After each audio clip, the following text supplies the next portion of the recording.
If people are speaking, this is a court reporter. I can't hear anything. Nobody's speaking except me. Okay. We all ready to go? Mr. Mitchell, are you ready? Good morning, sir. Good morning, Mr. Chair. Which case are we on here? I'd first like to call for public comment, if that is okay. Sure, go ahead. Ms. Carey, can you read the statement and call for public comment?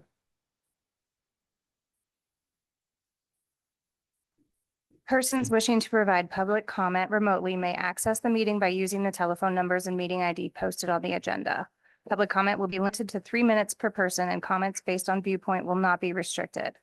Public comment will be available at the beginning of the meeting and at the end of the agenda. At the discretion of the chairperson, additional public comment may be heard when that item is reached. The chairperson may allow additional time to be given to a speaker as time allows at his sole discretion. NRS 241.2020, sorry, NRS 241.030. Would anyone in Reno like to make public comment? It doesn't look like there's anybody up here. Anyone in Zoom, please raise your hand, and anyone on the telephone, please press *9 to be put in the queue. No public comment? No public comment, Chair. Thank you. Chair, I would like to call under agenda item J for possible action appeals from the action of the County Board of Equalization pursuant to NRS 361-400. Case number 25106, Montessori LLC. I believe that both the petitioner as well as the respondents are here in person.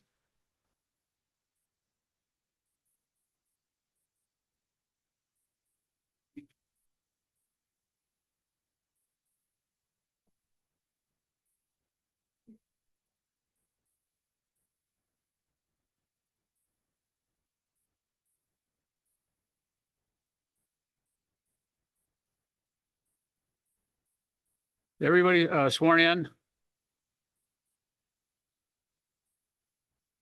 Everybody sworn in that's going to testify today. Anybody here that hasn't been sworn in, please stand and face our attorney, please.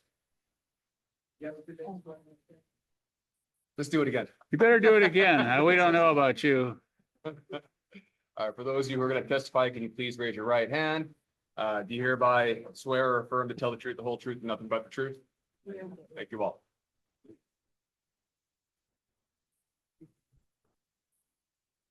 Let's have introductions, please. Rebecca Sabat, Montessori LLC. Sorry, we can't hear you I'm up sorry, here. I couldn't hear you. Rebecca Shabat, Montessori LLC. Is this on? Can you hear me? I can Okay. hear you now. Would you mind spelling your last name, please? SHABAT. Thank you. Fred Vandover, Clark County Assessor's Office. Jeffrey Stewart, Clark County Assessor's Office. Okay. Introduce the case, please. Good morning, Jeffrey Stewart from the Clark County Assessor's Office. Case number 106 is an equity appeal case concerning. Sorry, your microphone is off now. Thank you. Good morning, Jeffrey Stewart for the Clark County Assessor's Office. Case number 106 is an equity appeal case concerning a custom built residence located at 2660 Montessori Street. The subject is a one-story home built in 2013, situated on a 1.39 acre lot near Rainbow and Sahara. It includes a 5,982 square feet of gross living area, a 1,082 square foot detached casita, a 1,848 square foot six car attached garage, plus a 6,678 square foot detached garage with 16-foot ceilings that has a 1,210 square foot mezzanine built inside of it. The total garage area is 8,525 square feet combined. Due to a factual error that was recently discovered, the assessor's office has reduced the subject's 2526 taxable improvement value by a negative $25,681, which was submitted as new evidence. With this reduction, the assessor's office recommends a change from the current taxable value of $3,007,145 down to $2,981,464. Thank you. Go ahead, ma'am. Okay, so to help the board understand the basis of my appeal, I need to basically go back a couple of years in the tax history of my property. So in 2023, we added an attached garage to our home. Initially, we wanted to just do 4 metal walls, shed style, but the county declined our request, stating that it needed to match kind of the decor and the exterior of our home. So we basically built the 4 walls, stuccoed it, had it match our home. Following that improvement, our property tax nearly doubled, jumping from $12,000 a year to $19,600 per year, which is an increase of $7,600 or about 62%, triggered by the addition of just the garage. So I recognize that under Nevada law, when a homeowner builds a new structure, the value of the new construction can be assessed at new market value, but that portion is not subject to the 3% tax cap for that first year. But it is supposed to be only the value added of the new construction, not the entire property, new and old. What happened in our case appears to go far beyond that. The garage addition did not justify a 62% increase in the property taxes charged to us. And it looks like the entire property was reassessed, not just the new portion of the attached garage, which would go against the intent and limitations outlined in state law. At that time, in 2024, we submitted an appeal in 2024 tax rates and worked with the then appraiser, Jeff Bonesteel. And he reviewed the case and, outside of the hearing, granted a modest 11% reduction in the valuation, which we appreciated, but it left us a rather large tax bill, which was still nearly double than what we had been paying previously.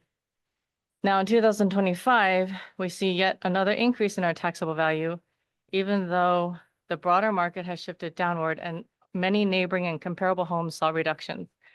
When we appealed again this year, we received an email from Mr. Stewart on January 27th stating that they individually evaluated the home again, and it was determined that the previous reduction of 11% in 2024 was now too high and needed to be adjusted to 6%, resulting in a 5% increase in our assessed taxable value.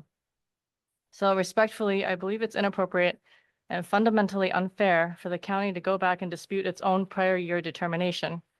It appears that rather than basing this year's valuation solely on objective facts and market data, the county is seeking justification to raise our property taxes simply because our home is high value and a convenient target in order to generate the revenue.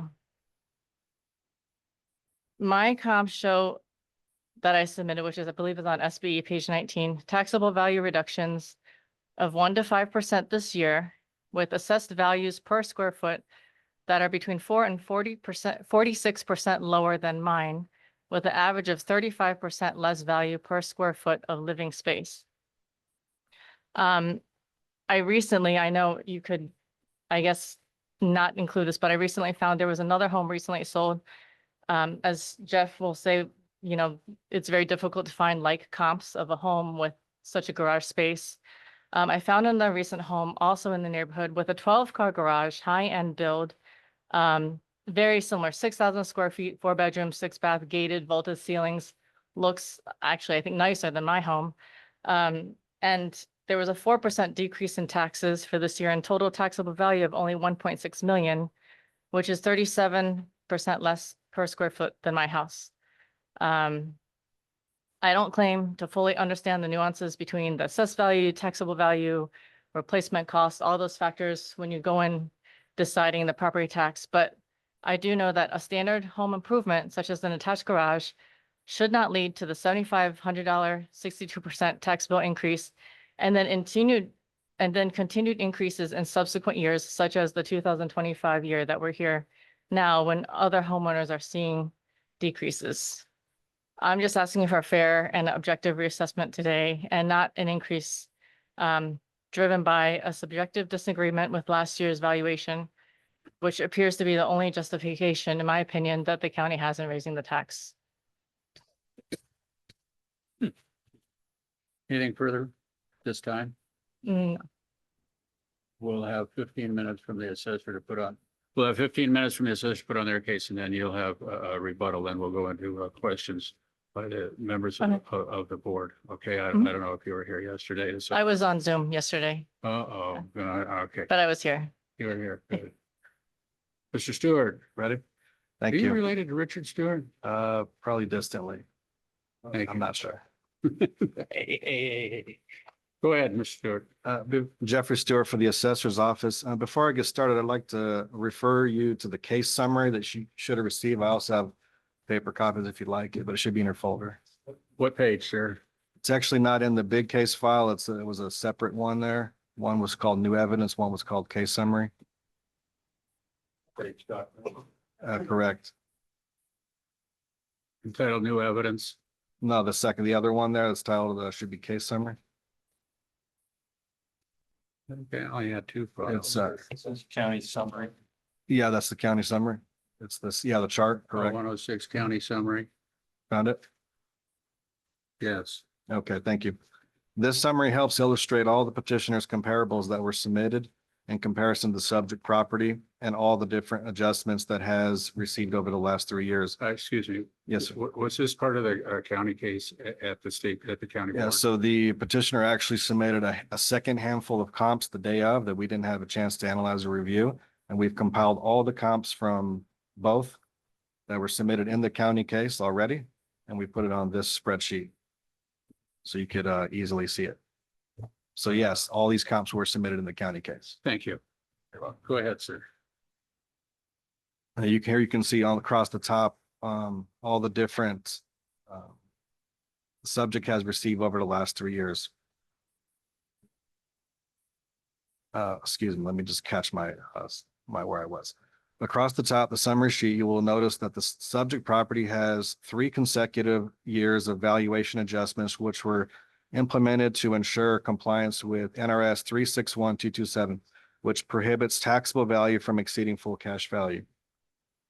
Let me outline those adjustments for you.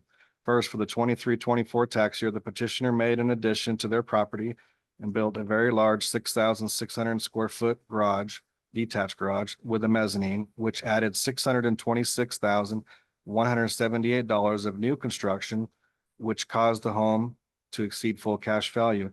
In the same tax year, the property was appealed and it was stipulated down to 2.75 million. This resulted in a 9.5% reduction to the improvement value, which you can see right there on row E3. And if you follow that same column I'm straight, sorry, excuse me. Yeah. Are you following this exhibit he's referring to, ma'am? Sort of, but are you saying there's a 9.5% reduction? No, do you have the document that he's? I have this one, yeah. Okay. I believe this one is what he's referring to. Can you see it? Okay, Uh-huh. that looks pretty small. Okay, he's got a bigger copy. would you like it?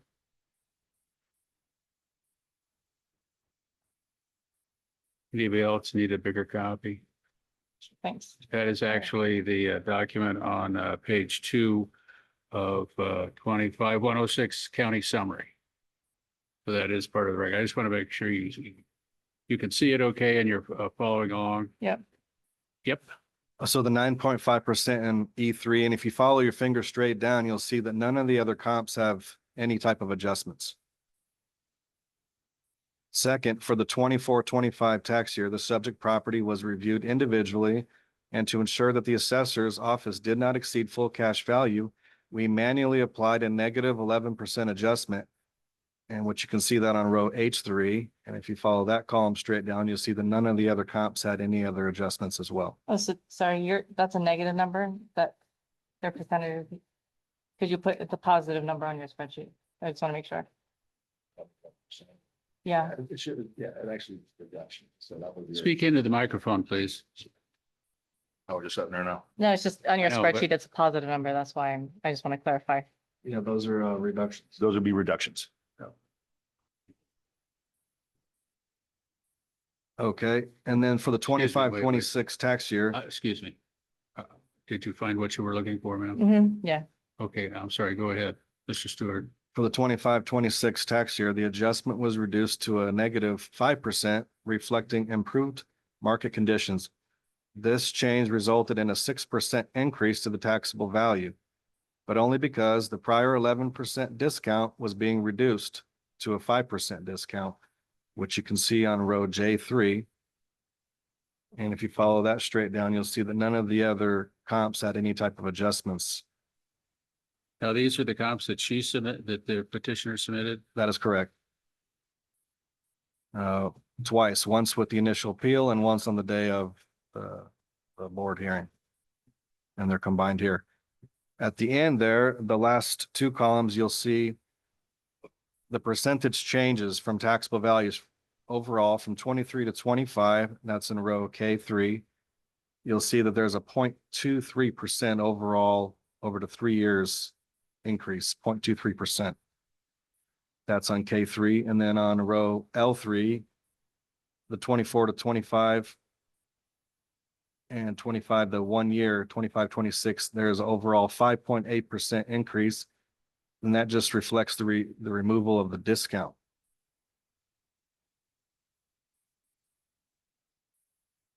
I conducted the comparable sales analysis. I can give you the page numbers if you'd like to look it up, or I can just Yes, briefly. please.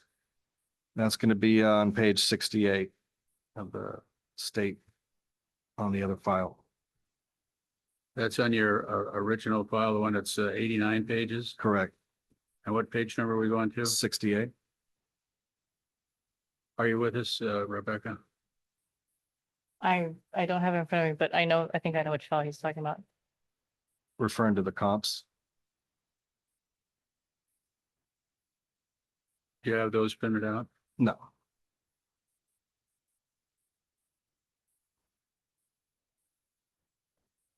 Okay, go ahead. I'm just concerned that she's not following along here. The comps. Go ahead. Oh, here comes the first string again. Well, we haven't heard her talk yet, though. Yes. Could you introduce yourself for the record, please? Yes, Mary Ann Widener with the Clark County Assessor's Office. Chairman Norris, we are not responsible for providing the documents from the state board to the petitioner. The state is the one responsible for that, and I believe they made them all available on their website and notified all of the petitioners, and us, that they were available to download. So we are willing to provide anything that we can, but we may not be prepared to provide that documentation to the petitioners. Do you know how many times the information that was put on their website was changed? I don't know, but we're not responsible for that. We're just responsible for presenting our side of the case. So it's not that we don't want to be cooperative, but it is the department's job to provide the information for the petitions for this hearing today. So you might want to ask someone It's else. fine. It's on my phone. I just thought there'd be packets as normal as like with the county hearing, but. I can pull it up on mine. All right, thank you. Well, thank you, Ms. Widener. I just want to Yes, let that's you know good. that Perfect, thank the you. state has had changes in personnel, and these files have been changed numerous times. I'm just trying to allow the petitioner to follow along. I'm sorry if I imposed on you to provide this information. I know that it's up to the state, and we'll just take it from here. Thank you. Yeah, and we're willing to do that. I'm just saying we don't have that available, and I don't want that to be credited against our office because we don't have that. We didn't intentionally not provide information. That's all. Okay, thank you. Thank you, Mr. Bancroft. All right. May I continue? Are you doing?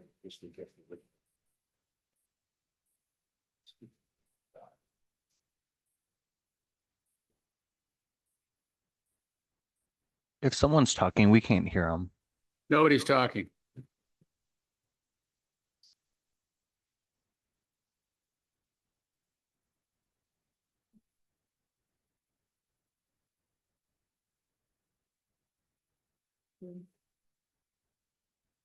How much time does she have left? I've paused Clark County's timer and they have 11 minutes left. Thank you. Are you okay now? Yeah, thank you. Go ahead, Mr. Stewart. Thank you. Jeffrey Stewart for the Assessor's Office. I conducted a comparable sales analysis, and to further validate our valuation, I completed a worksheet that we're now looking at on page 68. All sales occurred within a 5-mile radius and within 6 months. And the adjustments were made to the gross living area, lot sizes, building types, garages, etc. Adjusted sales prices ranged from 3.5 million to 5.3 million, and with a median of 3.5 million, supporting our valuation of approximately 3 million.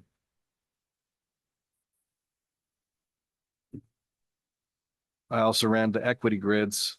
Those are on page 70 to 76. I'd like to look at those.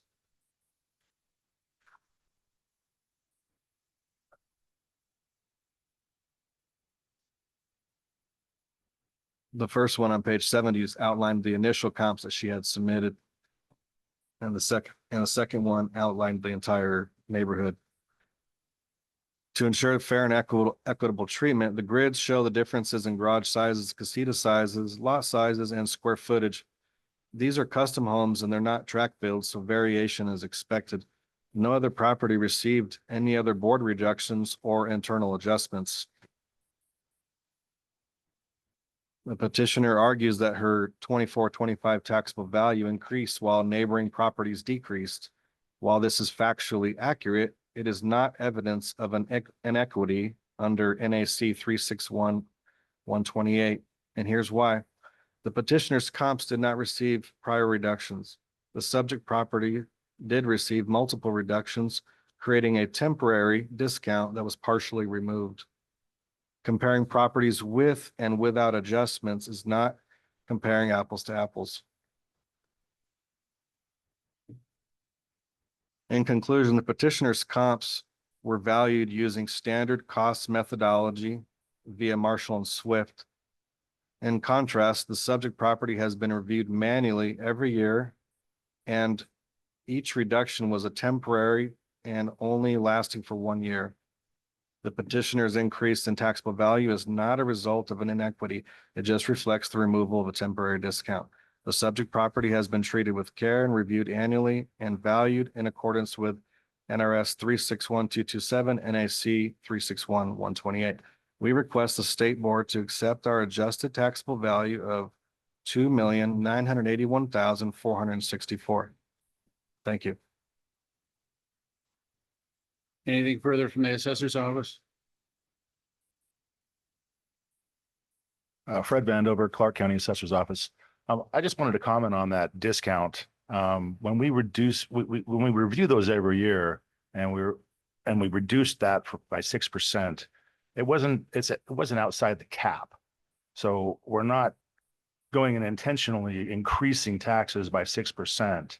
The taxes are the taxes and are every year obviously are adjusted accordingly.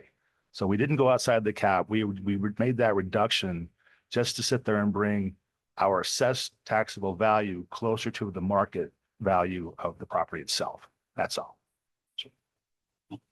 Thank you. That concludes the county's case. You have 5 minutes for rebuttal. Okay, so in regards to the previous years where Jeff mentioned they did not have adjustments, and that could be, I don't know, my assumption is because they didn't actually submit for the appeal. Is that accurate or is that not accurate? Because I'm under the impression that the adjustments mean they appealed for an adjustment, not just the automatic, because you see zeros, zeros, zeros, and then you get to this year, which I don't know if they appealed or not, but I did see the automatic reduction in all the values. So I can't speak for the prior year where you mentioned that there were no adjustments up or down. Are you speaking to adjustments for those that appealed or didn't appeal, or are you speaking to there was no change in their taxable values? Mike Devon for the record, I apologize for the interruption. Just with the format, questions should not be directed from one. I'm sorry, sir. Oh, sorry, I'm not apologize. getting this. Nope, that's my fault. Mike Denver for the record, with the format, the questions should not be directed between the parties, rather between the board Oh, I and the apologize. parties. And then Thank you, Mike. You chair. my second comment was, they mentioned that there was a temporary discount. When we negotiated that 11%, it was not intended to be, nor was it ever stated that this was a temporary discount. So in my opinion, that 11% was what was determined for 2024, 2020 and 2024. And then 2025, it's basically should be like a clean slate. You know, that was done in 2024, end of story. So in 2025, again, going by my comps where you see many of what the closest comparables that I could find, all their values went down and mine went up by the 5%. And while I know it's not outside the cap, but again, it snowballs, right? So it's like, even though it's not outside the cap, those values keep snowballing year after year after year. So it does make a difference in terms of, you know, what happens to my house down the road. I'm not a flip art. We live there, you know, we tend to stay there long term. You know, and this is just, I believe just a situation where they looked at it, somebody wasn't happy with that discount and they wanted to, for whatever reason, take away. And I don't think that, you know, any of the arguments really justified adding that 5% when you see everything else going down as an adjustment to that original 11%, which in my mind was not supposed to be quote unquote temporary. Whatever that means. Anything further? No, that's it. That'll conclude the testimony. Questions from members of the board?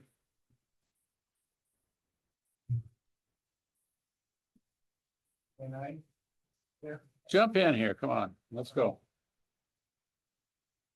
And sir, I don't think your microphone is on. Sorry, Thank you. Mr. Andover? Okay, no, Mr. Stewart. Yeah. At the end of your presentation, you mentioned that this did not meet the standard, and I think you said in NRS 361128 for a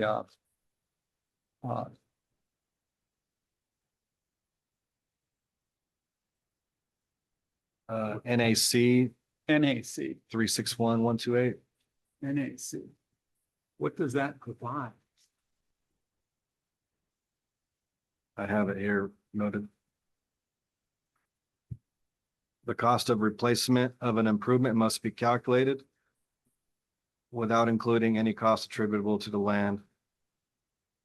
In a Okay. nutshell. Okay, thank you. I just wanted to.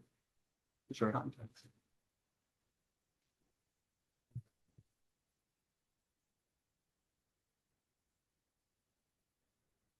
Any other comments, questions, concerns? Oh, I have a question. I'm sorry, ma'am. Oh, okay.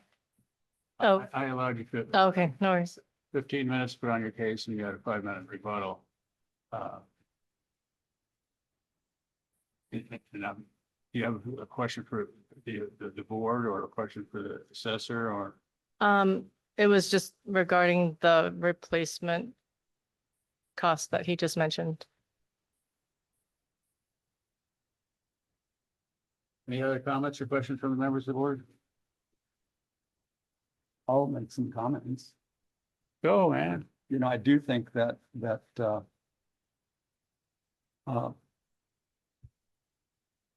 well, first, the complaint. Speak appears- loudly into the microphone. The complaint appears to be focused on an increase from last year to this year or 2 years ago, progression of increases in property value.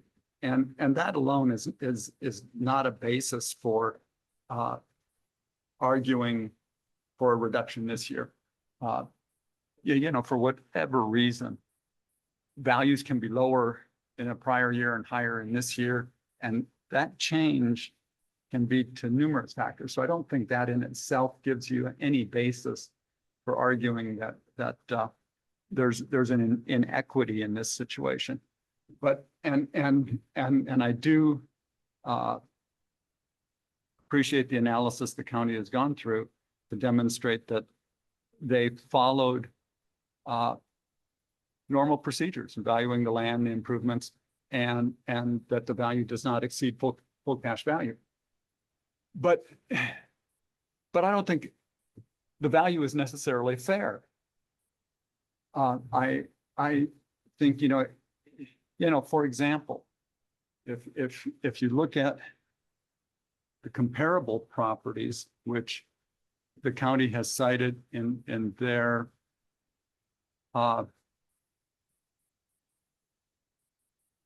materials, I believe it's on page something. Page 68. Are you, excuse you, are you in this 89-page document? Yes, And what page are we going to? 68.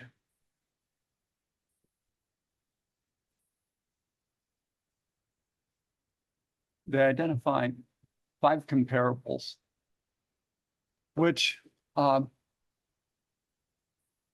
demonstrate that the subject property is valued below full cash value.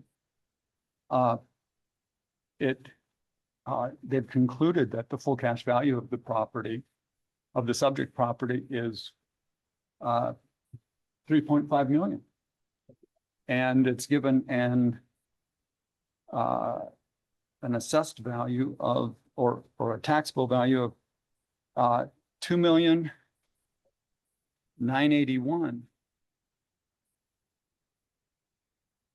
The adjusted taxable value. So if you look at it,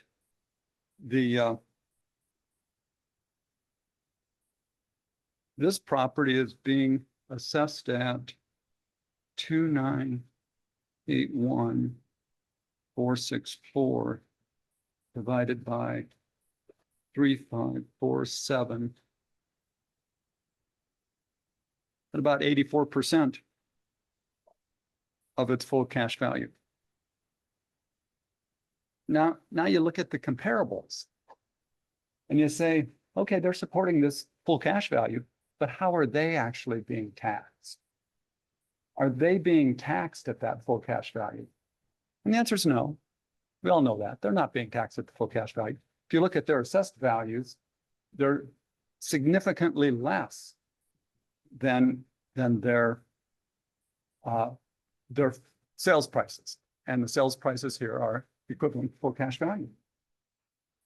So you look at, well, what's the average taxable value of these comparable properties? We know that the subject property is taxed, its taxable value is 84% of its full cash value. Well, these comparable sales, the average is 62% of their full cash value. Is it fair to ask Rebecca to be paying tax on a value that is 20% higher than the average of the comparable sales? I don't think so.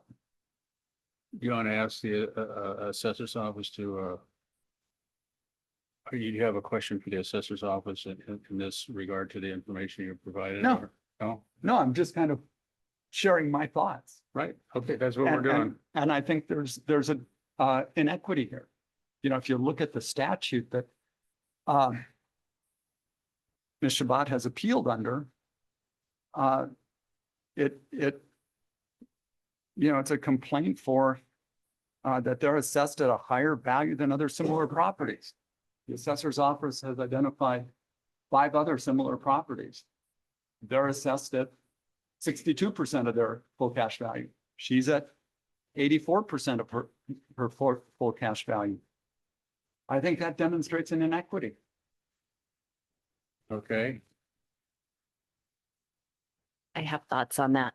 If you look at the comparables, what page are you on, please? I am also on page 68. Of the large document Out of 89? of yeah.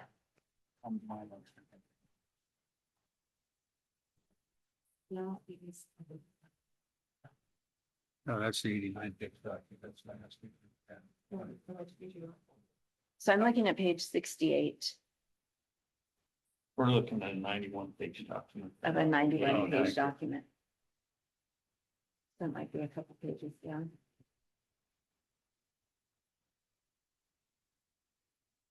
Paul, were you looking at the colorful document, this document? No, Yeah. So in looking. Give me a second here. Okay. So that's in 25-106. Yes, I have three. I have assessor new, and I have a county summary, and I have the Montessori LLC. that's the That's one. the one. That's an 89-page document. Mine is 91 pages. So yours should be somewhere around page 16. So I scroll up and down a little. Let's see if I have that page. I'm looking at Clark County's information. You're go up 2 pages from where you were on that same document.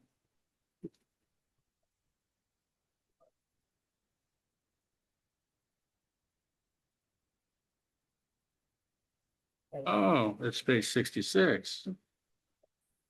All right. That's 68 on mine. So if you look at the comparables, the effective year on all but one of them is 10 years, approximately 10 years older than hers. So it's receiving 15% more depreciation. So that alone would create a difference in taxable value. And then additionally, I think the assessor's office testified that very recently they built a garage that is larger than their house, and that is new construction. So that's also going to increase their taxable value significantly. So there is unequal taxes, but I believe there should be unequal taxes because these other homes don't have 1,000 square foot casita and they don't have 8,000 square feet in a garage. You know, the first one, depreciation, I understand how mechanically that works. And I understand that, yes, how it works in arriving at the calculation of taxable value. And I understand how new construction would be added on in the calculation of taxable value. But what we're dealing with here is full cash value. Full cash value is what is, ready, willing, able buyer willing to pay for something. And that's reflected in the sales price Right. of these comps. And it's reflected in the assessor's conclusion of full cash value for the subject. There's a common denominator there in full cash value. That common denominator is what has the market determined the value to be? And that full cash value, you shouldn't ask one taxpayer to pay a higher portion of that full cash value than you're asking another taxpayer to pay. Now, the cause for that discrepancy may in fact be that our system for calculating taxable value creates this disparity. But does that justify the disparity? I don't think so. I think the Constitution entitles people to uniform and equal treatment. If we're looking at uniform houses, but this house has 8,000 square feet in a garage that the others don't have, so it is going to have a higher taxable value. It's a brand new garage. It's going to have a higher taxable value. And the market value on this, they're showing at 3.5 million, they're recommending 2.9, and they're still maintaining obsolescence, which they justifiably could have removed all the obsolescence because they are not exceeding full cash value based on the comps. If they were targeting ratios, we'd have to look at the entire county to see if everyone is paying a similar ratio. I think, the petitioner in this case has appealed under a section that entitles a taxpayer to complain of an inequity that they're experiencing. Doesn't require a countywide analysis. It just requires them to point out properties. Here we've got 5 properties that the assessor's office has identified as comparable. And I think there was a disparity in assessment. Fair enough. Agree to disagree. Any other questions from members of the board, comments? No. Anybody ready to make a motion? I'll make a motion to uphold Clark County's assessment at 2.981 million. Based on the information provided? Correct, yes, not exceeding cash value. I'm sorry, sir, could you state your name for the record? Curtis Cadwell. Thank you. Do we have a second? I would second that, just modifying it to the exact number of the recommendation, the 2.9. 981, 464. Correct. That's a motion to uphold the assessors valuation at that number based on the information provided. Do we have a motion and a second? Correct. All those in favor indicate by saying aye. Aye. Aye. Aye. Opposed? Motion carries. Thank you. Next case, Mr. Mitchell, please. Thank you, Mr. Chairman. Jeff Mitchell for the record. The next case under agenda item J is case number 25-107. It is the same petitioner for case number 25-108. It is just varying tax years. So if the petitioner is and the respondents are in agreement, I'd like to call those two cases together. The petitioner is available by Zoom.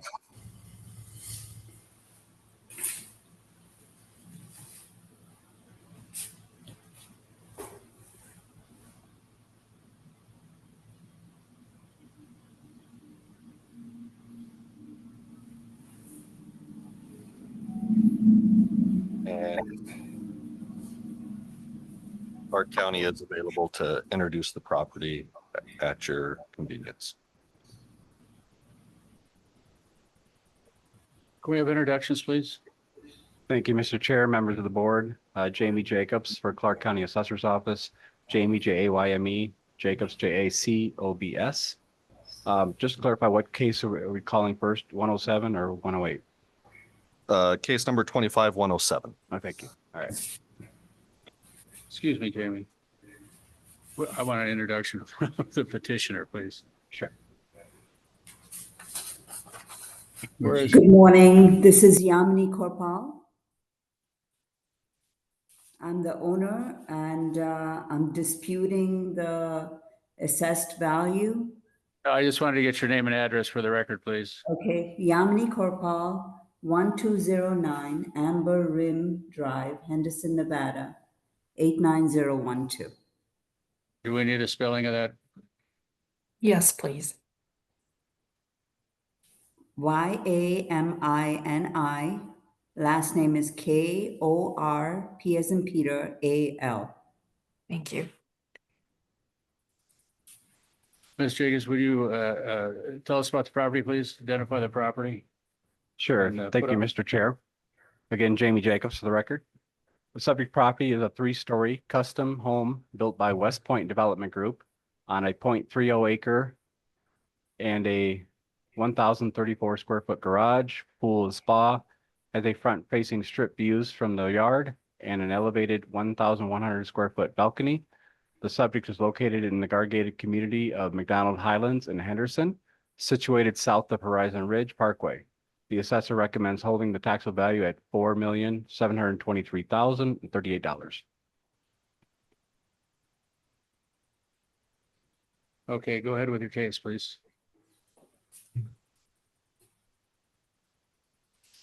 Are you talking to me? Okay.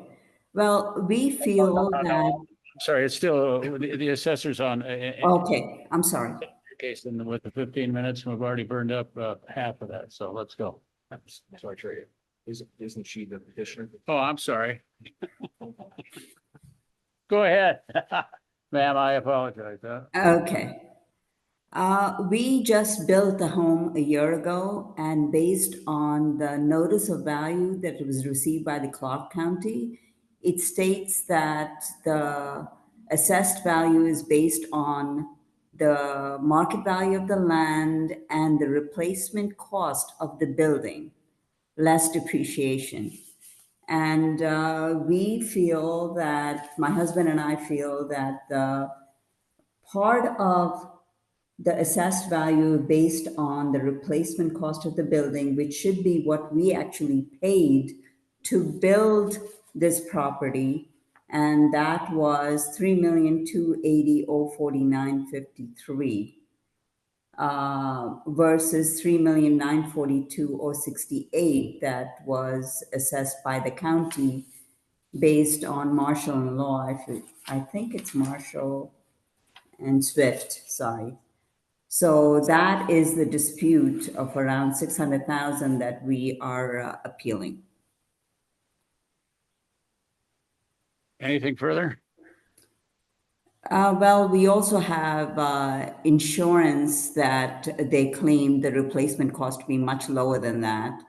And, but I think the fair value is really what we actually paid for the home, along with the improvements, et cetera, which come out to 3.28 million. Anything further? No, that's it.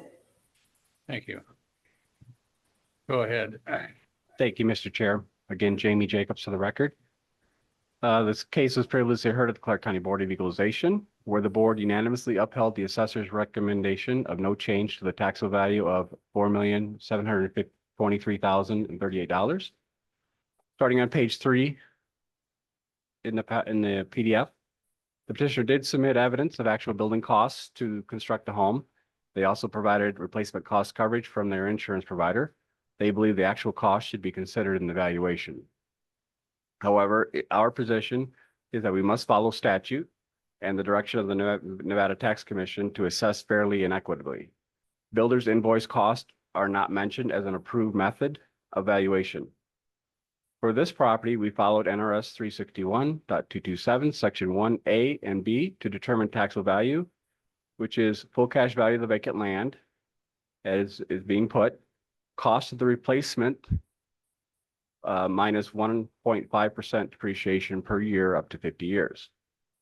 NRS 361.227, section 6, subsection A establishes that the Nevada Tax Commission shall be, by regulation, establish the standards for determining replacement costs of the improvements of various kinds.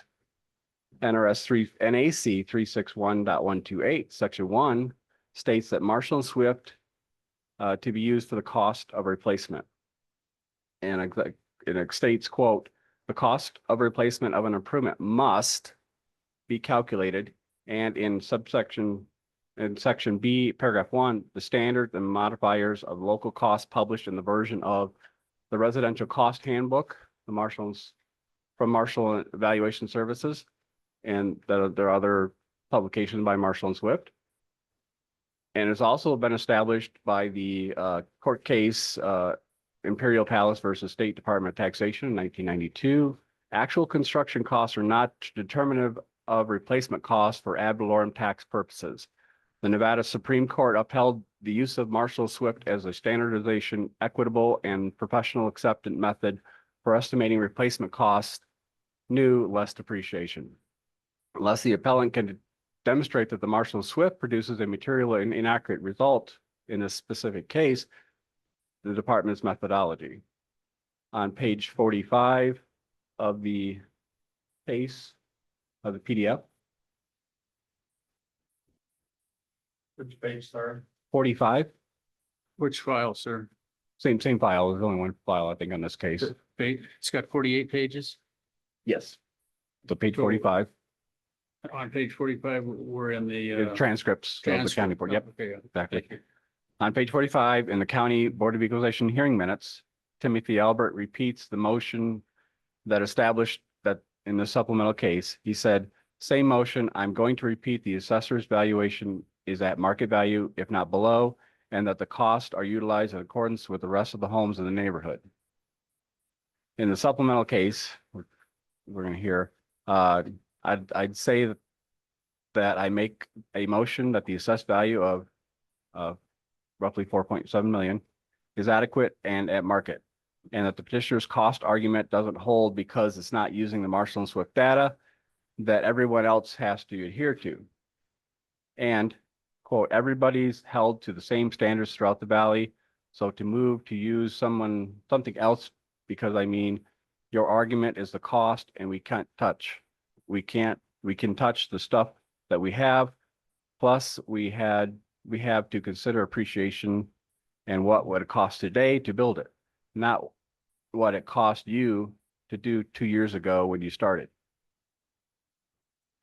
So his position, Mr. Albert's position, correctly supported by the Nevada revised statutes, NRS 361.227 and NAC 361.128.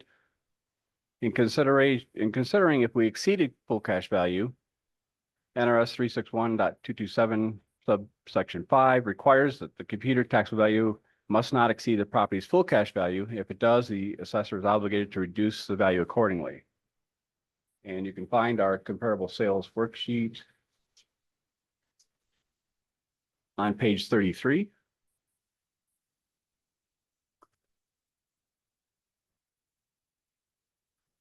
Firstly, I want to point out that comparable number 1 is located on the same street as the subject and is not the 1.3 miles away as indicated. Those first two are flipped as far as the distance. The comparable 1 is located on the same street and has the same strip view. It is superior in gross living area and garage size. Comparable number 2 has a similar strip view. It's superior in site size, garage size, and casita. It is inferior in GLA and bath count. Comparable 3 is superior in a panoramic strip view, site size, and garage size. And then comparable number 4 is a semi-custom built by Christopher Holmes, is superior in panoramic strip view and GLA, and inferior in bath count and garage size. Adjusting sales are ranging from $907 per square foot to $1,263 per square foot, with a median of $932 a square foot. The total taxable value is below the unadjusted and adjusted sales. Therefore, the assessor's office recommends holding the value at $4,723,038 or $818 per square foot. Photos can be found on pages 34 to 35. There's also a sketch can be found on page 36 and location maps start on page 41. Thank you. Anything further from the assessor's office? No. Petitioner, where is she? Yeah, you have a rebuttal time. Anything that you want to address? It's your opportunity now, please. If I could just interject, this is Rakesh Korpal, Rakesh Korp as in Peter AL. My wife was speaking earlier. So we're both petitioners in this case. The properties that were used as comparable values, as just described by the assessor, have a higher value because of size, strip views, etc. And so we believe that the taxable values on those properties proportionately may be lower than what we are paying. And again, it's a one-year-old residence, so I'm not sure that there would be a significant increase in the replacement value to what we paid to construct the home. That was it.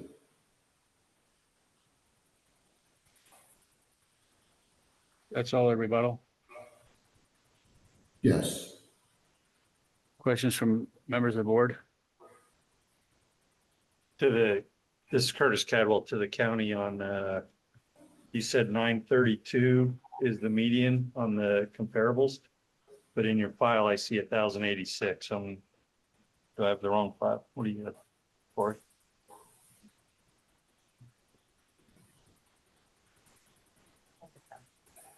Well, I'm sorry, we're looking at page SBE 33. Correct. So at the bottom there, it says a median, I guess that's sales 1 through 3 is the 1,140. 40, yes. And then the median for sales 1 through 5 is $1,076. Is that what you're looking at? Right, right. And I heard 932 stated, and I want to make sure I'm looking at the right. So you have a question of the assessor's office? Yes. Yes, so. No, you're correct. The median is the 1,086 for all the comparables. And I misspoke at Okay. the 932. But you are looking at the correct sheet. Okay. And you're recommending 818? Yes, that's correct. $818 per square foot. Any other comments, questions, concerns? No. I'm asking the board members.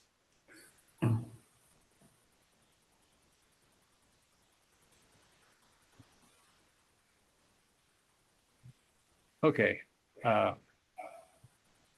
This is, what I see, the appeal is really based on whether their actual cost is more accurate than the Marshall valuation, Sir Marshall Swift valuation. And they're referring to, the assessor's office are referring to a case from 1992, which was the Imperial Palace versus Clark County. Believe it or not, I was on the Clark County Board of Equalization when that case was heard in 1992. Very familiar with it all the way through. Mr. Ingolstad was at the meeting. He was the owner of the property, and he was a licensed contractor, and it was the parking garages, I believe, that what he was appealing. And he had actually completed the construction at a lower price than it was indicated from Marshall. That was turned down by the County Board of Equalization, and it went to the Nevada State Supreme Court, which upheld the decision that Marshall and Swift is the nationally recognized cost handbook that will be utilized in placing the cost on all properties in the state of Nevada. And that, as I indicated, was upheld by the Supreme Court. And I appreciate your information from the petitioners that you have a different cost. But unfortunately, by this court case from 1992, where the assessor's office are required to use Marshall and Swift cost handbook. I think the other issue was market value. And it looks like the sales data presented by the assessor's office supports their conclusion of value.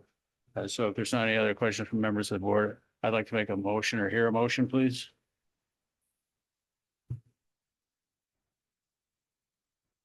Motion to uphold the assessors. Speak Value. loudly. Is your microphone on? It is, yes. Motion to uphold the assessor's value as taxable value does not exceed full cash value, and they have valued the improvements correctly using Marshall and Swift. Do I have a second? I'll second it. This is Curtis Cadwell. All those in favor indicate by saying aye. Aye. Aye. Aye. Unanimous.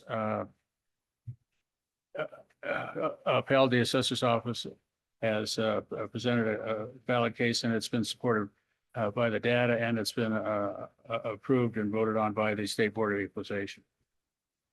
Next case, please. Thank you, Mr. Case. Next case is 25-108, which is the same taxpayer, Rakesh and Yamini Korpal. It is residential property. It is for a different tax year. The petitioner is available by Zoom, and the respondent is here in person. Introductions, please. Thank you, Mr. Chair, members of the board. Jamie Jacobs for Clark County Assessor's Department. Case 108 is for the 24-25 supplemental tax year. This subject is a 3-story custom built home by West Point Development Group on a 0.30 acre with a 1,031 square foot garage, pool and spa, has front facing strip views from the yard and from the elevated 1,100 square foot balcony. The subject is located in the guard gated community of McDonald Highlands and Henderson, situated south of Horizon Ridge Parkway. The assessor recommends holding the total taxable value of $4,749,617. Thank you. Thank you.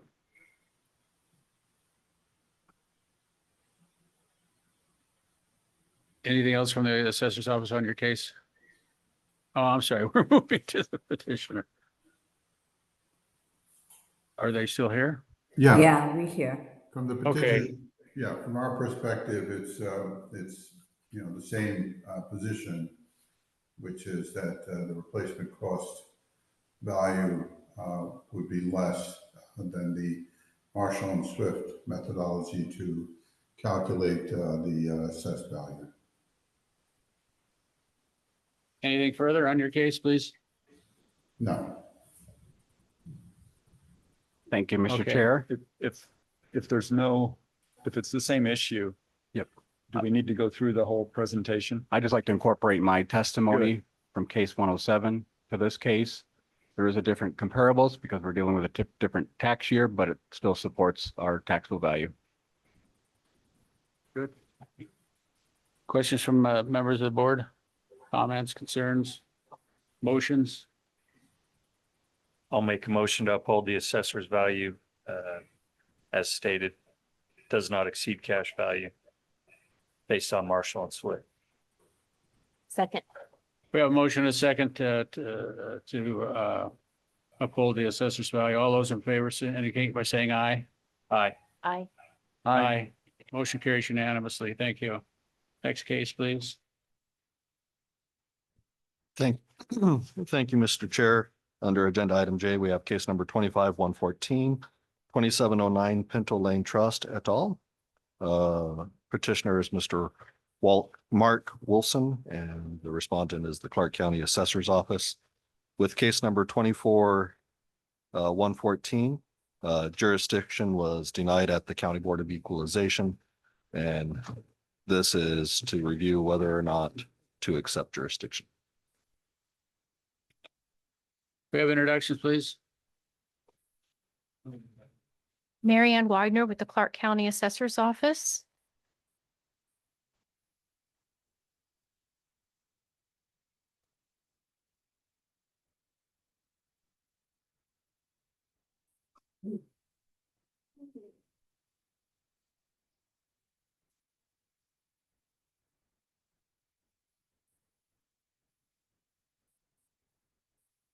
We have introductions, please. Yes. My name is Mark Wolfson. I am the owner of. Would you speak up, please? And is that on? Is it on? It's a green button there at the It's bottom. on, it's on. Speak up, please. My name is Mark Wolfson. I'm the owner of 2709 Pinto Lane. As a matter of introduction, if I might take a second. All I wanted was your name and address at this time, please. Thank you. Go ahead.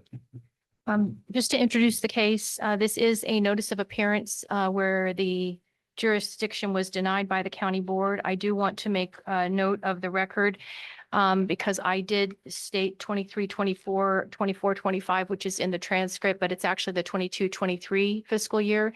The issues are the same.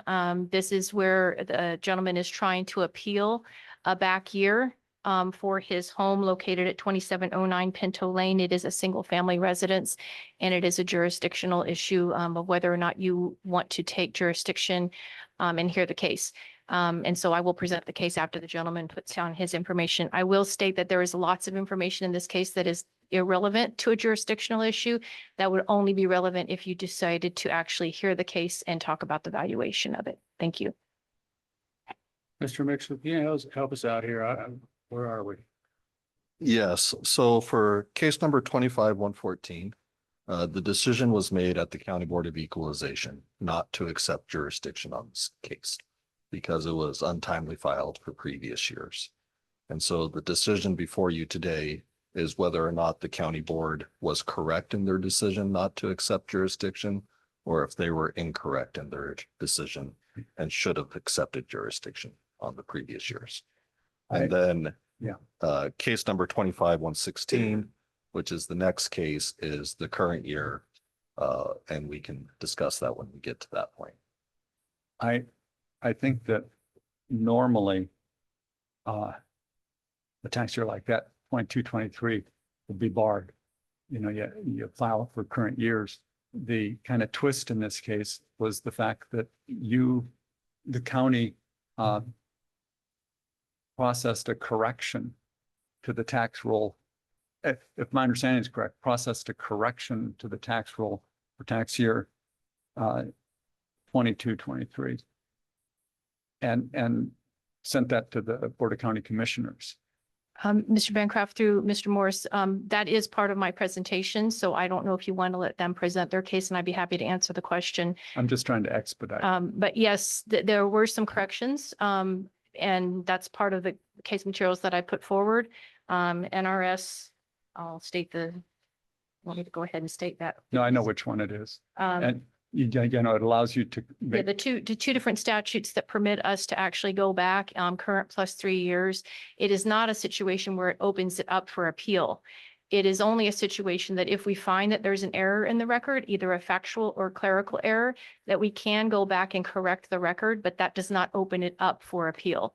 It only allows us to reduce the value further based on some factual error. For example, the square footage might be wrong on a property, a garage is converted to live-in Exactly. area, that type of thing. Exactly. It's for factual or clerical errors. And I think a taxpayer needs to have the opportunity to confirm that the factual or clerical errors were correctly implemented. For example, they may have brought to your attention 3 clerical errors, you only process 2 of them. So he may want to argue a 3rd clerical error. And I had a case where the Board of County Commissioners processed a clerical error, factual clerical error. I challenged that, and my case was dismissed. They said, no, I first had to go to the Board of Equalization to make my argument about the factual or clerical error. I agree with you. It doesn't open the door to arguing equalization or other arguments, but as to the factual and clerical question. So my question to Mr. Wolfson would be, is it a factual or clerical? They made a correction to a factual and clerical error. Are you disputing or challenging the factual or clerical error they corrected? A couple of answers to that.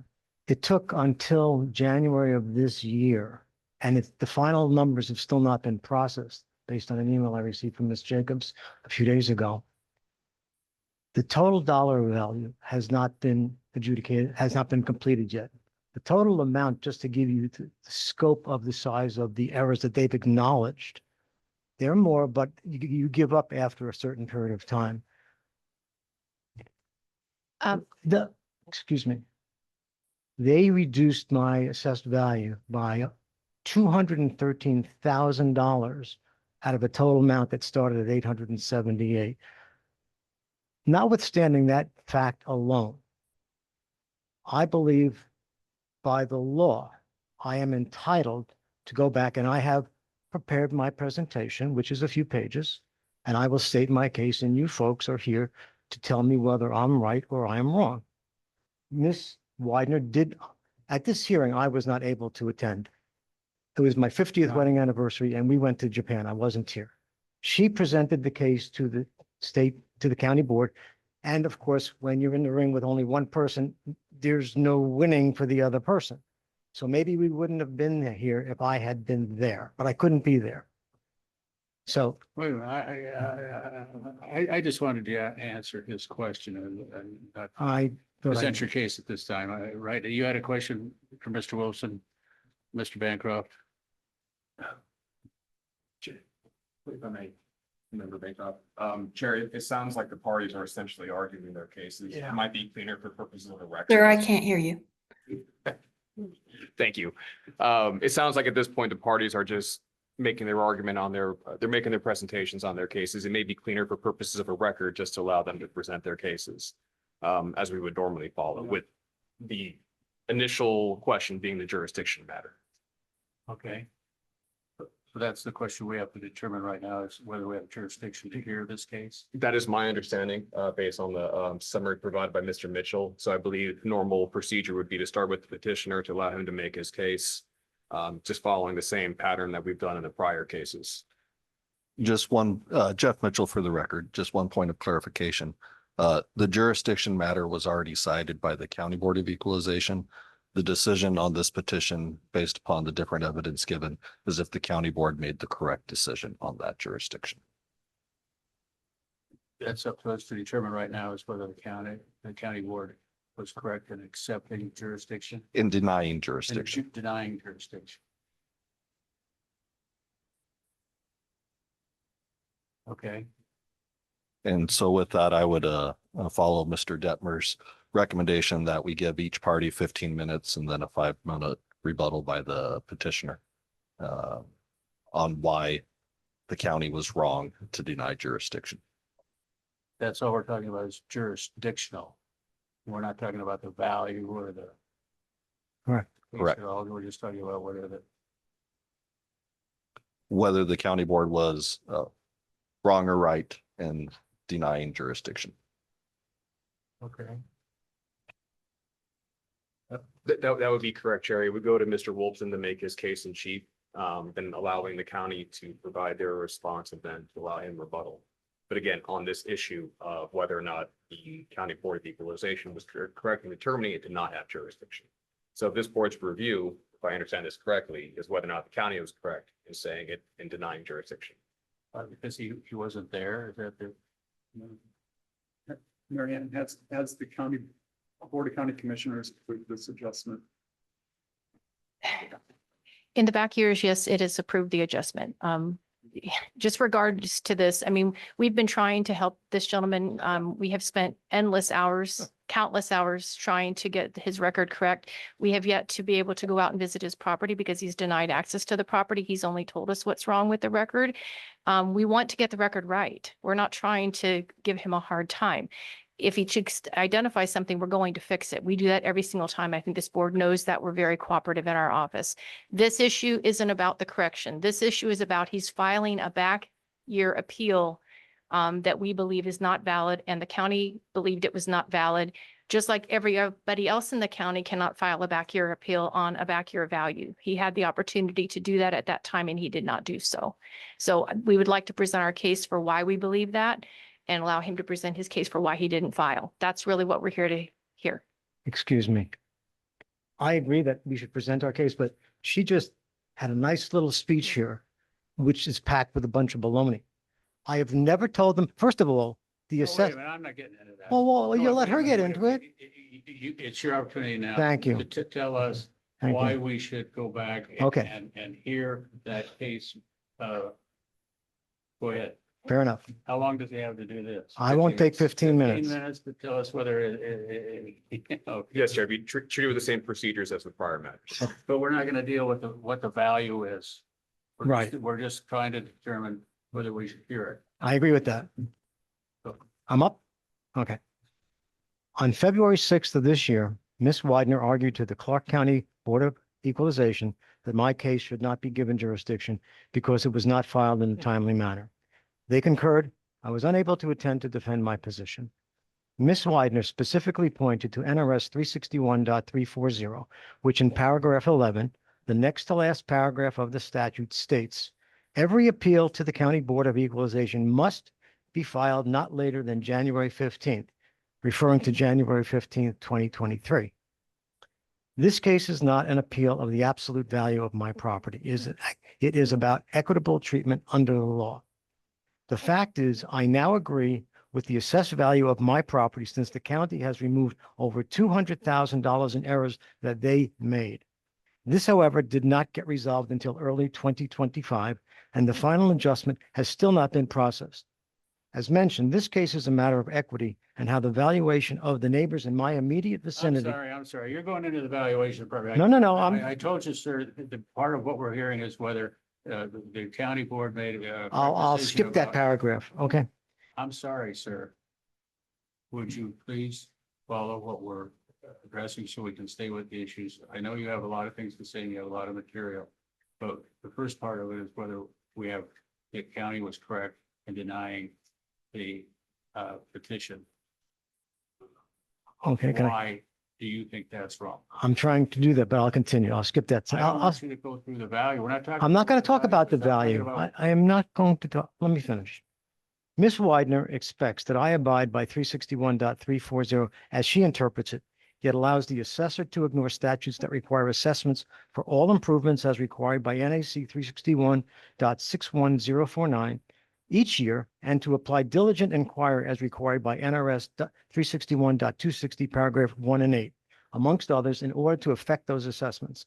It is unreasonable to presume that the petitioner or any taxpayer for that matter could have known that the county assessor did not perform her legally obligated duties and issue supplemental assessments to so many properties within a stone's throw of my house that underwent remodels equal to or greater than mine by the deadline Ms. Widener says the state requires. That said, below are the reasons to allow my appeal to move forward and be decided on its merits. NRS 361.340, the statute Ms. Widener leaned on at the hearing, is a very general statute that covers 12 items such as the makeup of the board, nominations, the term of each member, the designation of the clerk. And not until you get to paragraph 11 of 12 does it say every appeal must be submitted no later than January 15th. I, on the other hand, rely on NRS 361.356 and NRS 31.310, period. NRS 361.356 is quite specific in its purpose. It's titled Appeal to the County Board of Equalizations where inequity exists. This statute has 4 paragraphs. The first one is an owner of real property on the unsecured tax roll who believes that his or her property was assessed at a higher value than another property whose use is identical and whose location is comparable may appeal the assessment on or before January 15th. Paragraph number 4 reads, in the case of residential property, the appellant shall cite other properties within the same subdivision if possible. The above 4 paragraphs specifically are suited for this situation. These are the reasons why Ms. Widener's argument fails. On page 14 of 111 at the hearing, in the transcript was Ms. Widener stated the following. The gentleman that did not file, that would be me, could have at any time during the 2023-2024 year or the 2024-2025 year appealed his value, and we would have addressed all of his issues at that moment in time. This statement and the dates stated are based on the fact that my supplemental went into effect in the 2022-2023 fiscal year. Had I appealed, the earliest my case would have been scheduled was February 2023. Ms. Widener correctly states I could have filed my appeal even a year later. My hearing would have then been scheduled for February 2024. The final inspection on my house, however, did not occur until July 27th of 2022, almost 4 weeks into the next fiscal year. This is how, and you can find that on, well, I'll go back. This was highlighted in my appeal to the state on page 3 of the narrative. Mr. Bonesteel, the appraiser, erred by thinking my final occurred prior to January 1st. I heard yesterday the lawyer talk about a picture in time. That's the picture in time, July 1st. My supplement should not have gone into effect until the following year, 2023-2024. Had this been the case, my appeal could have been heard either February 2024 or 1 year later, February 2025, which it was. Even though NRS 361.340 uses the word must, it only means that every appeal must be filed by that deadline. I submit that it can be placed on the Board of Equalization's agenda for that year.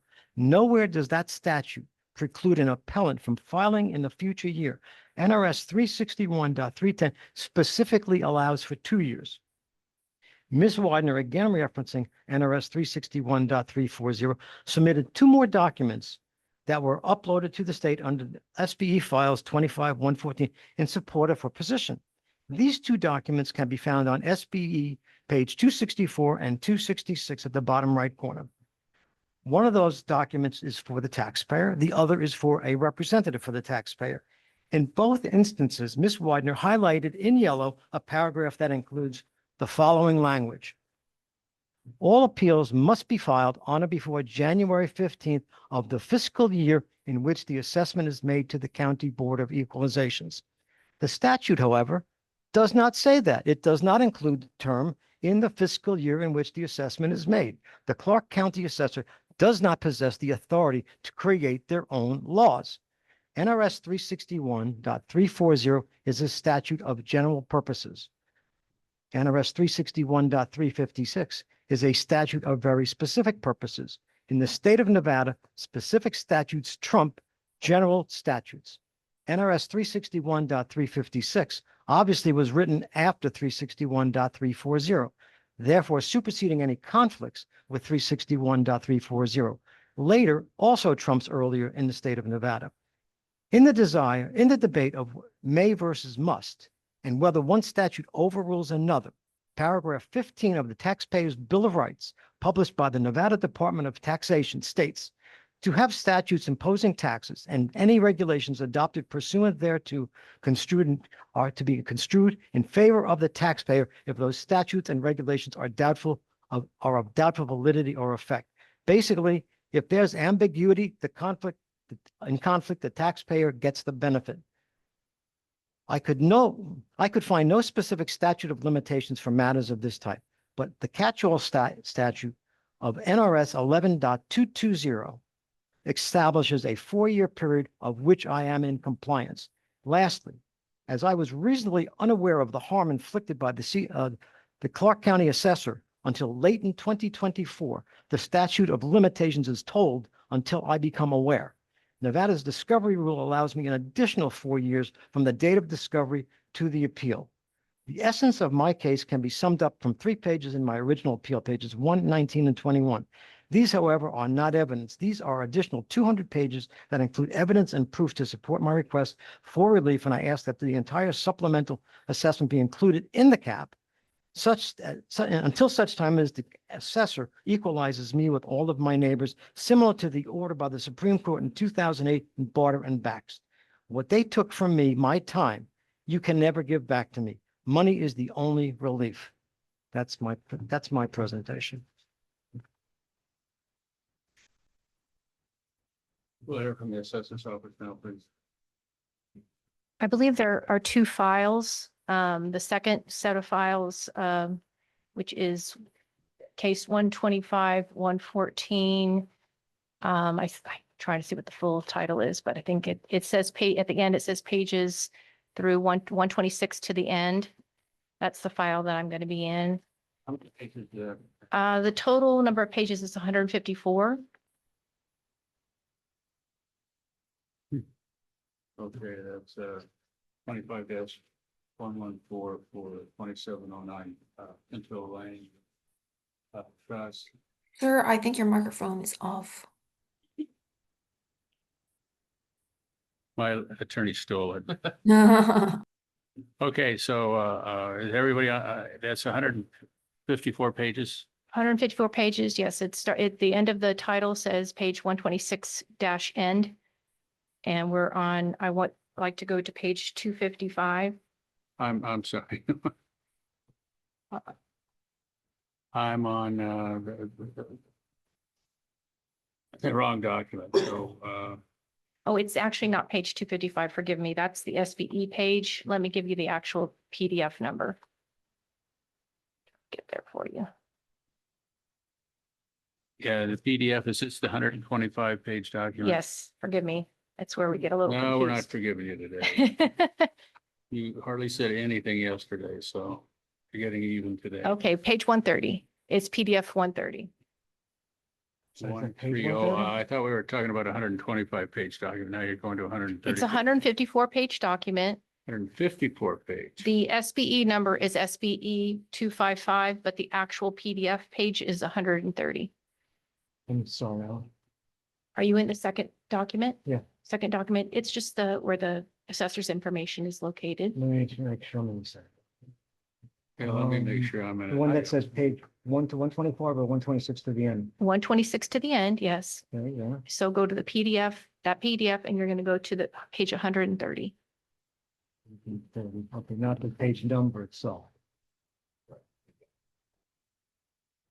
So How many kilobytes in this document? It starts with the Nevada revised statutes. Now, how many Deadline for kilobytes in filing. this document? It's easier to look down. We have 49,408 kilobytes. 49. 140. 49. Oh, where it says you're the Nevada revised statute. Okay, I'm there.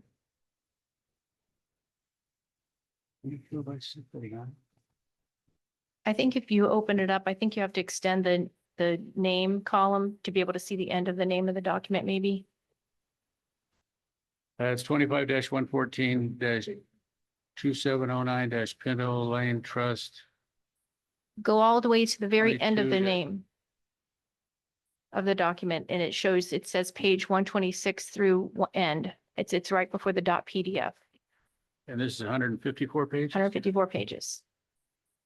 And the first thing on here is, page 1 is the, Brianna Johnson, It's SBE 255. That's the page number. Bottom right. Yes, Brianna Johnson, and it shows a property record from our website. okay, and what page are we going to now? 130.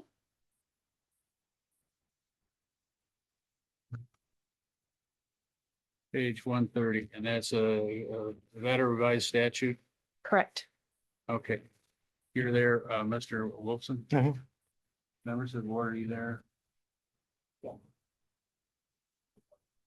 Good. So primarily, I just wanted to point out the statutes. I know the board's very familiar with them. There are very strict deadlines for filing an appeal for every given year. January 15th is that deadline. And that's what Mr. Wolfson referenced, 361.340. What's important about this is the year that he is mentioning, we send out NOV cards every single year in December. Notice evaluation. Notice evaluation, forgive me, I'm abbreviating. So we send out notice evaluation cards for the certified roll in December. Immediately after we send those out, the roll gets opened back up, and we are still adding value to the roll all the way up to the billing date of the July 1st, when they actually get the bills for that fiscal year. For this year, it would have been the 22-23 fiscal year. The notice of value card would have gone out in December of 2021. We roll over into the next year, January of 2022. Clearly, at that point in time, he couldn't have filed his appeal for the 22-23 year because the supplemental value had not been added to the record. So there are provisions, as he referenced, in the law that allows for a back year appeal at that moment in time because we have supplemental value that's added. So the following year, at that same time, he would have gotten an NOV card in July in 2022 that would have told him a notice of value card again. It's called a supplemental notice of value card. It looks exactly like our regular notice of value card. And if you go to page...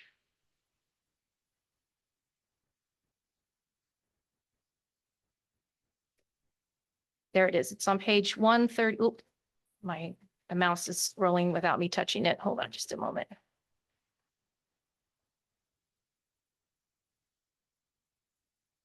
Oh, it's a little fast.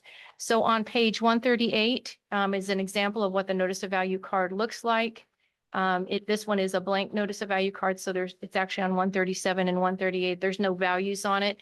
The only difference between this card and the one that we send in July is the color. We send a blue one in December. We send a green one in July for any value that has been added after the secured roll. So there is notice at that point in time.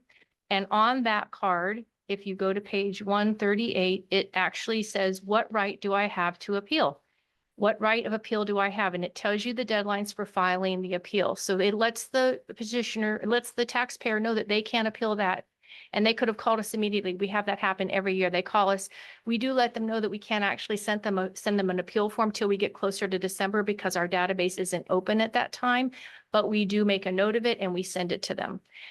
So he had the right to appeal during the 23-24 fiscal year typical appeal time, January 15th of that year. He could have appealed for the 22-23 year. This happens all the time. We have lots of appeals that are 2 years. Today you've had multiple appeals. The one you just heard before this was for 2 years of the appeal for the supplemental year and the current year. So during that time, he could have appealed that. He did not. he was also given a bill in July of that year that reflected the additional value that had been added to his record at that time. He could have called our office immediately and said, something's wrong. Is there anything wrong? I think there's something wrong on my record. And if he had called us, we would have made corrections to the record. He did not. He also did not appeal the 23-24 value for that fiscal year. He additionally did not appeal for the 24-25 year. So we weren't aware that there were problems on his property at all. He did not make us aware of any of these things until this year. And when he made those things aware to us, I believe it was in December, we did do a correction to the record. I don't have that in here, but we did make a correction to the record in December of, I believe the adjustment was December of 24. We made another one in March of 2025. And then I believe Jamie is going to reference when she gets to her case later, an additional one that he's identified. But during all this time, we did not get to visit his property. We're just making these corrections based on what he's told us. So again, we're willing to make any corrections we need to the record because the law does provide a provision for us to do that, current plus 3 years back. And that's based on statutes NRS 361.765, which is a correction of a clerical or typographical error to the tax roll. And I believe this wasn't a clerical error. I believe this was more of a factual error, and that falls under NRS 361.768, correction of overassessment of real or personal property because of a factual error. In both of these statutes, the instance of us correcting the record always reduces the value and brings the value down. So we're always correcting it in favor of the taxpayer. We're not raising their value. So with that, we believe, in addition, I just want you to know that if there's any other issues, the instructions that were provided there are just what were given when they file an appeal or when they request an appeal form to let them know they need to file timely, because we do get requests in December all the way leading up to January 15th. These are instructions that we provide as a courtesy to let the petitioner know. Those are what he referenced on page 139. In addition, sometimes the taxpayers will say, well, how did I know? I wouldn't have known that. On our website, we publish on our website every year information on how to file an appeal if they have questions. And that can be shown on page 143, where there's information on our website. This may have not looked exactly like this back in 2022-23. However, it was on there in some format. In addition, we have another page that talks about Board of Equalization meetings. That's on page 144. Also talks about the deadline for filing an appeal on any given year. In addition, every single year, and what you're going to see is the ad for the 25-26 fiscal year on page 145, where we publish it in the newspaper to make the taxpayers aware of the deadlines for filing an appeal. And this same format, the only difference are the dates, is what we publish every single year in the newspaper. So we do everything we can to inform the taxpayer of the deadlines for filing an appeal. The issue here is this gentleman, I understand that he's not happy with his value and he has other concerns, but he needed to bring those concerns before us back in 22-23. That's the bottom line. And he had every opportunity to do so. And 3 fiscal years have passed since that time with no appeal. He only appealed this year and brought those things forward at this time. So based on this information, we believe the county made the correct decision. With regards to the Basque BARDA case, just to reference that, and with regards to equity and opening this up, it really is not relevant to this case at all. The Basque case was what was heard first, and it was an issue up in Washoe County where there was, they believed that there was an inequity in the way that the properties were valued. It was based on view adjustments that were done for land, and they believed that it was an unconstitutional method. And they went back and reduced the values back to a previous year, 2002-2003 fiscal year, based on an unconstitutional valuation method. That is not the situation here. We did not do anything unconstitutionally inaccurate. And then the BARDA case just followed that the following year. It was for the 2004-2005 fiscal year.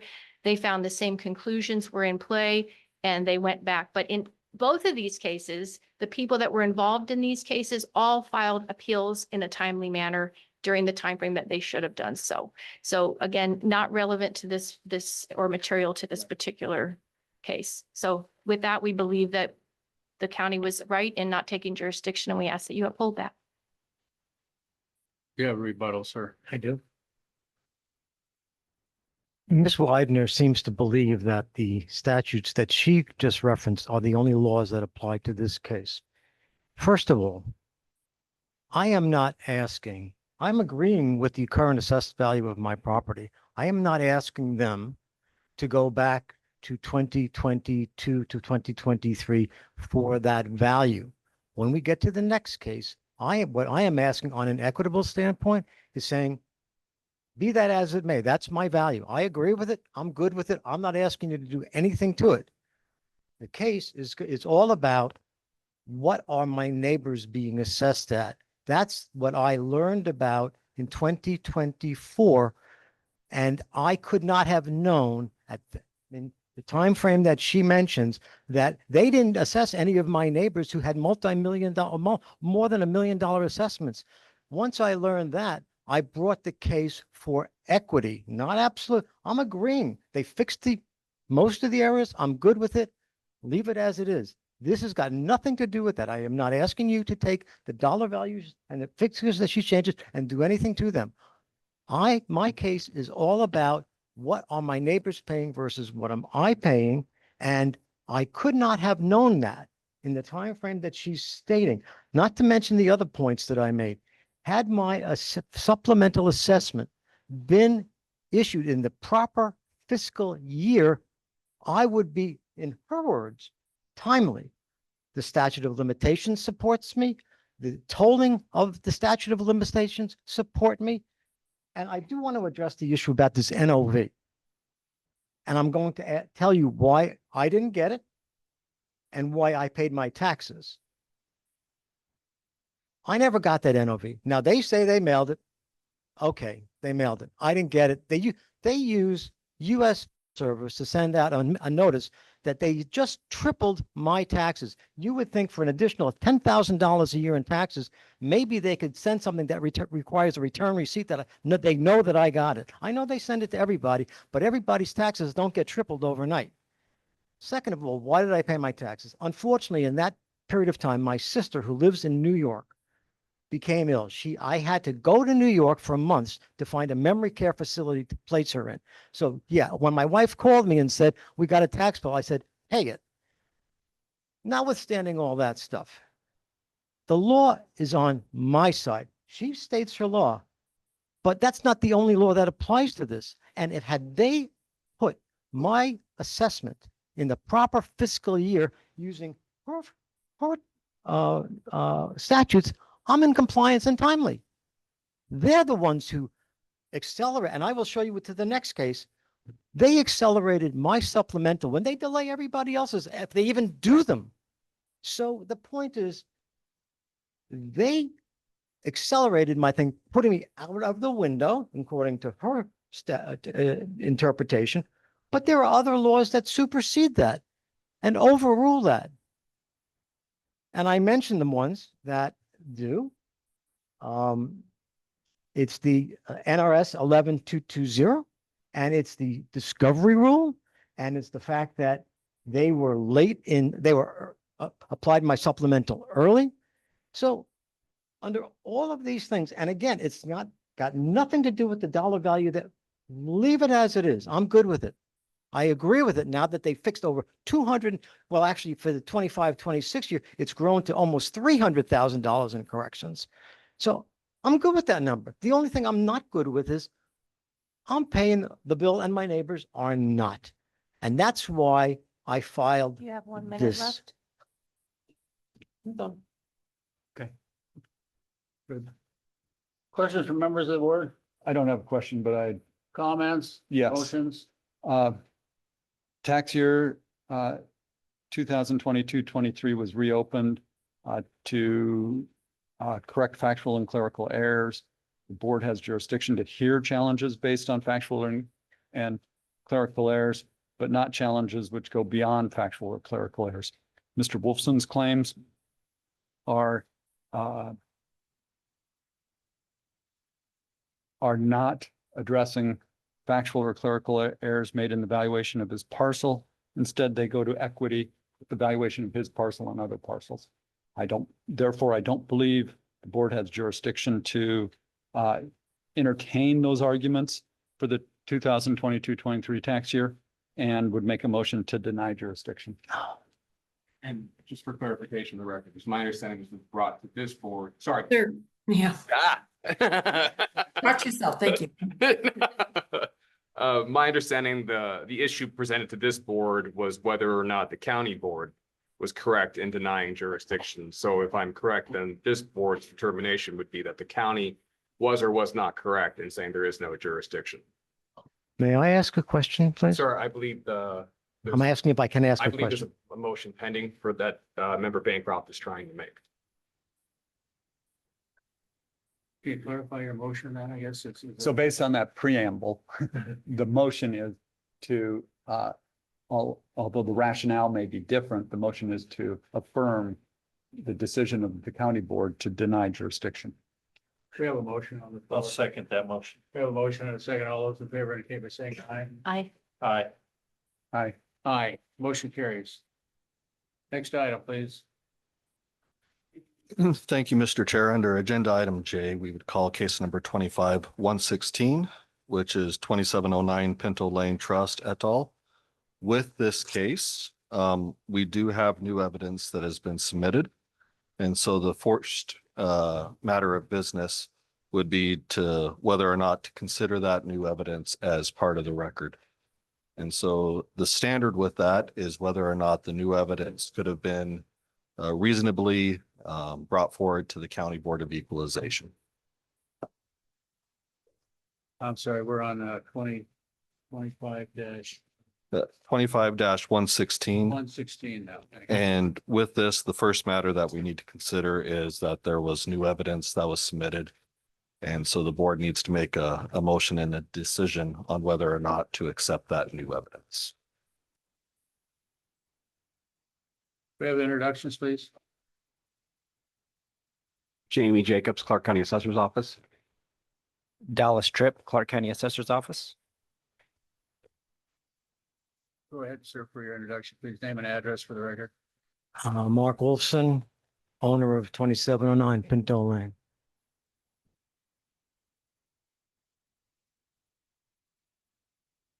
Just as a comment, I'd go ahead and just admit all the evidence and move forward with the arguments. But if you want to go through hearing arguments on admissibility of evidence, that would be fine. You want to make that a motion? I move that we accept the new evidence and move on to hear the arguments in the case. Second that. We have a motion and a second. All those in favor indicate by saying aye. Chair, I'm sorry. It came to my realization after the motion was made that there may be objections that to the Oh, introduction. sir.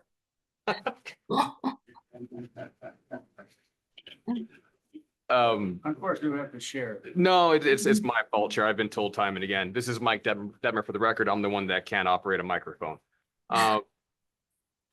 Member Bancroft made a very well articulated motion. But I had a thought that if this is a motion to introduce new evidence, the opposition may want to object to the introduction of evidence, and they should be allowed to make that record. But that being said, I would defer back to the board as far as that would be my advice, is to see if there were any objections to the new evidence. If there's not, then the board can proceed from there. Does the assessor's office have any objection? Thank you, Mr. Chair. Jamie Jacobs for Clark County Assessor's Office. So this is the new evidence submitted by the petitioner. Yes, I do object to it. However, I also have 2 pages of new evidence, so I will leave it up to the board to their discretion. A motion's pending. It's been seconded. All those in favor indicate by saying aye. Aye. Aye. Nay. I believe there is a standard for accepting new evidence, and if they can't prove that this was available at the time of the county board hearing, we're going to set a precedent by accepting it without even knowing if it was available or not at that time. And I don't think that's a precedent we want to set. Mr. Bancroft? There's a motion pending and two people have voted aye. The Chair, it's up. to you. Can I ask a question? Sir. No, does this no. vote stop me No, from no, presenting no. why it should be accepted? Or do I get a chance to show that? There's a pending, the motion is, does she agree with it? She said, no, I'm okay with that, but I haven't had a chance to tell you why it should be accepted. And it was in my brief and I would like to present that and then you can make your decision. Who's running the meeting? Chair, Mike Demmer for the record, the issue it started where at the outset, it was for the sake of brevity and expedience, motions were made. However, as we have progressed, it appears that parties do want to make argument as to whether or not the evidence should be introduced or not introduced. There is a motion pending. However, we did not observe the standard protocol on that motion for new evidence. It may be better to go back and actually go through the motions of introduction of new evidence, but I would defer to the board as there is a motion. Would you like to withdraw your motion and No, I'd like you to vote on it. Mr. Mitchell, help me out here. Thank you, Mr. Chair. Currently, the motion is in front of the board with 2 ayes and 1 nay. If you vote nay, the motion dies. And we would either consider a new motion or we could hear brief. If you vote aye, then all new evidence is submitted into the case and we move forward with the case. Is that setting a bad precedent for the board? There is a standard within NAC, but it is within the board's discretion on the new evidence that they have accepted in the past. The standard is whether or not if the material could have been reasonably submitted to the county board first. Whether or not it's precedent setting, I do not believe it is precedent setting in that we consider each case on its own merits. There you go, vote aye. Motion carries. All right, where are we? Who's going first? What? Thank you, Mr. Chair. Jamie Jacobs, Clark County I'm Assessor's sorry, Office. was the vote to accept the evidence? Thank you. Yeah, motion carries. That has been approved. Thank you. I'm sorry. I thought I said that. This case is for the 25-26 tax year. The case is 25-116. The subject property is a custom home in the Pinto Palomino neighborhood located north of Charleston Boulevard and west of Rancho Drive. An aerial of the subject can be found on page, we'll do PDF pages, 85 of 141.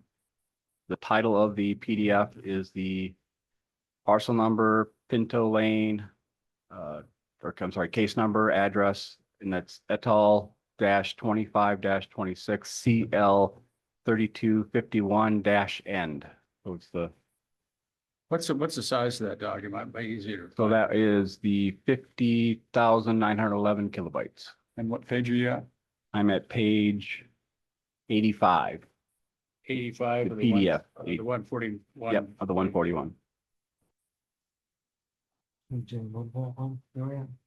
Page 85 On which one? on the one that ends with the CL 3251-end. It's basically the CL, 251 to end? Okay, yep, what page are you on? 85. 85 of 141. We're just looking at an aerial photograph of your Yep. property. It says aerial map, SBE 335. Correct. Go ahead. The home was originally built in Wait a second, 1970. Excuse me, wait. Oh, okay. And what page is that? 85. 141. It's an aerial photograph. The home was originally built, Courtesy there. Working on it. I had 6 files. Yeah. But I did not. There's plenty of files. the home was originally built in 1970 and torn down, leaving the foundation and some exterior walls. The home was subsequently rebuilt and completed in 2021. The subject is a one-story home with 4,985 square feet of living area for the main house and a 1,096 square feet guest house. The subject also has an attached garage and a detached garage totaling 1,834 square feet. The subject has a pool, spa, and is situated on a lot of 0.85 acres. After several emails and conversations with the owner, there were some final corrections done to the record, as we talked about in the prior case, and those were sent to the Board of County Commissioners.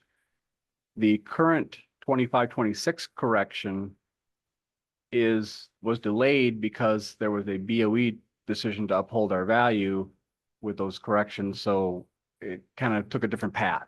The back years have already been sent to the BOCC. They were done in December and March, taken care of.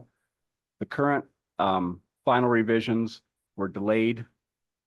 And then, so therefore, we are recommending a reduction in the taxable value that is pending before the Board of County Commissioners, but could be affirmed here at this board.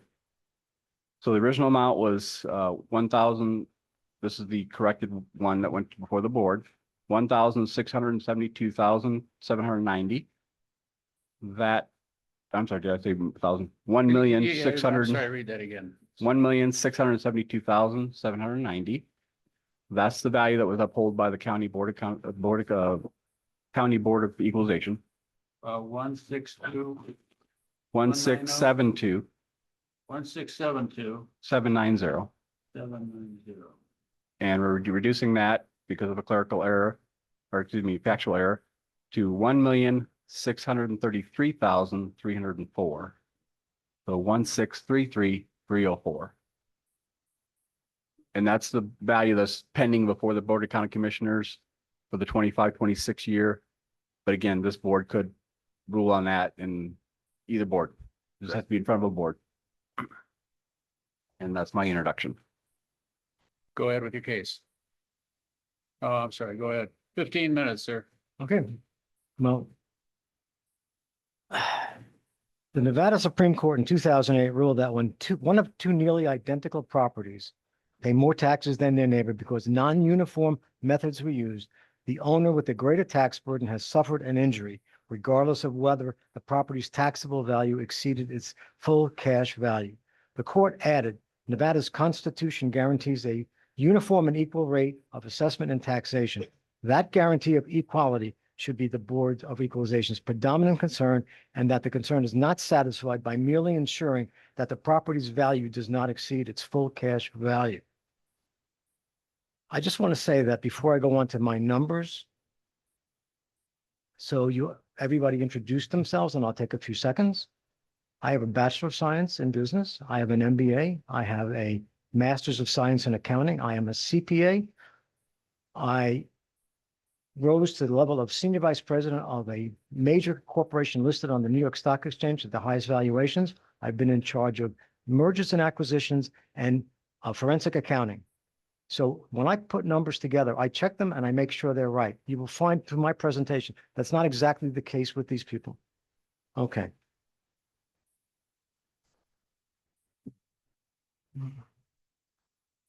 As I mentioned, the county board, after I read that same law to them, this is what they said. It was moved by member Luke Adamo and carried by a unanimous vote of the members present to accept the assessor's recommendation as it does not exceed full cash value, completely contrary to the law and the state and the Supreme Court in 2008. But here are some of the non-uniform methods that were employed. My house received a supplemental of $878,000, but 5 of my neighbors and when I say 5 of my neighbors, I am talking about my next door neighbors to the left of me, to the right of me, and across the street, and 2 1 block away. Okay. 2608 Pinto Lane, 2400 Palomino Lane, 2800 Pinto Lane, 2717 Pinto Lane, 2701 Pinto. These are my neighbors. And I say my neighbors, they are spitting distance from my house. The property at 2608 had $1 million plus renovation, no supplemental. The people at 2608 gutted at 2400, gutted the house, resold it the same year for a profit of $1.6 million. Remarkably, the assessor included that in one of her comps, but without knowledge of the renovation. They subsequently did add $300,000 this past summer. 2717 Pinto Lane, big construction going on. Sent a picture to Mr. Bonesteel, said he was going to put it on the rolls, did not do so. 2701, a full year renovation, not a single dollar of supplemental. So these 5 houses within a stone's throw of my house have been received no supplemental for any of their work. Now, the CCA the Clark County Assessor was informed of these in meetings and emails, but they did absolutely nothing. The Clark County Assessor admitted under oath, this alone should be admitted under oath that these were not done at the hearing. It's in the transcripts. This alone should be grounds to affirm my appeal. And when I speak to these numbers, I want you to have a comprehension. Every $87,000 of taxable dollars I tell you about is the equivalent of $1,000 of real tax dollars coming out of my pocket. There were 3 other neighbors of mine that did receive supplemental assessments. One of them is at 2337 Pinto Lane. When I brought this to the attention of the assessor, Mr. Bonesteel and Ms. Jacobs, they told me it was properly assessed because of all these reasons, blah, blah, blah, blah, blah. Subsequently, they've added $200,000 that one because when I complained, I guess they couldn't see that they had a 1,652 square foot finished basement, which they assessed as an unfinished basement. They couldn't see the 3-car garage. They couldn't see the outside kitchen. They see them now, and now they're assessing them 7 years later. I'm sorry, that's 3 years later. 2327 Alta. That's also in my brief. No permits. This house is assessed at, this house is built to the nines. It sold for $4.6 million. They pay less taxes than I do. 2333 Pinto Lane. This wasn't even my comp. This was their comp. I have in my papers that they were underassessed. I did the math through the M&S work, the Marshall and Swift worksheet, which I didn't even know existed till this occurred, and their property record cards. They underassessed this property by $1.4 million. Subsequently, they have increased that since my appeal, since the hearing, over $500,000. So all of a sudden now they see $511,000 of improvements to that property. It was rated as good. Now they've increased it to a 60 quality versus from good 40 to 60 excellent. They have increased the cost by $511,000. Again, 2 years late. Thank you. Every year that I paid my taxes, it cost me $10,000. The worst example was the 2333. They didn't see the 4-car garage. They didn't see the trusses. They didn't see the new roof. They didn't see that they had 2 kitchens. They rated the guest house at a ridiculously low level. They missed so many things. The numbers are, you can look at their chart and their chart looks beautiful. Every piece of number, every number in those charts is wrong. Exaggeration, not every number. But if you put garbage in, you are doomed to get garbage out. How could you look at a house that Mr. Bonesteel told me to my face he walked through, but he couldn't see a 4-car garage. He couldn't see a tennis court. He couldn't see the Cat 6 wiring that he assessed my property $40,000 for that they have. I saw it. I walked through the house because it was an open house. Beautiful house. We'll show pictures of it later. 3011 Pinto Lane, another one that got no assessments. Now, I did write to Mr. Bonesteel about this house, and he told me back in 2011, they added $800,000 of equity, but their value history published by the assessor's office doesn't show anything for that. In fact, they did have one in 2004, but it was for $500,000. So the data that they use, they make up. They don't even tie to the data that they submit and publish, which I have, and it's been submitted. They valued that property at $206 a square foot versus mine at $183 a square foot. 12% more. When you see the pictures, you will roll your eyes. And going back to 2333, they actually rated that one at $181 a square foot, $2 a square foot less than mine. And when I tell you that house was built to the nines and mine was not, it is outrageous. Now, they did change that one. When they changed it, then they added the $511,000. They raised that one from $181 to $243. I submit it's probably right at 206, but that's a judgmental call that that's one of the subjective issues.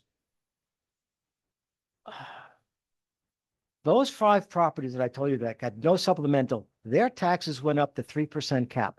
Mine went up $10,000 every year since mine assessment. Keeping in mind, my supplemental was issued a year before it should have been. It finished July 27th. That's in the record. That's in my papers. That's in their papers.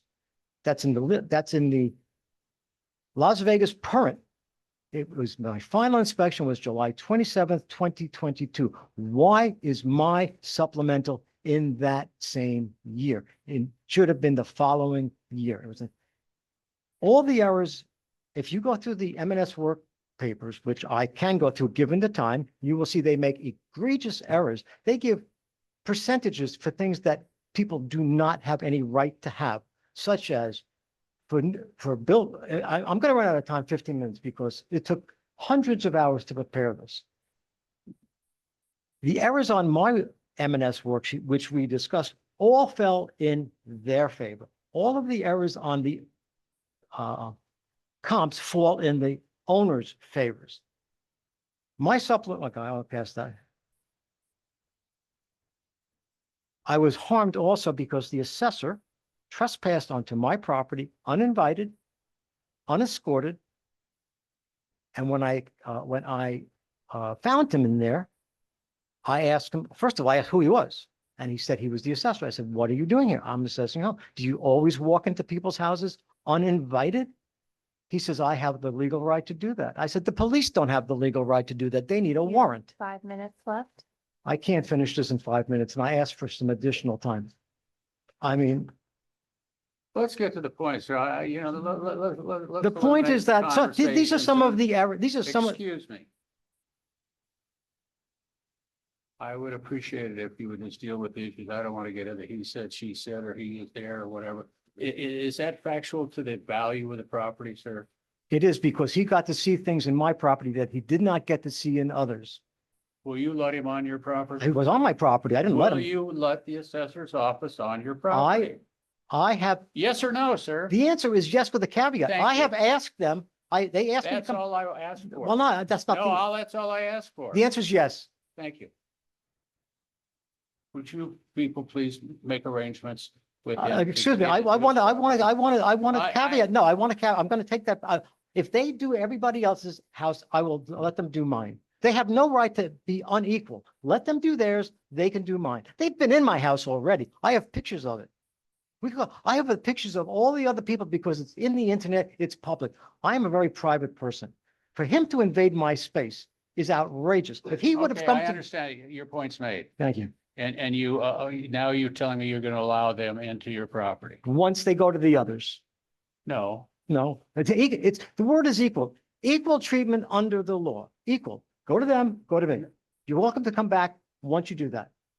Because if they can, coming to me doesn't do it.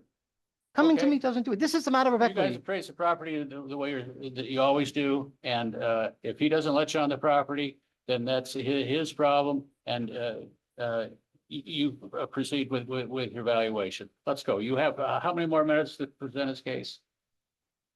4 Three. minutes and 30 seconds now. How long? 4 minutes and 30 seconds. These are some of the examples of errors that they missed, okay? They missed a 1,652 square foot finished basement. They missed a 3-car garage. They missed a 4-car garage. They missed an entire rewire of 2333 Pinto, which is in the plans and in the building plans submitted in my papers. They missed the framing of 2333 Pinto Lane.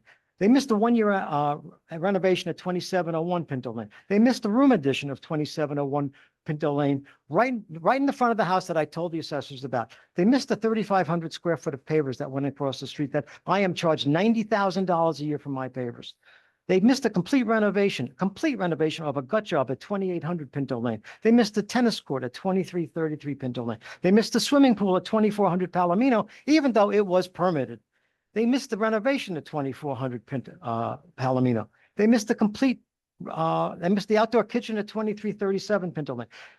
At 2327 Alta Lane, they issue on their property record card debits and credits. They issue them a credit of $147,000 for a shingle roof.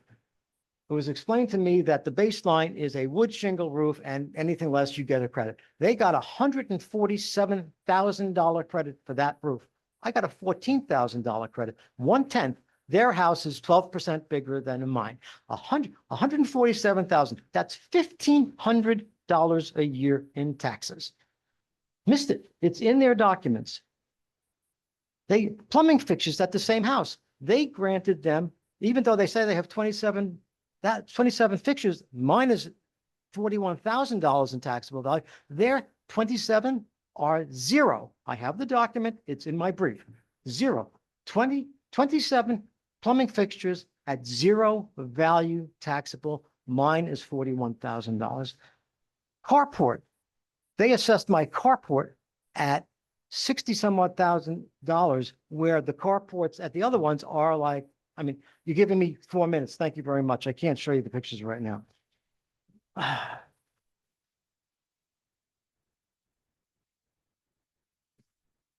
I took a look at the comps on page 7 on everything.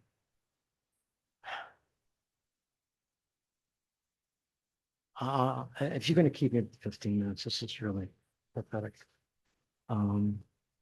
I'm sorry, we can't hear you. Are you still on the record? Yeah, I'm thinking. I'm thinking.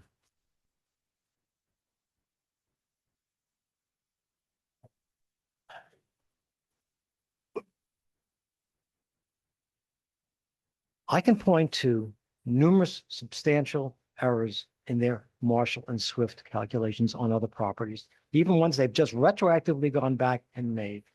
You unfortunately will not be giving me the time to do that. How much time do you need?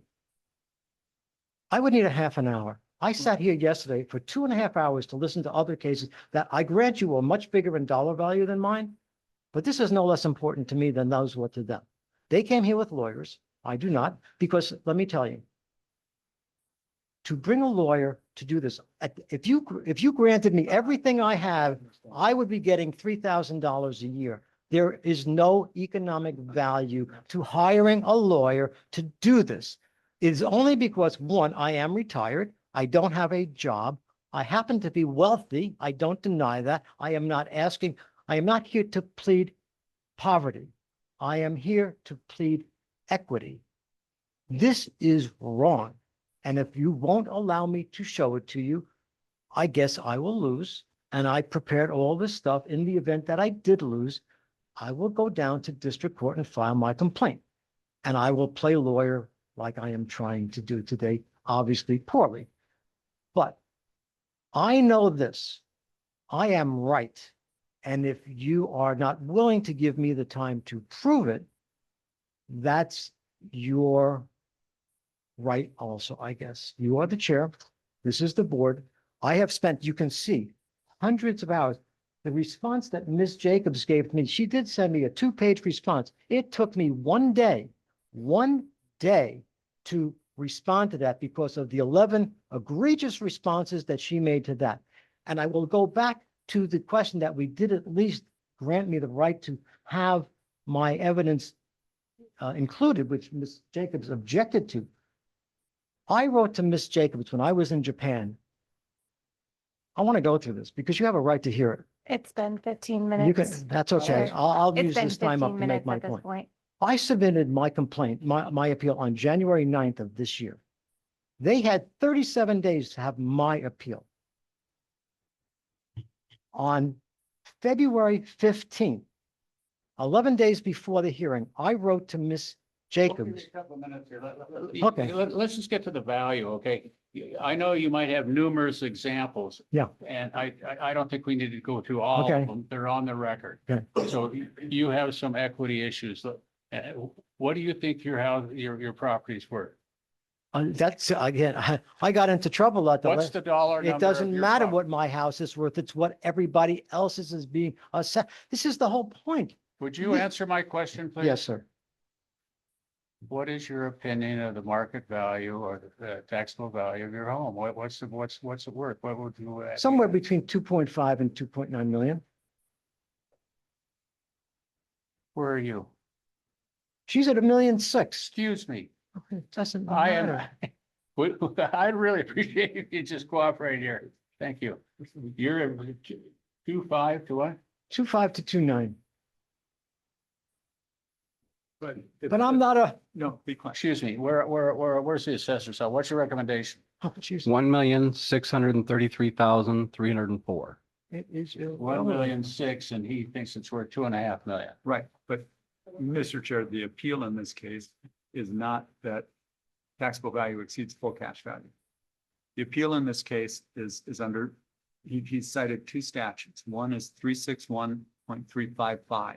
And under that statute, you're complaining that I'm bearing a higher burden of tax because other people are undervalued. And under that statute, I think Mr. Wolfson is trying to make a point that these other houses, he may be comfortable with his value at 1.6, but he's saying these other people are undervalued. So I'm bearing a higher burden than they are. They should be brought up. So there's some equalization. I believe that his argument under 361.355. There's a second statute that he cited, 361.356, which is a complaint that he's assessed higher than other similar properties. Again, this doesn't have to do with full cash value. It's that he's assessed higher than other properties. And that then he's got to show an inequity between the valuation of his and the valuation of these other properties. So I think that's. I understand that. I don't know if he does, but I don't, if we. So what I'd ask him is under 361.355. I have to get out my cheat sheet. Wait a second, I'm not a lawyer. I gotta make sure. I think that's the one that, that's number 5. I have that number 14 here. I got.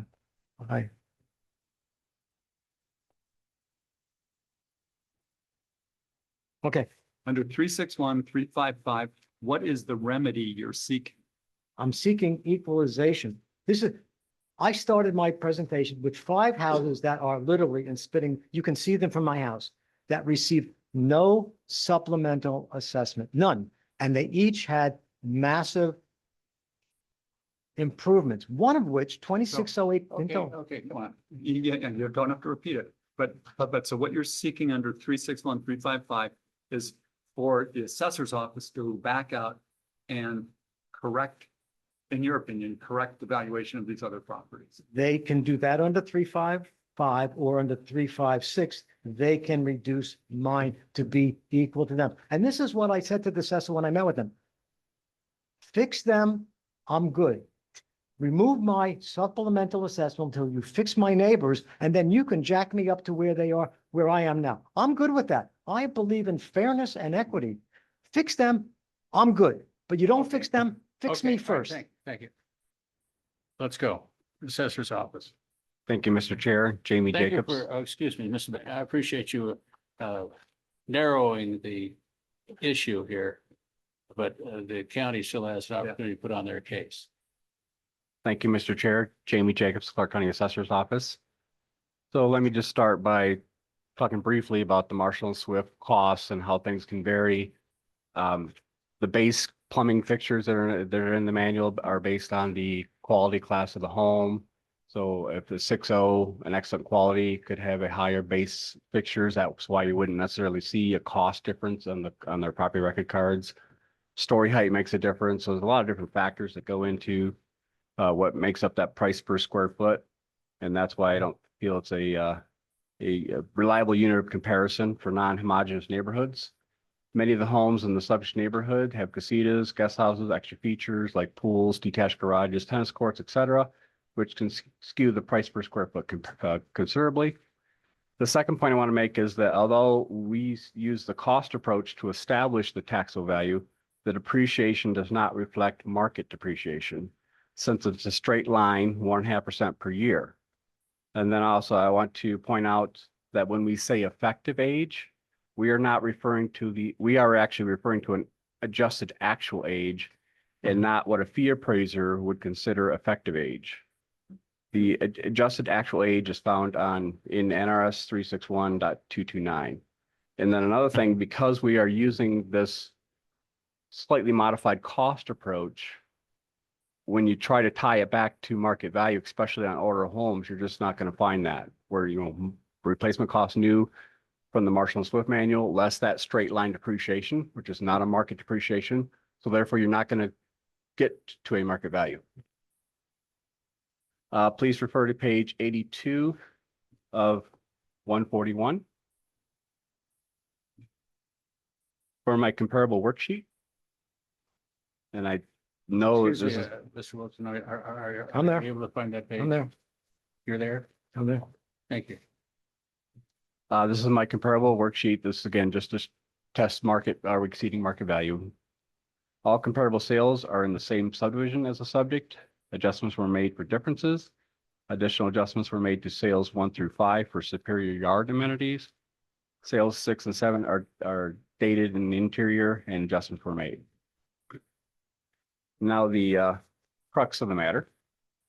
Or if you refer to page 2 of my new evidence, so this is the file named Assessor New Evidence, 2075 kilobytes. Can you give me 1 second? please? 2075. Yeah, Hang on. that's the Assessor New Evidence, 3 pages. 3 pages. By the way, I didn't even get to the land subject then. That's even. I'm sorry, I can't hear you, but I don't know if I wanted to, or did you want to say something? I said I didn't even get to the subject of the land yet, but I guess they'll present their case on the land. So this, I still haven't found it. Give me 1 second. I'm looking for, you're gonna go to what page now? the equity, the new evidence. The new evidence.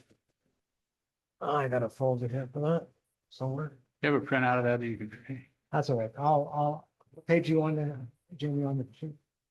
Page 2 of 3. Oh, I got it.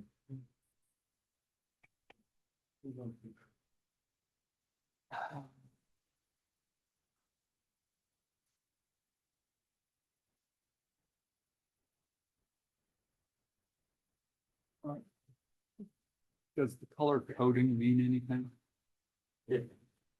Yeah, so this is basically I'm sorry. I'm gonna take a picture of this page.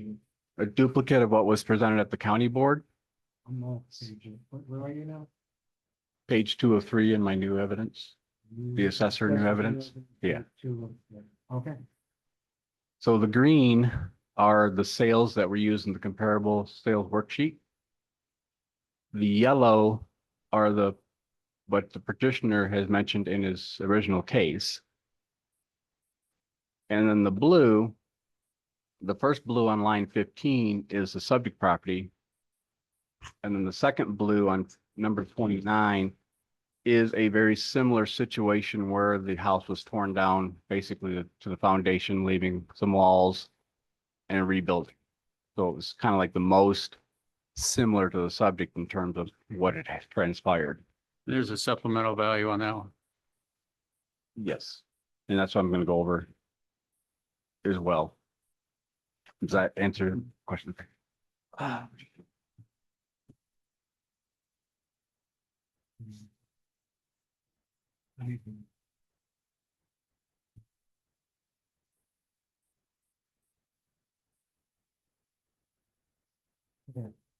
All right. All right, so this is an equity grid for the subject neighborhood. This is the same, like I said before, the same equity grid from the county board with 2 additional columns to the far right. Basically, the grid remains pretty much the way it was originally sorted. at the county board. So I didn't readjust the sorting based on this new supplemental. I left it as it was. And then the subject is at number 15 on the equity grid in terms of highest total taxable value to lowest. And then before I talk about the new columns to the far right, I'm going to again reiterate that I did at the county board under taxable values, kind of like almost to the end, maybe 90% of the way to the end. There's a column called supplemental right before the total. And then 2 columns to the right of that, there's the year, the tax year. So basically what I was trying to show here that over the years, we have picked up supplemental value to the neighboring properties. And then the year, 2 columns to the right of that, show what years that supplemental values were picked up. And then you see the columns for supplemental and then the year. The purpose of these 2 columns is to show that the years, it shows that supplemental value had been added to many properties. At the county board, we stated that we will conduct a reappraisal to the subject neighborhood. And then I want to go over what we've done so far. So in the spring after the board hearing, we went out there, and we actually we sent a letter to all the neighboring properties and asking for what improvements they might have done over the years. And then we also followed up with researching permits, the MLS, and then so the far 2 columns on the right are things that we've done.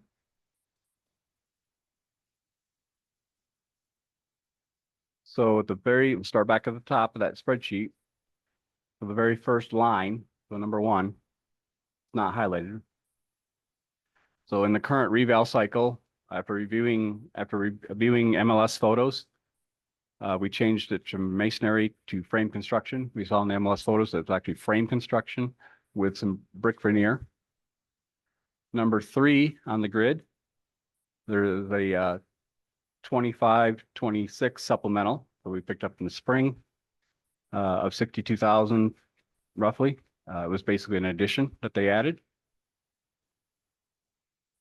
And then number 7, it's not highlighted, but number 7 on the grid, we did pick up a actually supplemental in 24-25. So nothing related to this case, but I'm just pointing out that we actually did pick up prior supplemental with an effective age adjustment from 1999 to 2002. Number 10, which is highlighted, which was one of the comparables, the 24-25 taxable supplemental was added for 648,000. It was an effective age adjustment from 1977 to 1985. And then number 11, again, 25-26, we had supplemental of 228,000 miscellaneous changes. And under the current reval cycle, which we're still working on, we did a quality control, a quality adjustment to excellent. Number 12, just stating that there's some permits in the system. We haven't visited that one yet, but we'll do that this fall. Number 16, this is the one that the petitioner emphasized today.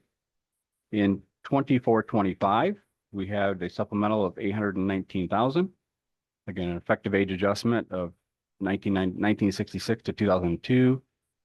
They also added a pool, paving, and then we have an additional supplemental for 25-26 of 492,000 for effective age adjustment to Kisita, and added a tennis court. And then in current reval, we're changing the quality class to excellent with an effective age adjustment to correct for the roof trusses that he had mentioned that we didn't get. Based on aerials in mid-2023, the home was still being worked on, and late September of 2023, they received their certificate of occupancy. So picking up it for the 24-25 tax year would have been appropriate. Number 18, the 24, again, we picked up 24-25 supplemental of 343,000, which is adding a pool, spa, detached garage, tennis court. And then on the current reval cycle, this fall, we're adding the sports court.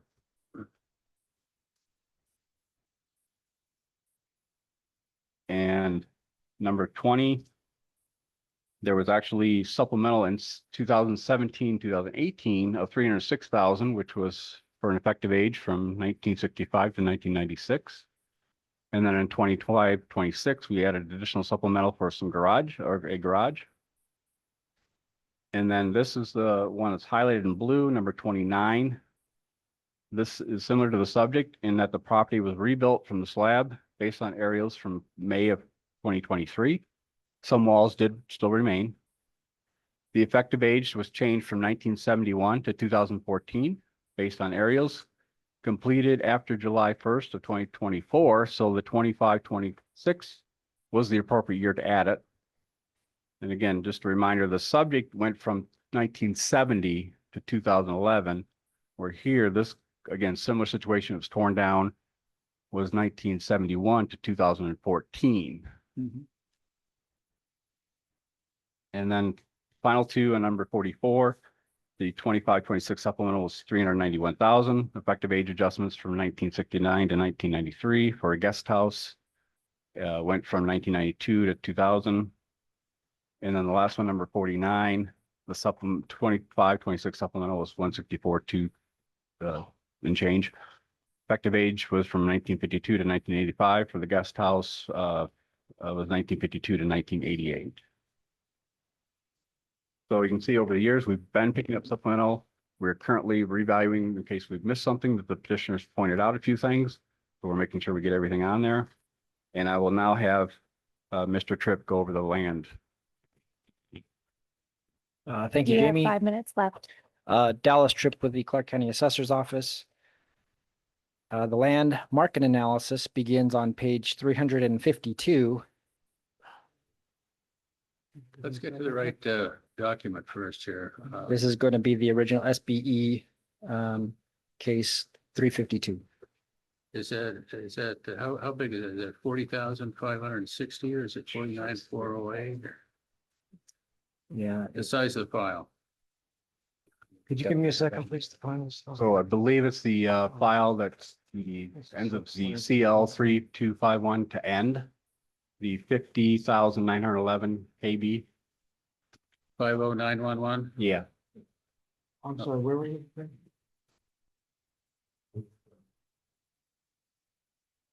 This, the one that ends with CL.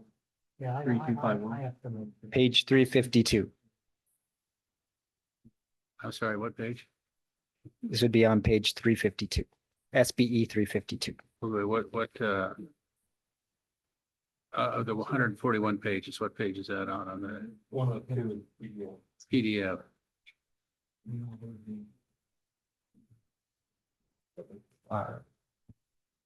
What page you on? It's 102 of the 140. Okay. 1, 2.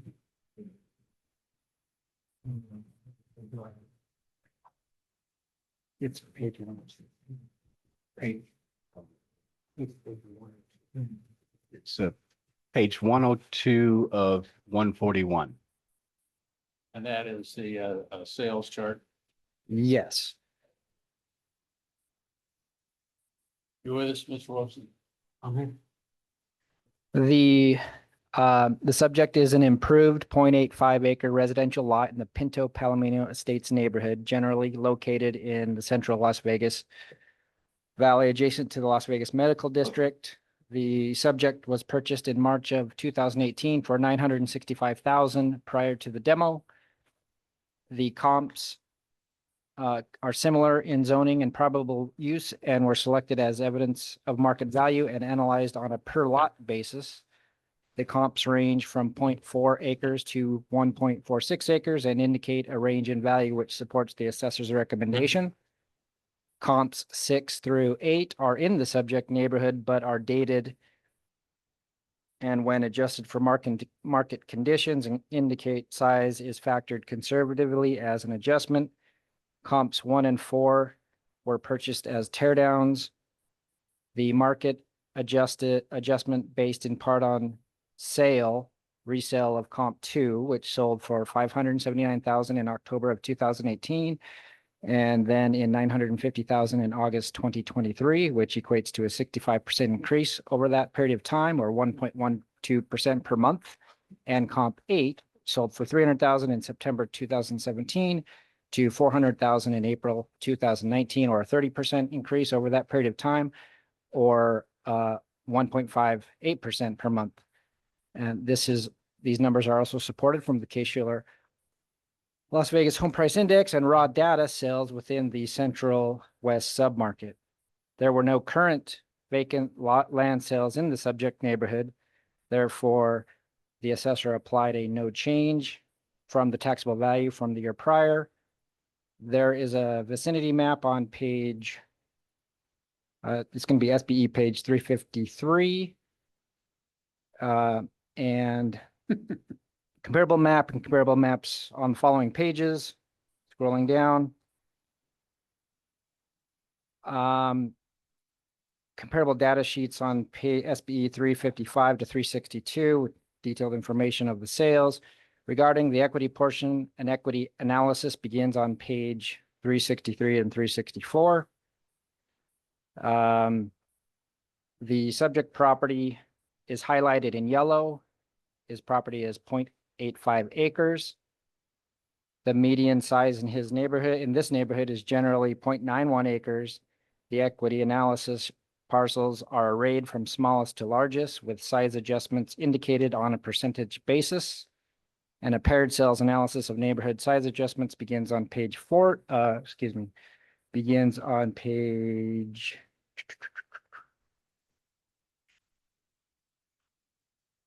365.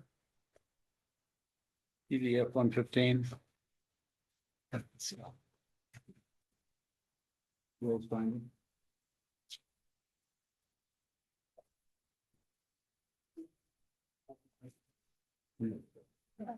Yes. Go ahead. Yes, so the paired sales indicate a range similar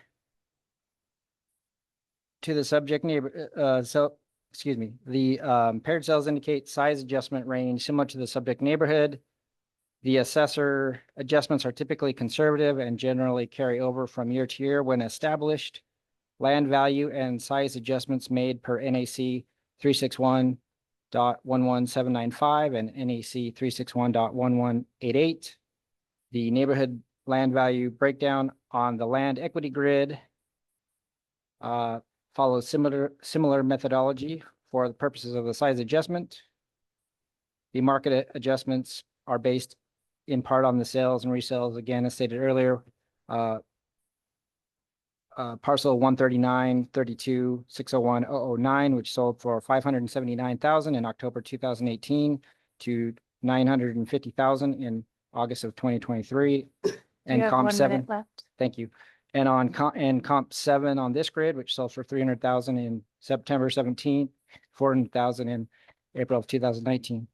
I want to conclude by saying that the per acre market adjusted analysis on page 365 supports the principle of diminishing returns for surplus land. I've confirmed with the City of Las Vegas Planning and Zoning Division that zoning in this neighborhood allows for 1 home per lot regardless of size. Pairs 1 and 2 cover a broad range regarding size. Size is reflective of the subject neighborhood. Pair 3 and 4 are more current in adjacent neighborhoods. Pairs 5 and 6, 7 and 8 have similar sizes within the subject neighborhood. A diminished return is evidenced by the sale price per acre of the larger lot within the neighborhood. Therefore, we maintain that our size adjustments are appropriate. Thank you. So, Mr. Chair, just to conclude, we're recommending a reduction in taxable value from the 1,672,790 to 1,633,304, based on the corrections that were mentioned previously. And we'd be happy to answer any questions you have. And you've addressed the issues of the equity? Yes, based on the equity grid that I went over, as far as what we've done in a reval, and some of the supplemental has been added in prior years as well. Thank you.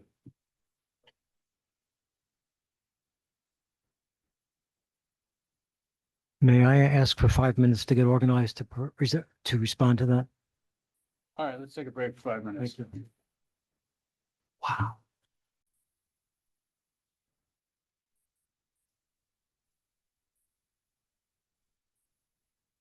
If it's okay, I'd like to go and sort of like a reverse order and do the land piece with Mr. Tripp presented and then go back to what Ms. You Jacobs. have 5 minutes, sir.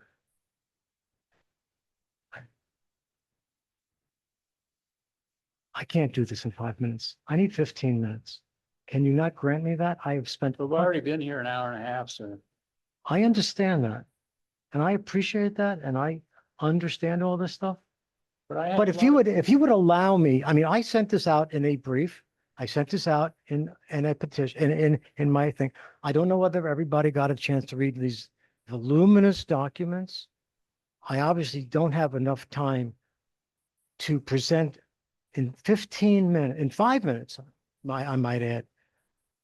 The misleading, they put out a chart with so much misleading, and I have to explain it all. And you expect me, or you require of me to only spend 5 minutes. I can't do that. And I apologize for that, but it's humanly impossible. It's humanly impossible.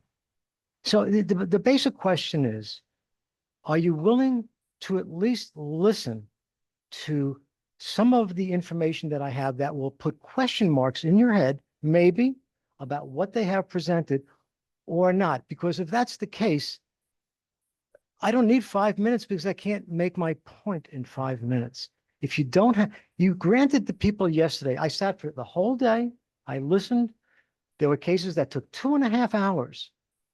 I don't think asking for another 10 minutes or so to raise questions of significance that might change your mind of what they have said on a one-sided scale.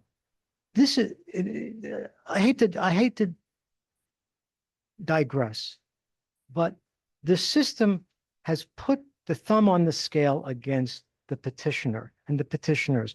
And I say that because you come here with a voluminous amount of proof, which I'm not allowed to present other than the briefs that I submitted, in a time frame that's unreasonable. When they can put out one chart, and Ms. Jacobs made reference to one chart where they made 11 changes.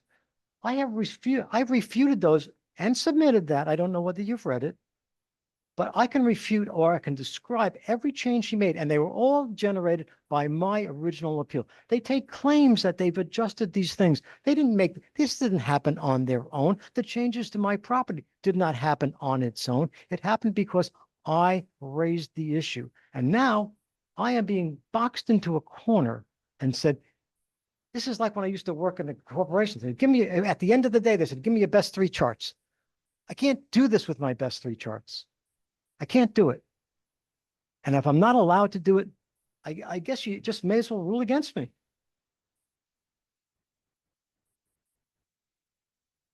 How much more time does he have? 2 minutes and 56 seconds. I'm asking for more time. Can I have it or not?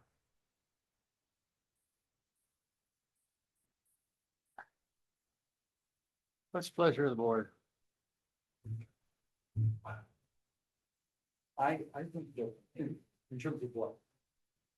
Peter, I don't think your mic's on.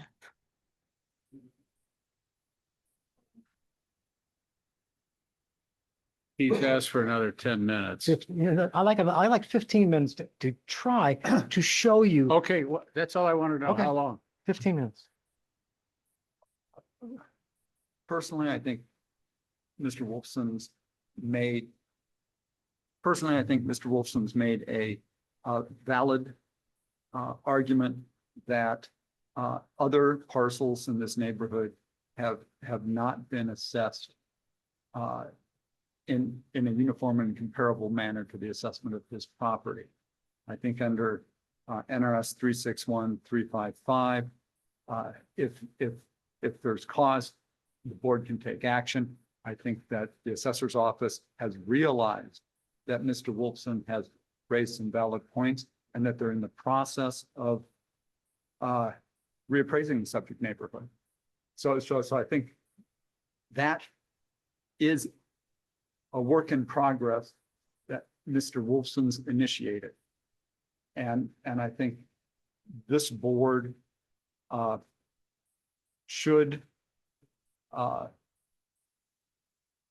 continue this hearing until a point in time when Clark County Assessor's Office has completed its reassessment of the neighborhood.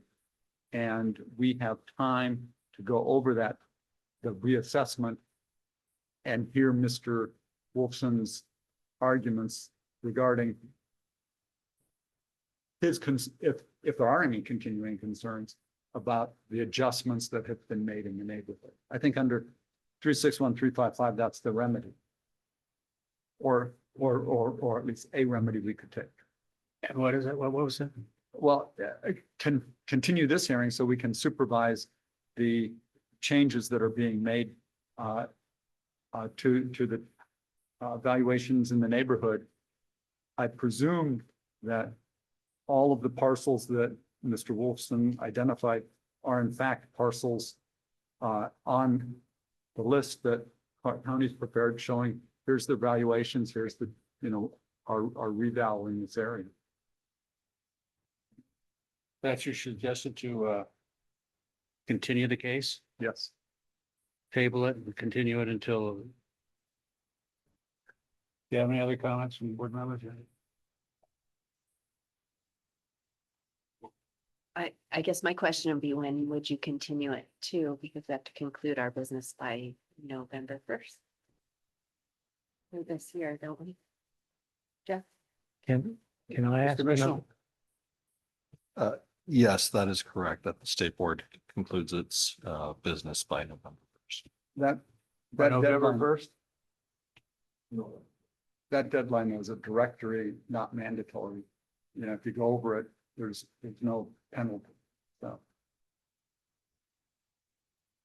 Mr. Chair, if I may. Yes. Jamie Jacobs for the record.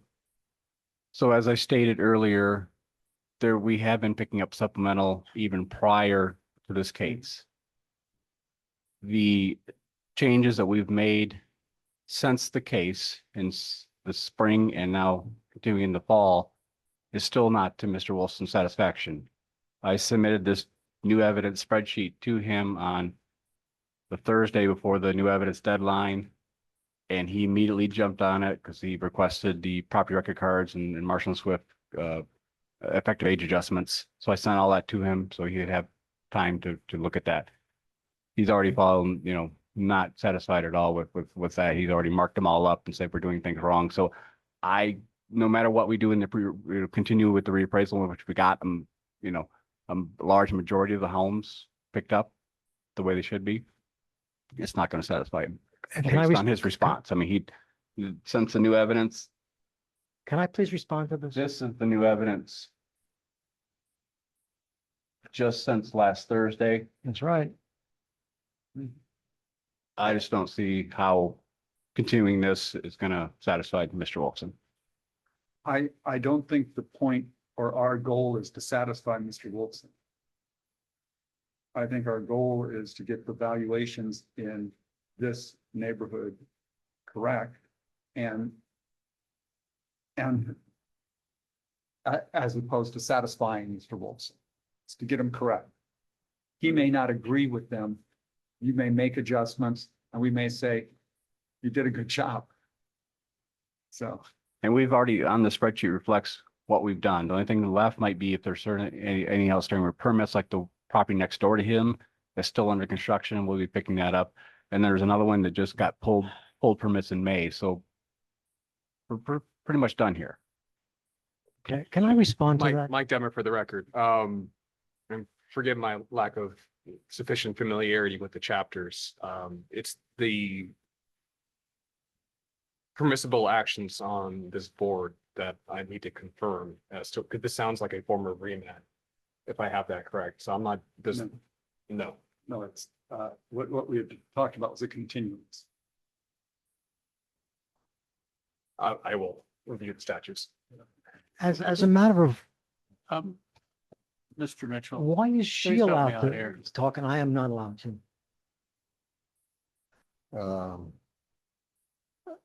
Thank you, Mr. Chair. I think the first order of business is we had a request for more time. We currently have 2.5 minutes left, and Mr. Wolfson's rebuttal. If you wish to grant more time, that is at your discretion. If not, I believe we need to give him the remainder 2.5 minutes. And then we can kind of close the hearing and deliberate after that fact if we need to.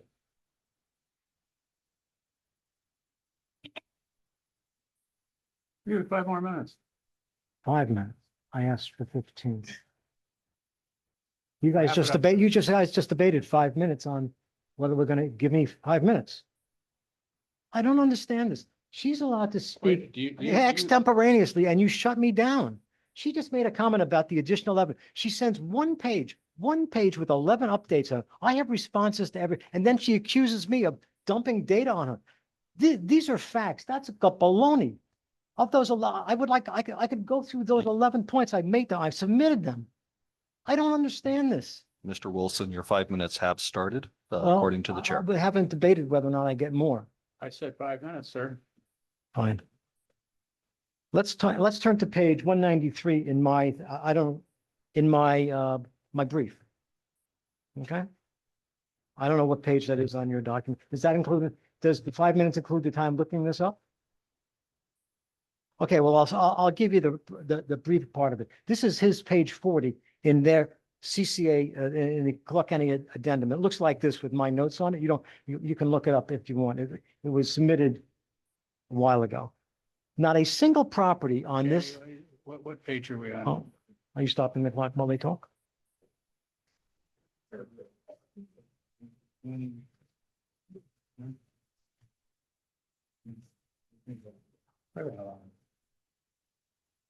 Are we still on your brief? I'm sorry? Are we still? It was on Still page on your 193 of my brief. 141. Page 102 of 141, It looks like this. the land grid or the paired sales. 193. Oh, that's the base. That's the bottom.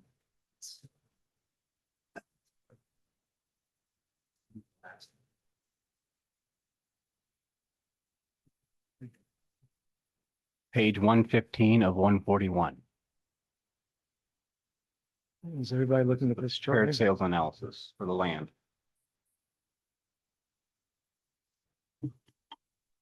Is that?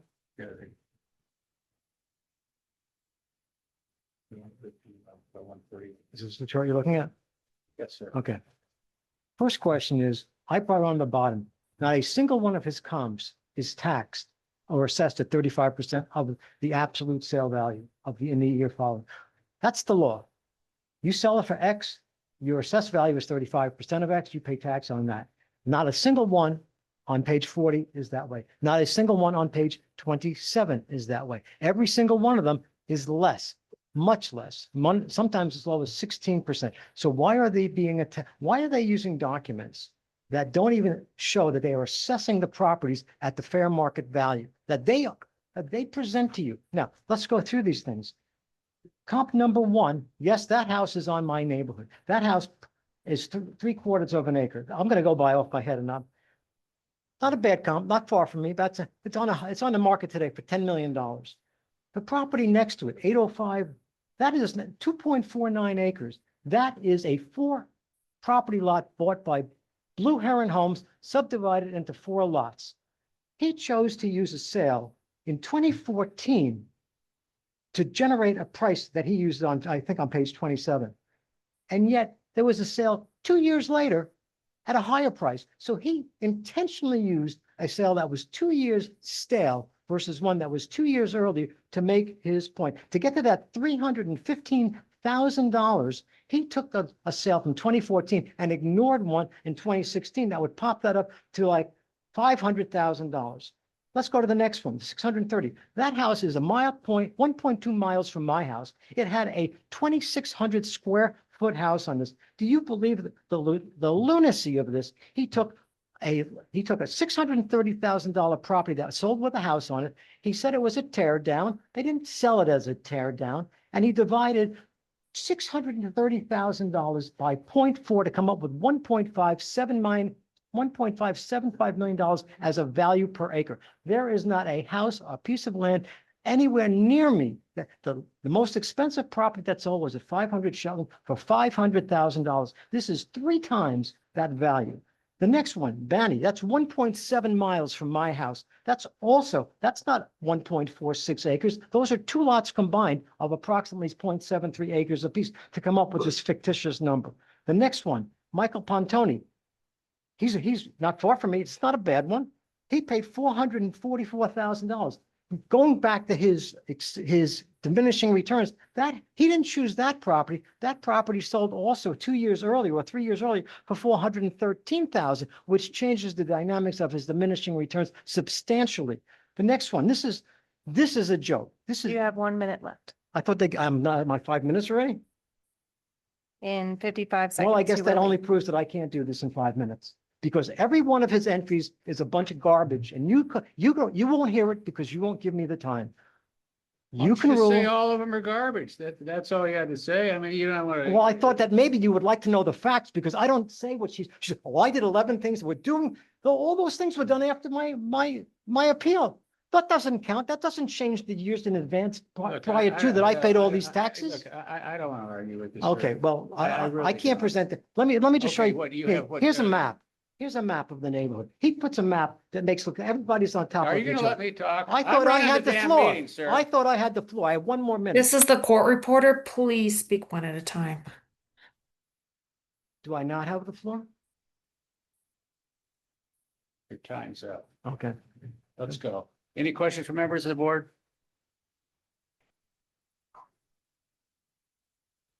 Comments, motions? I'll make a motion that, under 361,355, I believe that Mr. Wolfson has pointed out, problems in the valuation of properties in in his neighborhood. I think that, which has caused the undervaluation of, those property. I believe, Clark County is in the process of reappraising the subject neighborhood. And my motion would be to continue the hearing until completion of the reappraisal of the neighborhood. And then, we can reconsider the case and the adjustments made, and approve them or make a final decision in the case at that time. Does that require any cooperation from the petitioner with the assessor's office? It doesn't, but it would be nice. You know, we can't force cooperation. We can encourage it.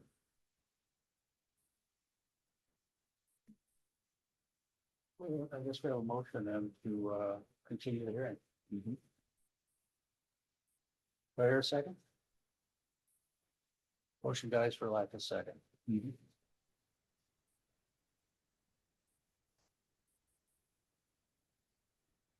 Anything else, board members?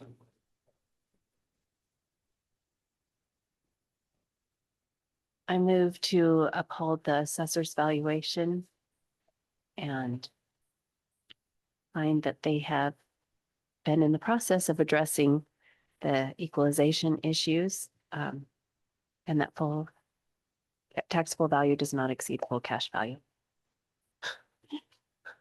Second it. We have a motion and a second. All those in favor indicate by saying aye. Aye. Aye. Aye. Nay. Motion carries. Thank you. You guys should learn the law. At least somebody knows it. See you in court. Thank you, members of the assessor's office and Mr. Wilson. Have a great day, will you, buddy? Nice to see you. Thanks for coming by. Do you want to take a lunch break or you want to just continue on for? We'll be very great. What number is that? 171. On what? 171. Okay, the assessor's office okay with that?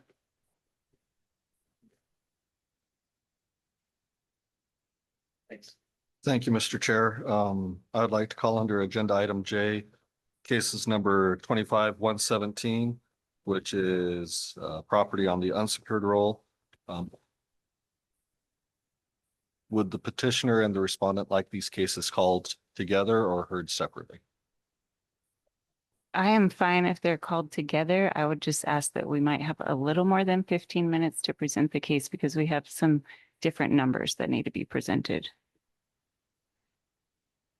Have you talked to the petitioner about those numbers? What I mean is that the supplemental case has different recommendation than the secured. So it may take a little bit more time. Now, my question was, have you conveyed that to the petitioner? Yes, it's been in the record.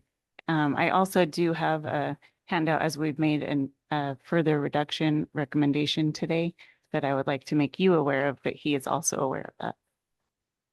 Should this take a couple of minutes, sir? We're very close. I'll be very quick. I don't, they might need 15 minutes, but I will be extremely quick.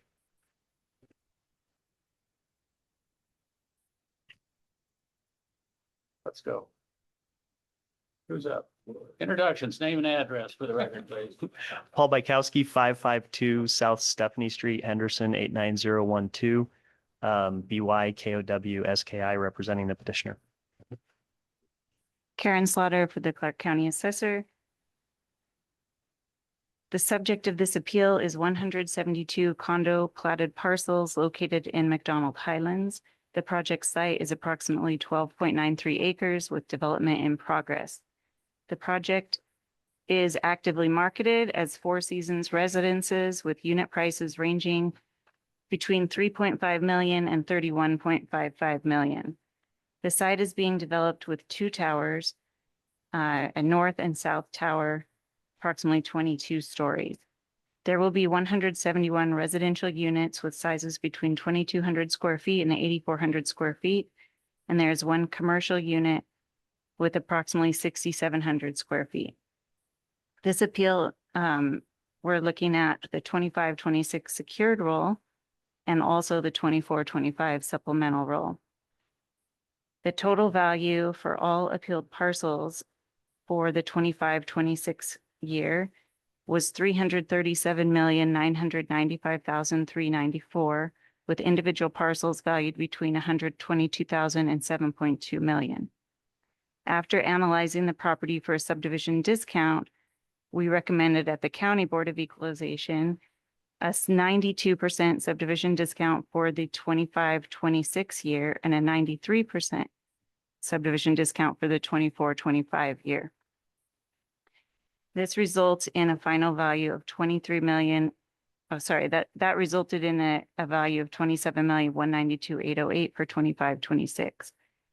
Upon reading the brief that Mr. Bykowski submitted for this hearing, where he indicated that the comparables that I had used all had site improvements included, I began investigating this as I was not aware of that. I was just confirmed yesterday that a couple of the comparables, the sale price did include site improvements. Even though they weren't there, the sale price included those. So we made a further recommendation. And we are now recommending for the 25-26 year, a 93% subdivision discount, which reduces the value further to 23,814,519. And for the 24-25 year, we're recommending a 95% subdivision discount, which reduces the total value to 16,891,445. And I would like to hand out the new stipulation letter along with the parcel detail and also the updated development method that shows that new reconciled value. Well, that was your introduction to the property? Yeah. Thank you. Should I go ahead and pass that out to you now? Hold off just a minute. Just evidence wise, let's hold off until we hear the petitioner. Then Okay. she can hold it, hand it out on respondent. I'm sorry, your name is, Paul Bykowski. you're the Senior Vice President of Land Development at McDonald Island? Yes, I am.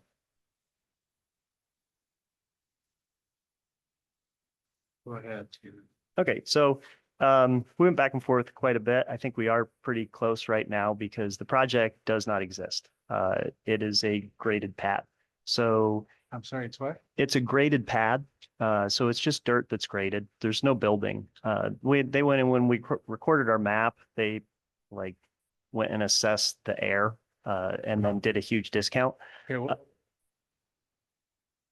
are you talking about as of the date evaluation, the July date or? Oh yeah, it's just dirt. currently? It's just dirt. As of when, sir? Well, now, so as of July, I'll go through pretty quickly No, what. I'm just asking you a question, sir. Yes, What's our data value on this? June 1 of each one of these years? 24 and 25, June 1. June 1. Or sorry, July 1. So the valuation date is as of July 1, 2024 for the one case and July 25 of the other case. Correct. And which data are you referring to, sir, in 24 or 25? So both. I was saying it does not currently exist. So I'll go through real quickly, just As of July 2025, there's nothing vertical? nothing vertical. No. Still nothing vertical. So I'll go through what happened was we recorded a map and they put a crazy number on it. So we had to decide, they started putting a subdivision discount to get near the true cash value. So what this was we have a parcel that McDonald's sold to this Henderson Pinnacle group. It's about 11 acres of hillside property. It's very extremely sloped. So the agreement was they were purchasing it as a contribution, was negotiated. The fair contribution came out to $18 million towards the project. So we considered that a fair number for the property. But the number for $18 million was for a padded land. So we got the deal together and we had a post-closing obligation. After the $18 million agreement, McDonald had to go back in, spend $9 million to make a sloped parcel into flat pads so they could build it. The first year, put in about $4 million to get it towards that flat pad with utilities. Second, another $5 million. So at July 1st, 2024, it had $4 million worth of grading done. The additional $5 million of grading utilities was done as of July 1st, 2025. So our contention is that as of July 1st, 2025, it should be the $18 million from the agreement. That was the sale. It was for a flat pad with utilities. The assessor's office thought it was worth more based on other comps. The other comps we don't believe were accurate because when you take a sloped area of land and turn it flat, you don't take 11 acres and make it into a flat 11 acres. You have to have slopes and walls and you come out with a smaller area. So all of their comps had areas where the entire pad had the number to it because it was flat. You can't put that over 11 acres because after I graded, I get two smaller flat pad areas. So you either have to assess it at the larger number with a smaller dollar per square foot, or you can use the higher padded comps for what you have left after you grade it. And they didn't do that. They used comps of flat padded land with utilities available and applied it to the entire property pre-graded size. So you have to go back in and have an accurate comp of what you have left after you grade it. So it just became a difference. They felt that the $18 million wasn't an accurate sale because it was a contribution towards the project and not a traditional sale.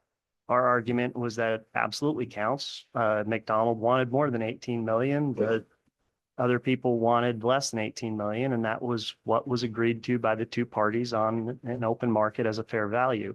An investor in the project, to get the same percentage of the project investment, would have had to give $18 million cash to get that. So there was a solid $18 million value established in this transaction. We think it's perfectly reasonable to have that $18 million and the comps backed it up. When they provided us the comps, it said, hey, we're right. $18 million was a good price for a padded lot of that size.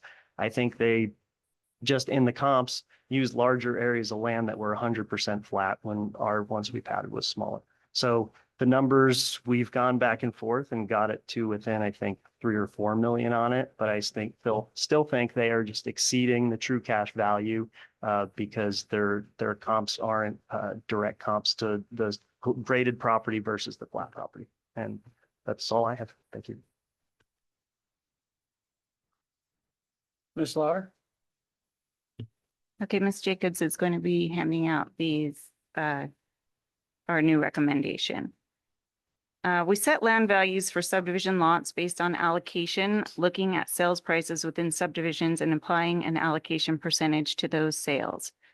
When there are no sales in a specific subdivision, we look to a subdivision with similar parcels and a similar product to set that value.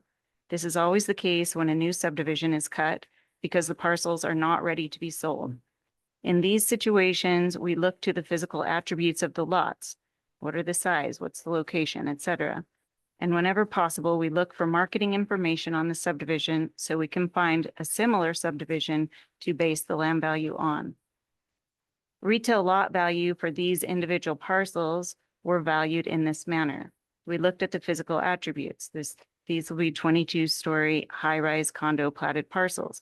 They're located on a hilltop in McDonald Highlands. The next step was to look for marketing information so we could find the most comparable property to help set land values. The marketing information for these parcels is in abundance. We found that the project is the Four Seasons residences, and a press release gave the starting prices that were being asked for this project based on the bedroom count. That can be found on SBE 165 of case 118. The difficulty lies in finding a comparable property in Clark County to ensure we are treating it equitably, as there are only 5 Four Seasons residences in the world, including this one in Henderson. Because there's no comparable property in Clark County, we had to rely heavily on what product would be going there. What would the product sell for, and apply an allocation in order to set the land value. You could refer to SBE 89 through 92 of case 118, and that shows the unit sizes, the floor level, the starting ask price, and what our retail land value was for this. Excuse me, 89 of 250? Of case 118, SBE 89 to 92. 118, I'm sorry. We then looked at the Summit Club, which we feel is inferior to the future Four Seasons residences. But it is the most comparable property we feel in Clark County, as it's a recently built luxury condo product located in a similar high-end guard-gated golf community. And if you look at SBE 206 of case 118, there's a comparison of the two projects. I want to I'm focus. sorry, can I find that page? I remember that it's a chart and it has the two. Mhm. So this is in in case 118 on SBE 206. So this compares the Four Seasons projected with the That's Summit fair. Club actual, yes. I just happen to have printed it at home. Sorry, go ahead. No problem. I do want to say that on this, it says that there are 24 floors. It's a little confusing because in all the press release, it says there's 24 floors. When I look at the plat map, there's 22 floors. So most of what I'll say says 22 floors, but this does say 24. Our land values on the Four Seasons, this is the retail land values for both years, start at approximately 950,000. It goes up to 7,144,000.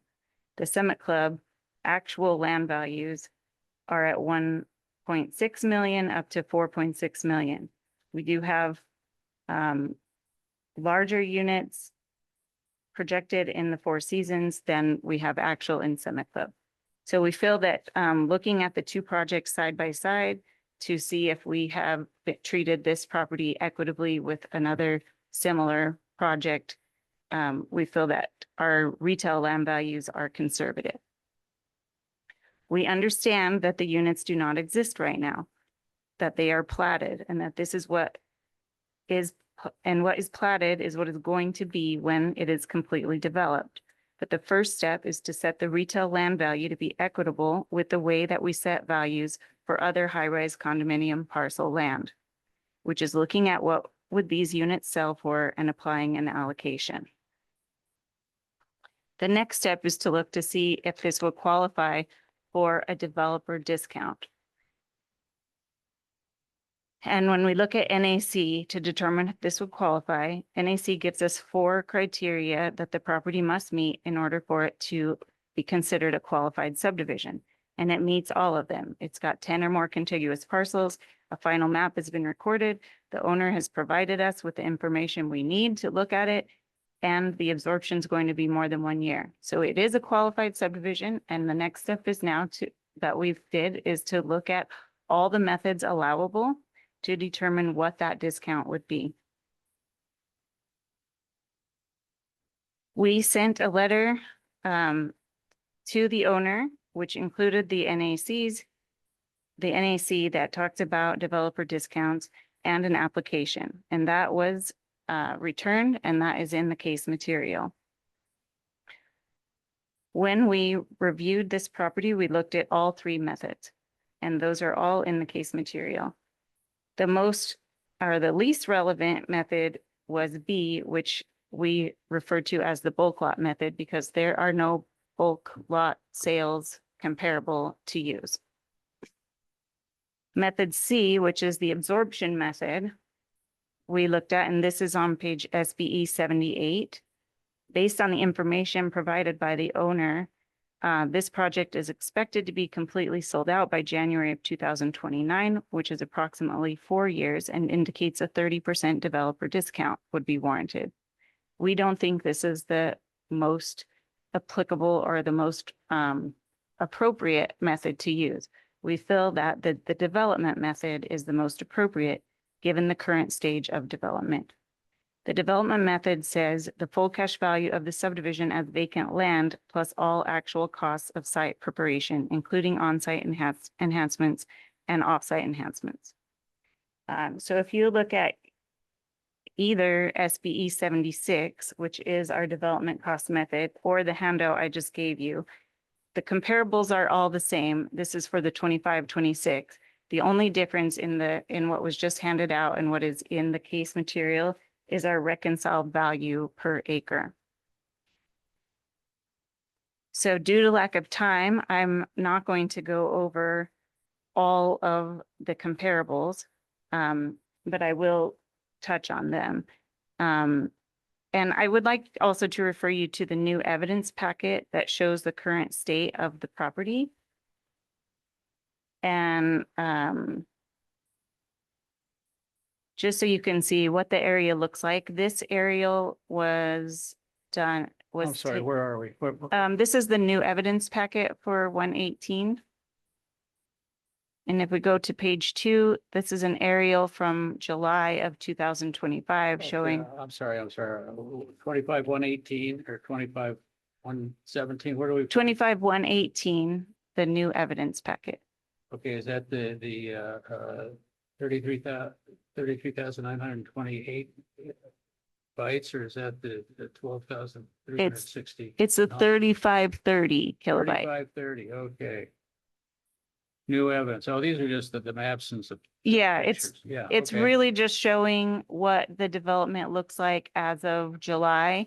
The aerial was from July. The photographs that I took, that was in August. It was August 14th. And I want to clarify that these large, for lack of a better term, retaining walls, those were not there as of July 1st. When we talked to the people who guided us through the site, they told us those were not there. So I want to make sure that, I'm not trying to say that something was there on July 1st that wasn't, just to let you know that there has been significant development since the photos that were available at the time of the county hearing.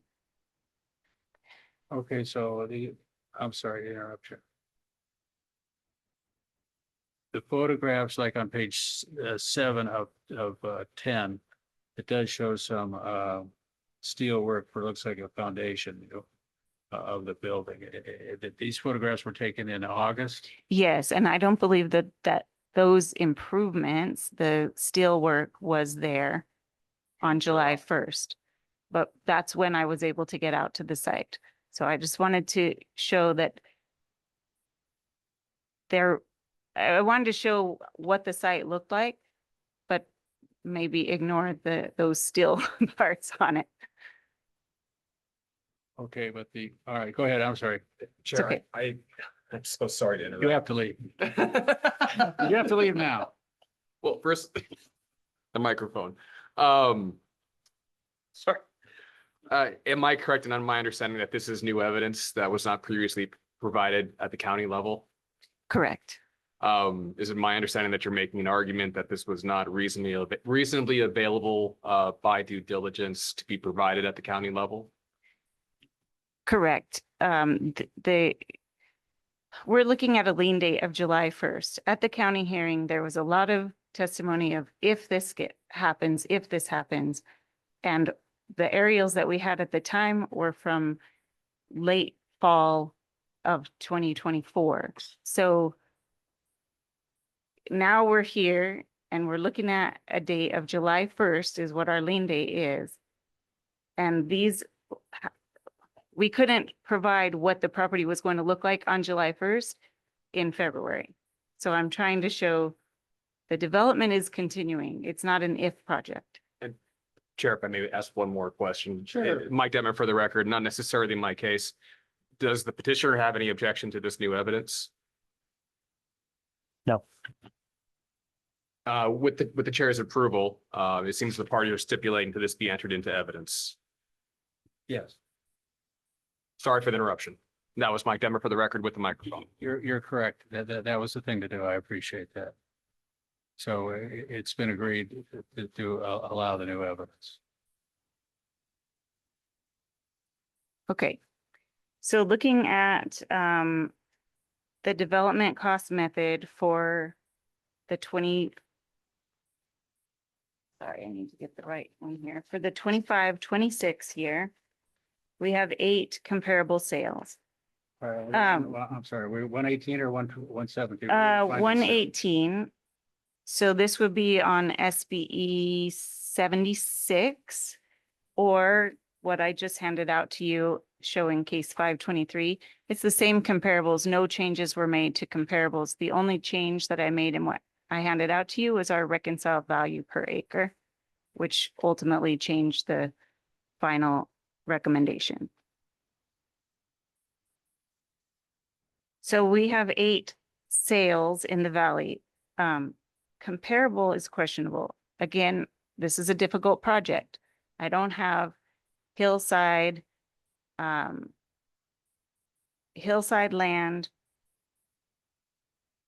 in a master plan community with impeccable views. I don't have 8 of those to compare it to. In fact, I don't have any comparables like that. So I have to use the comparables that we found.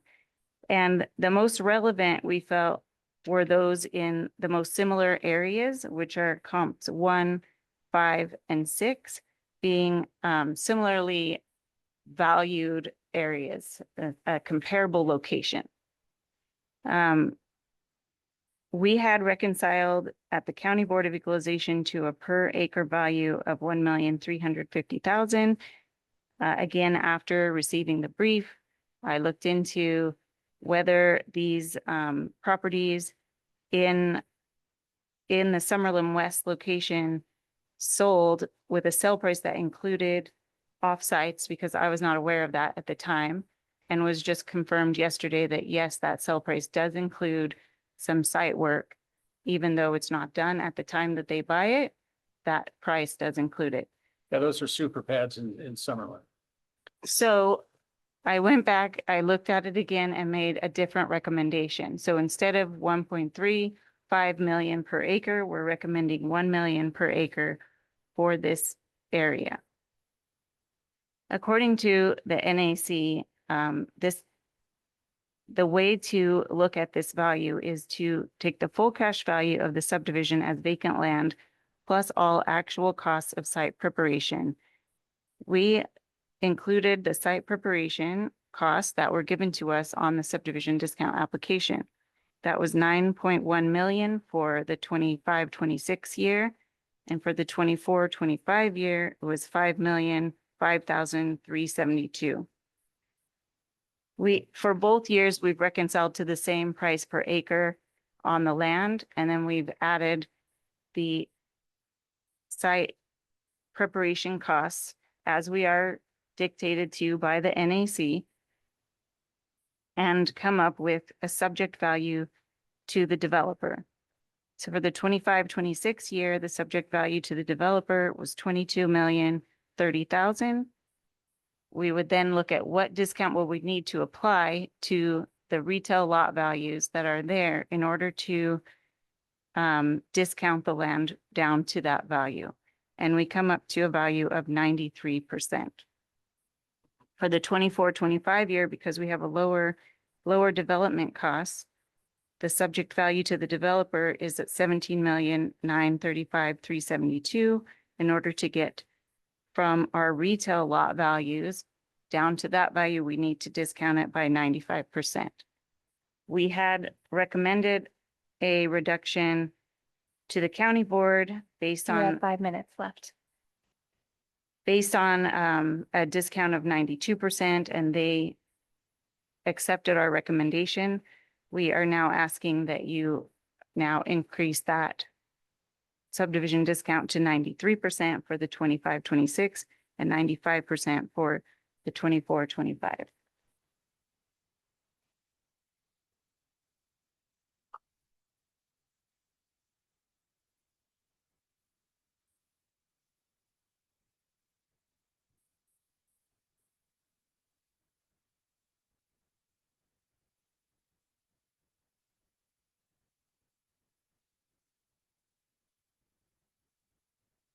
The appellant has talked about the $18 million contribution of land, and I would like to address that.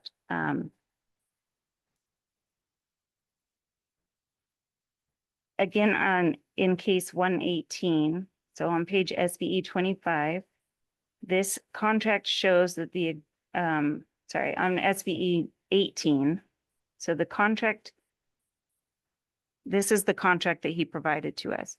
This shows that this title is a contribution and exchange. This is not a sale of land. It shows that the contributor has 11.35 acres. That is not even the entire acreage of the project. It is the bulk of it, but the entire acreage of the project is 12.93 acres. It shows that the contribution is in exchange for Class B units. On SBE page 24, at the bottom of the page under 3C, it shows that the transfer and conveyance of the property is in exchange for 18 million in Class B units based upon the valuation. 118 case 118 SBE 25 indicates that the contributor shall recognize economic benefit from the development of the property and the completion of the property. This does not sound like a sale to us. This is an investment into a company. The County Board of Equalization recognized this, and this can be found in the transcript for SBE on case 118, SBE page 223, where Petrolach asks Mr. Bykowski if this is a development agreement where he is an equity partner, and Mr. Bykowski responds with correct. Further on page 228, again in the transcript, Terry Farr asks, wasn't a fee he says, wasn't this a fee this wasn't a fee simple purchase, but was a joint venture. He also says it has zero relevance to the market value. They bought shares of a proposed development. They didn't sell the land.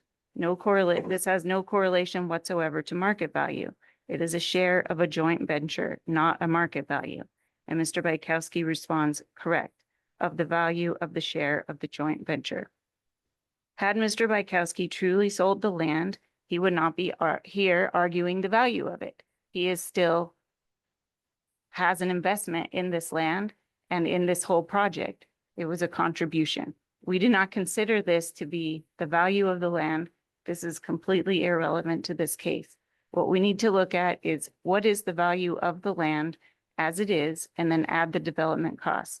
And we have provided sales in an attempt to reconcile to a value. We understand there is not a perfect 1 minute left. comparable out there.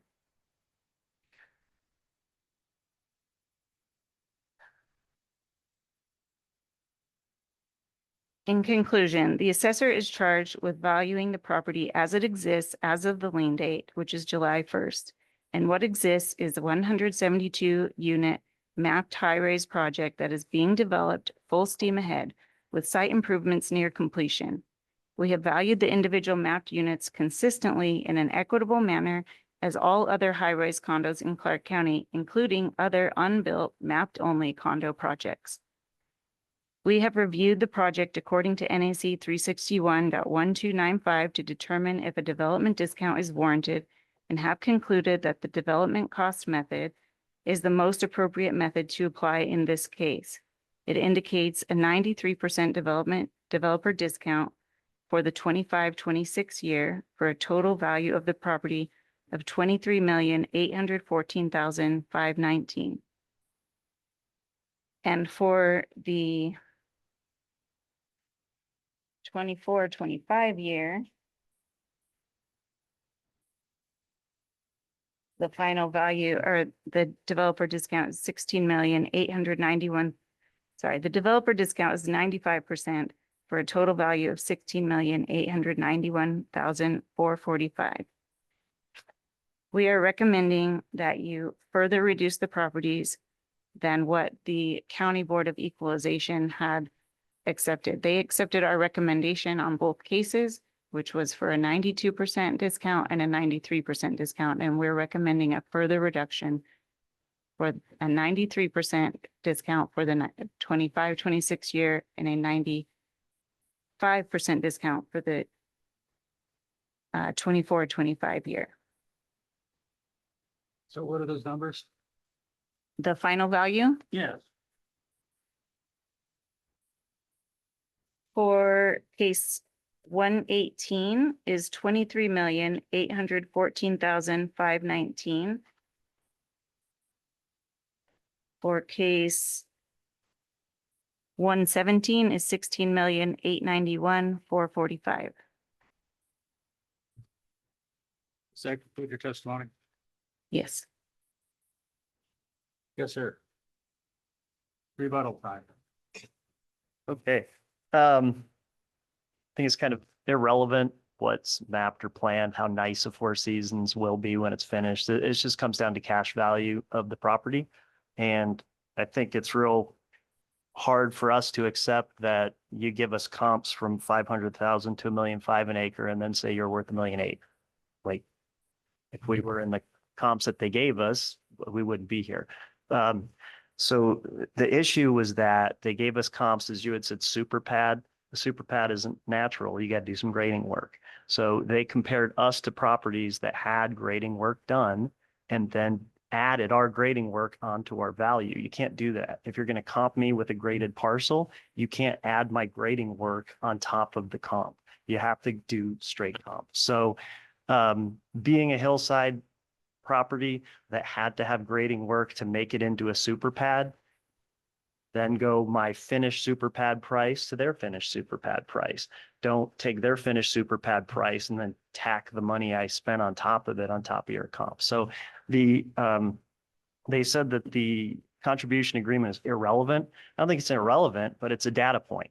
And that data point was substantiated by their comps that they provided, that it should have been between 500,000 and 1.5 million an acre. There's no justification to go up to 1.8 million an acre. We feel that their comps justify the $18 million transaction price to be an accurate cash value of the property, whether it was in a contribution or a fee transaction, that we think their comps justify that it was an accurate price. So we asked for 18 million to be the value as of July 1st.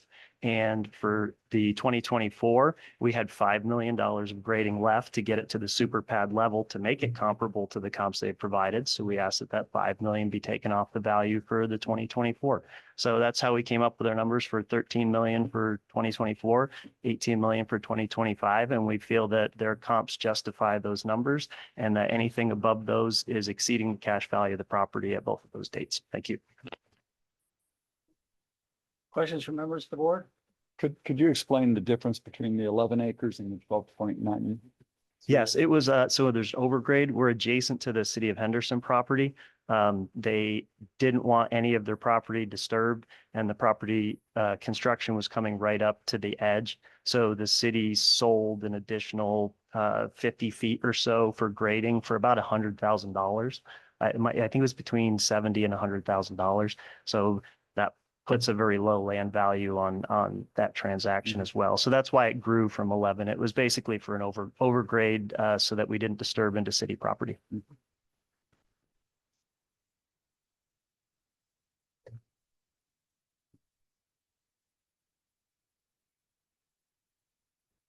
I'm sorry. Yeah, I'm sorry.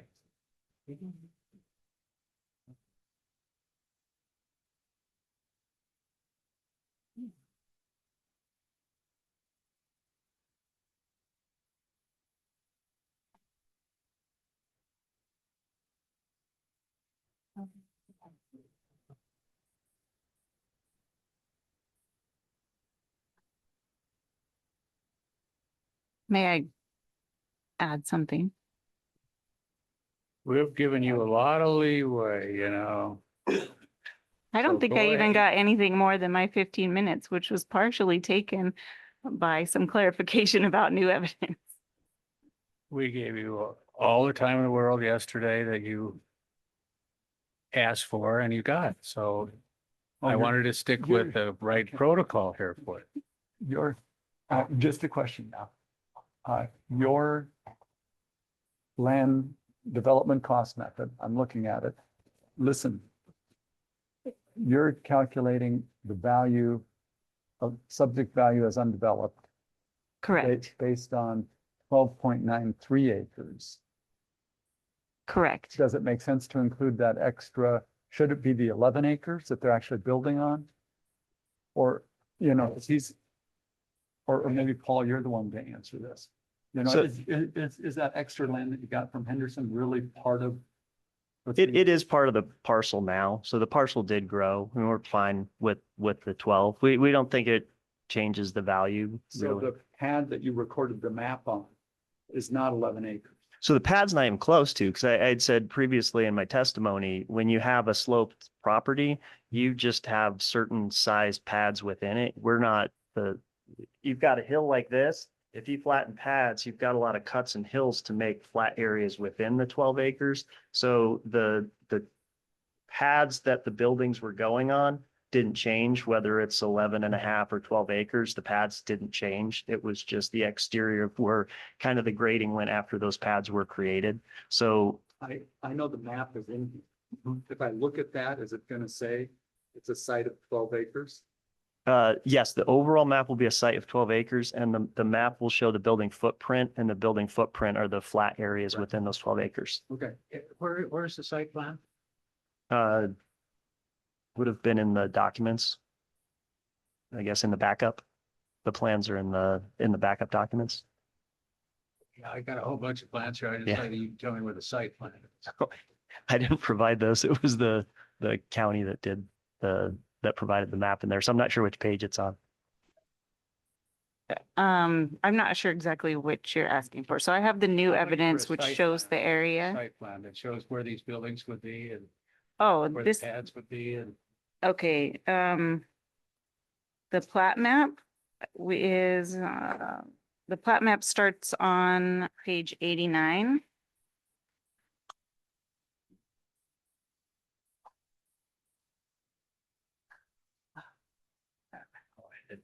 I don't know, I didn't.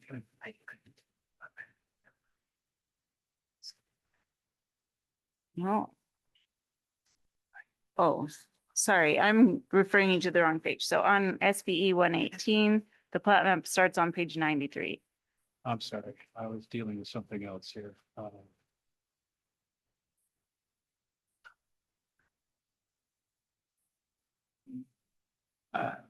Where are we? SBE 118, page 93. 118 of, is that the 31,000 page document or, the bytes? Oh, that's 18. Okay, so it's a 33,920. Sir, I can't hear you. 33,928 size, yes. Okay. I'm sorry, somebody said something. What is it? So this is the plat map that shows the site. I'm sorry. We're on 118. That's the 249 page PDF. Yes. Okay. Page 94. It starts on page 93, the plat map.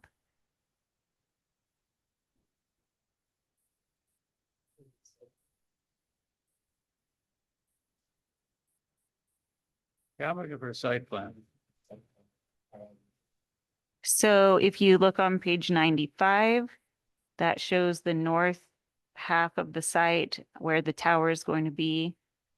And then the next page, 96, shows the south half of the site where the south tower is going to be.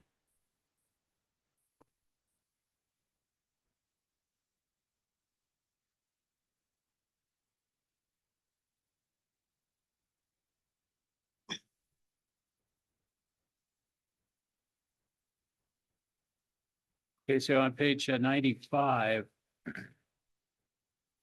of the 249, really where that north tower is going to be. Correct. And we're seeing a lot of more land to the I guess to north of that. Correct. Where is that going to be, Paul?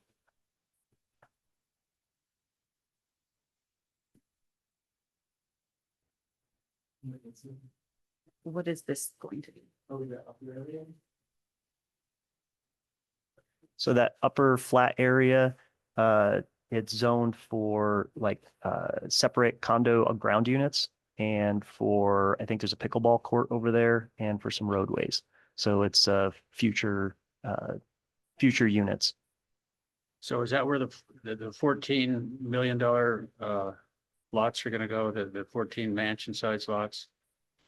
No, that's on a separate property. So they purchased a separate transaction was we had 20 acres that we flattened out into probably 6 or 7 developable, and there's 14 separate on that area. I think you might be referring to the marketing that refers to those. These are similar units, but they're on site. They haven't been planned yet, but it's a zone for ground units similar to those 14. On this other area land here. Yes. So there, in addition to the, how many units you got here? 172? 172. There are going to be more units put onto this property. There are plans to put them on. They don't know how many or what they're going to look like yet, but they're available to be put on there. Yes. So in addition to the land value that they've come up with based upon the air rights of the towers, there is possibility for more units to go on to the 11 or 12 acres that you have. Correct. May I comment about that? Yeah. We're aware that that is the intent of the project, but it isn't what's parceled right now. So we haven't valued individual parcels there because they don't exist. But in my visit on the site, they did tell us and they showed us where those were supposed to go. In the new evidence, if you look at page 3 of the new evidence, area F is where those additional units are supposed to be Okay, going. all right, where are we? Well, are we at 17 or 18? What? So this is the new evidence for 118. It's the 3,500 kilobyte document. And on page 3, yes, it's all pictures. So I just wanted to be able Just a to show like photographs. where the different parts of this site are when we're looking at it. So from the aerial on page 3, section F, which I've estimated the flat area of that to be approximately 1.3 acres. That is where the future development will be, but we don't have parcels on that. We're just looking right now at this as a whole site of 12.93 acres that has air parcels that are platted, and we've valued those the way we value all other condo parcels, and then we've put a discount on it based on 12.93 acres. We recognize that these comparables are not the same as the subject. If you look at comparable 5 in Summerlin, that is the pad site, it sold at 1,500,000 an acre, and we're reconciling down to 1 million an acre. The density on all of the sales that I provided is much lower than the density that's on this property, and that's without the additional units that will go in.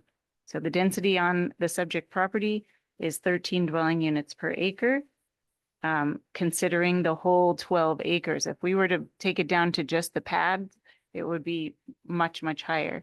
But looking at the whole 12.93 acres, our density is 13 dwelling units per acre. These properties sold between, at least the first 6 of them were between 2 and 8 dwelling units per acre. When they were actually subdivided, the density they got was closer to 6. Comparable 3, the density there was only 2 actually less than 2 dwelling units per acre. And probably because that one also has topography issues. It was on a hillside. 50% of the property wasn't developable. We also think that is an inferior location. It's in Lake Las Vegas. Inferior location, not in the gated portion. So we're reconciling to a value for this property. Given all that we know about this property, the location is superior to many of the comparables on here. In fact, the only ones that we feel have a similar overall location are the Escaya, which is comp 1, and the ones in Summerlin West. The rest of them are very inferior in location. There's a lot of differences with these comparables.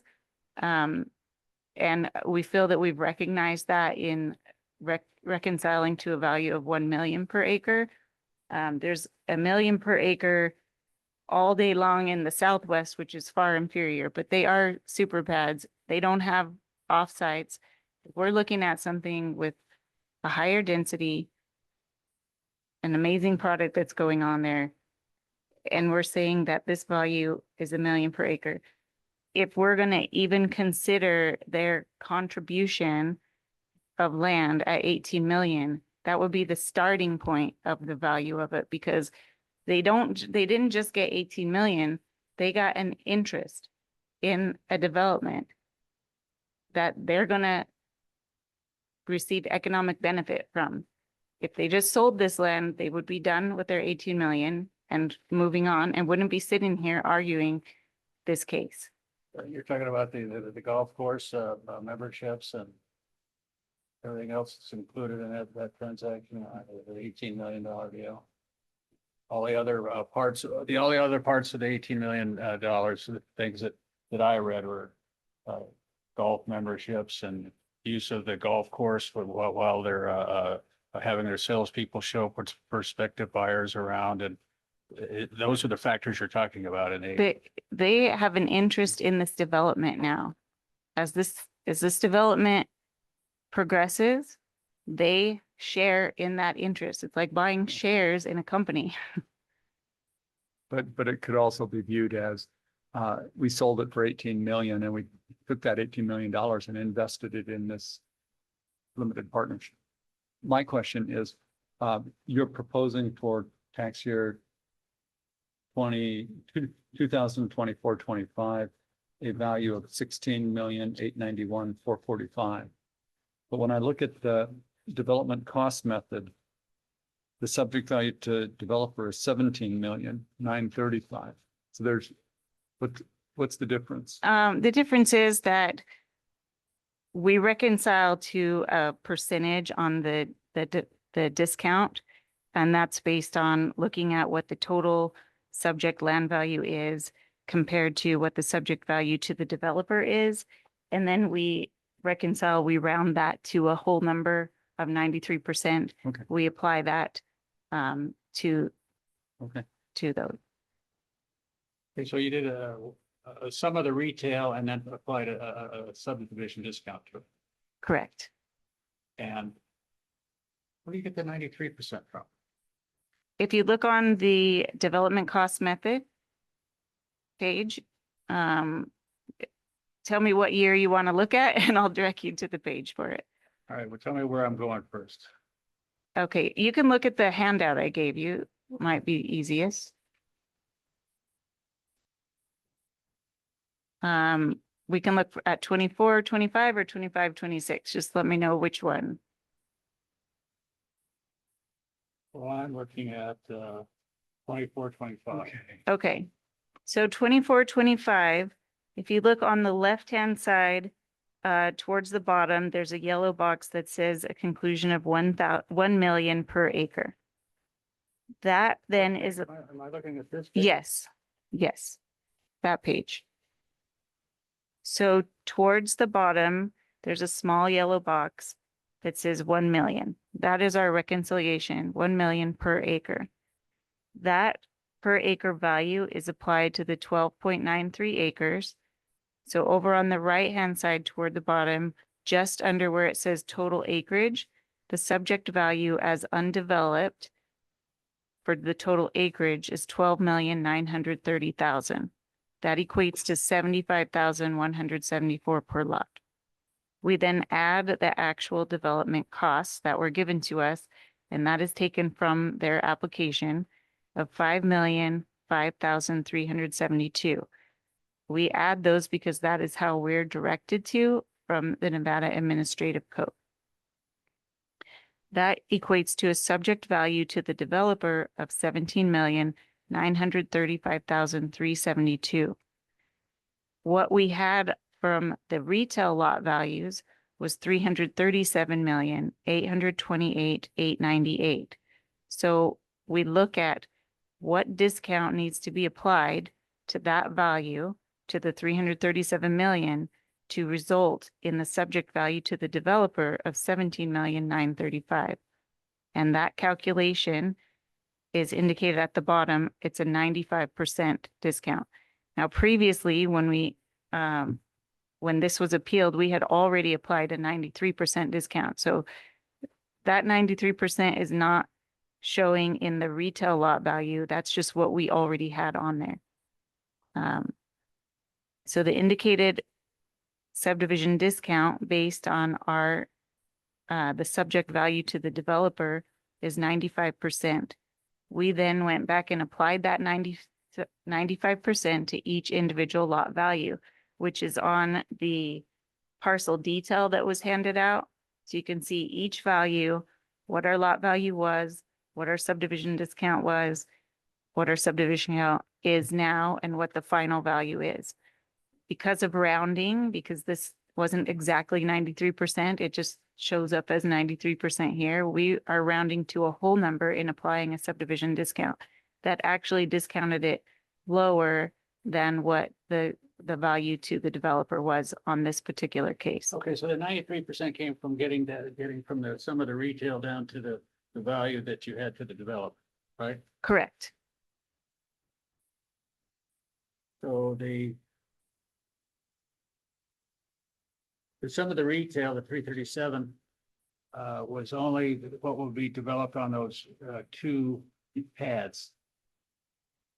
Correct. So there still is excess land here then. There is. So the land value could be higher. It could Based be, on the it could sum be of- higher once they're parceled, but they're not parceled right now. We're just looking at to get to a land value to the developer, We're just looking at, it's 12.93 acres. We're applying a value based on sales that we have.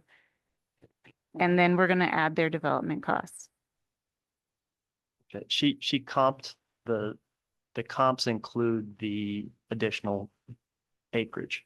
So that the valuation includes all of the acreage for the vertical parcels and for the on-grade Million condominiums. an acre? It, yes. The So, whole park. so it covered the entire parcel. It covered the tower parcel and those. So it's goes back to full cash value for the full 12 acres. So those are included. Retail doesn't include the potential of developing additional lots on this site.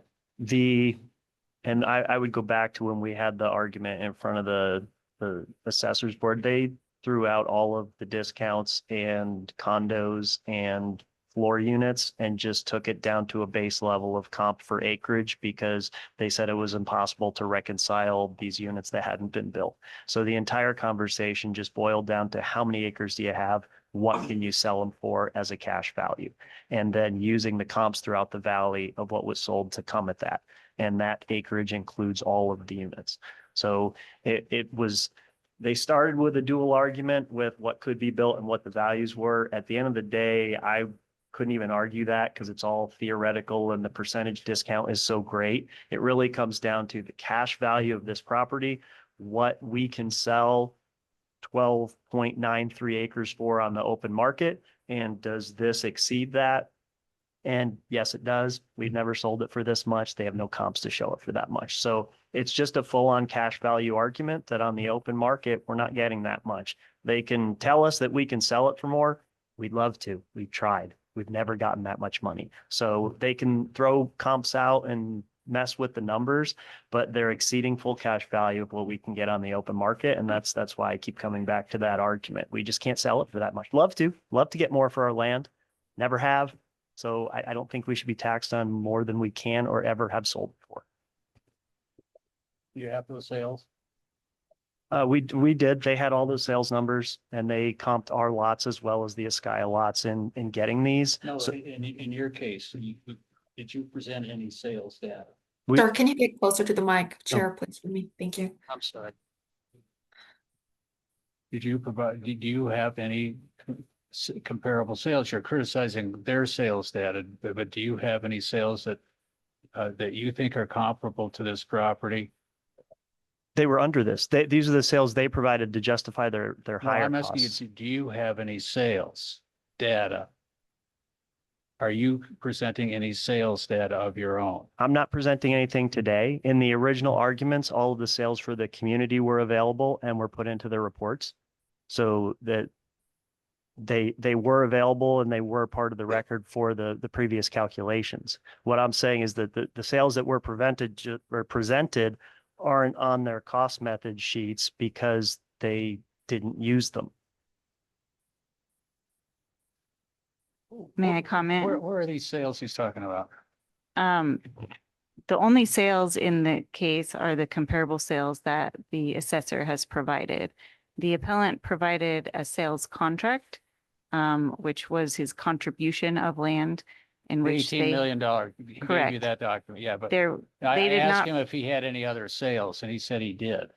in looking through the case, I did not see did I- any I'm sales. sorry, did I not understand your answer, sir? I asked you if you presented any sales data. I thought you said you did.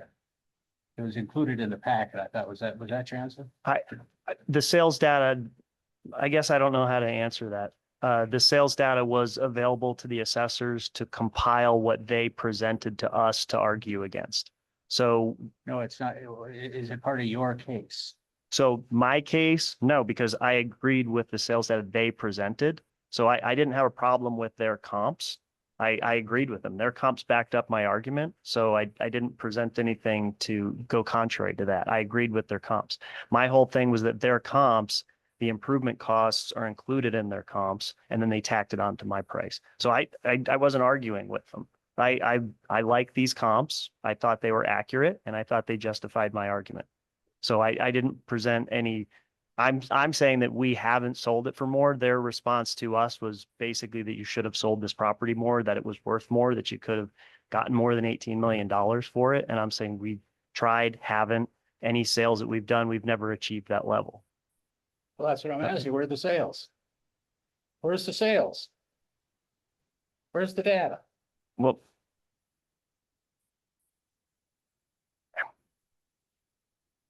I mean, all of these transactions are completed and available on public record for them to use. So I guess you're just asking me to make an argument now that I hadn't made previously. No, I'm just asking you, sir, you said that you can't sell it for this, but you have sales and you're, 20 years you worked for Mr. McDonald. Yeah. Do you have any of those sales that you provided then or now? I'm just asking you. I mean, if we go now, I mean, we have sales in the area of all the individual custom lots. I would say the biggest sale, just if we're speaking, is neighboring. There's a flat parcel for about 6 acres that is right around the corner from this that we are in contract to sell for $10 million for 6 acres flat. And so that's another a comp that we would use. That's what we're getting on the open market for a 6-acre flat parcel for $10 million. And that falls right into this being 12 acres at 18 million. We even got a better price than we did for the 6 that we're currently in contract for that we hope to close early next year. So that, I mean, that's about what our numbers are. We're not getting 20 some million for a 12-acre parcel, especially after we flatten it out. That's the best comp because most of our stuff are like half-acre lots, similar to a Sky, which they used in some of this. So it's hard to compare a large pad, a super pad or something for a larger development versus a single lot. So the only thing we would really have that as close as comparable would be the 6 acres. And I can't really present that as it has not closed, but we are in agreement on it. I appreciate that. What's the density on that, sir? So the density on that one, it's another one we're going to the city for a development agreement. So as part of the, and I apologize, I thought this was going to be much quicker. Thought I was quick in my presentation. Me too, that's my fault. I'm like, so this is a development agreement. The density is actually locked into the design. If this project does not move forward, it's non-transferable and none of that density sticks with the property. On the $10 million sale, you got 6. So that also does not have, it is currently zoned as just a, What's the density? so right. Chair, I can't hear you. I'm sorry, Oh, sorry. what's the Okay. density on that? Right 6 now- acres or, I mean, 6 to an acre, 10 to an acre, 22 to an acre? or what- We're going to be asking for 10. Like 10. that, so that's where, so it is not closing until we get that. So you're talking about 60 units, I think we have 55. 55. Okay. So and that's why it was tough to answer because it's not zoned for that now. And that's why it hasn't closed, because if we do get it added to the development agreement, it's odd that this isn't zoning per se. All of this project is through a special development agreement with the city of Henderson. So we'll be going in for a modification of the development agreement to allow units on this area at approximately 10 an acre. And if it gets approved through the city of Henderson, then the deal will close. Yes. Thank you. Where are we on this? We're still questioning this. Yes, one more question. All I- presentations are over. We're just in questioning. Yeah, Thank you, Mr. Mitchell. On tax year 2025, 2025-26, your subject value to developer is $22,030,000. And but on your proposed value, it's 23,814,000. Is that again a rounding question in terms of the subdivision discount? It's partially due to rounding because of the subdivision discount and partially due to the fact that each of these lots shares in the common element valuation in McDonald Highlands. So for the 25-26 year, that common element value was reallocated to every lot in. So each one, and if you look on the building value column, each yeah, the parcel has improvements. 968 in common element improvement value. That's the improvement value that's added. Correct. So the 23,814,519 includes that value. Right. 23,640. So The rounding error would be to the 20, no, not error, the rounding issue would be to the 23,648,000. Yes.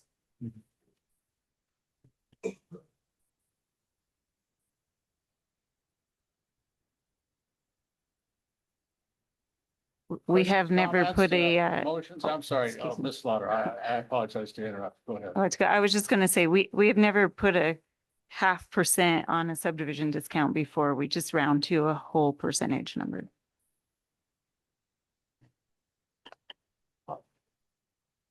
You want to continue this case to No. get more information? No, you tell me what you want to do. Hunt. No, I'm learning more and more about this project. It's biggest thing ever built in Henderson, isn't it? As far as I'm aware, I believe so.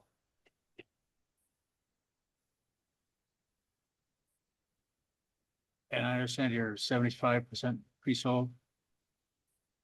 Latest numbers I had, they were saying 70% as of last week. So we're still working on finalizing all the agreements with the city and the lenders.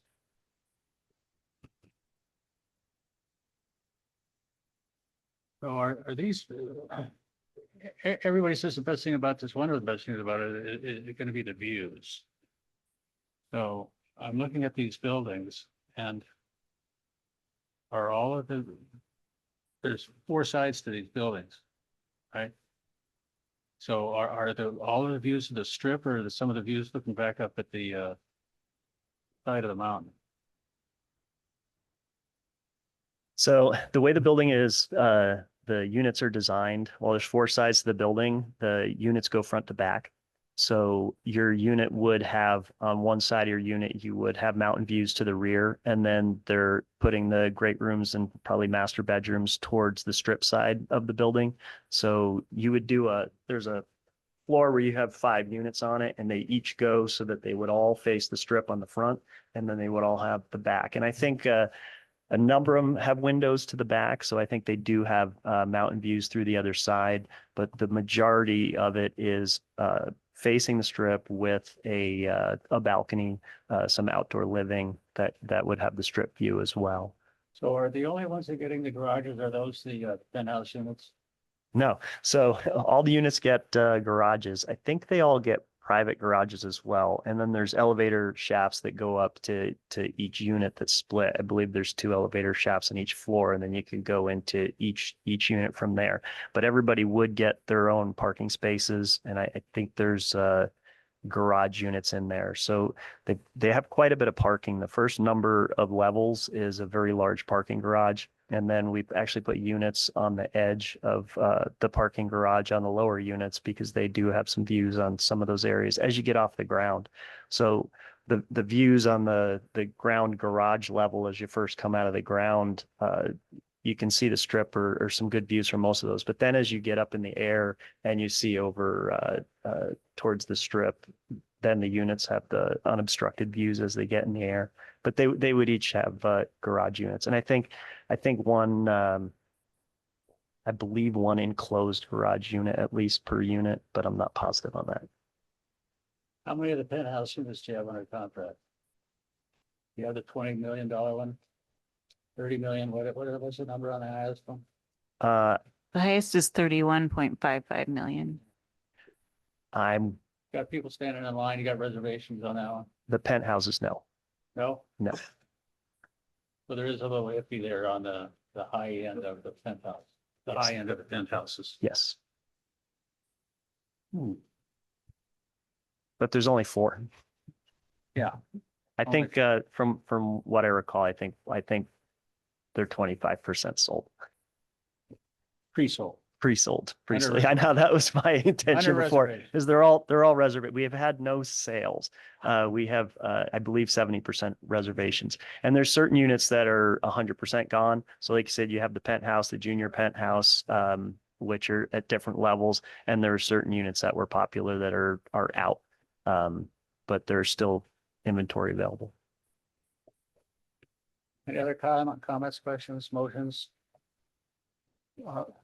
I'll make a motion. Oh, good. Which one do you want to talk about? No, Mike, Mike Demmer for the record. I think you're going where I was going to go was I believe there was a question early on if it was consolidated. I don't know if it was answered. I think you're about to clarify which one. So I stand mute. In case number this 25, 117 or 18? 17's the older one, these right? all have the county board case number on them. I can help clarify that if It's you, 117 is the 20. 117 is the county board case 524. That's the 24-25 tax year.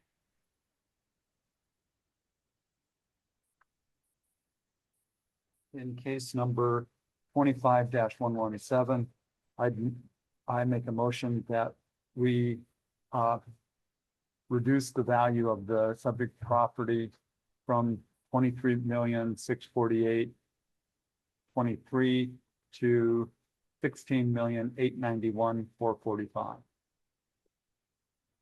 as proposed by the county assessor. Second. We have a motion on the floor to accept the assessor's recommendation of the 16,891,445. Yes. We have a motion and a second. All those in favor, please vote. Aye. Aye. Aye. Opposed? Nay. Motion carries. Thank you. In case number 25-118, the methodology employed in applying the subdivision discount resulted in a rounding of the land value, which increased the value by $1.3 million from 22,030,000 to 23,648,023. And I don't think it's appropriate to have a rounding error increase the value to the taxpayer by $1.3 million. So I'd propose so I'd make a motion in case number 25-118 that instead of a 93% indicated subdivision discount, that it be 94%.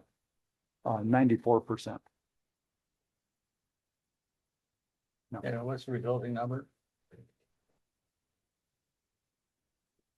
Sorry, I'll do that after this. If you want, I do have the number, what it would be if it was a 94% Thank you. discount. A 94% discount would put the final land value, or sorry, the final value for the project for the 25-26 year at 20,436,230.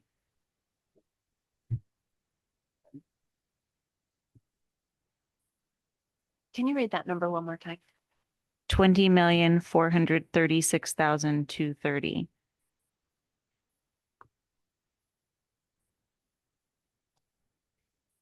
How much of an increase is that percentage? Well, I'm sorry, how much of a percentage increase is that?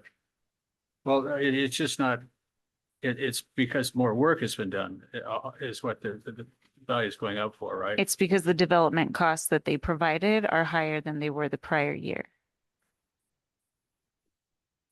That they're Because more work completed. has been done. More work Yes. has been done. Yes. Yes.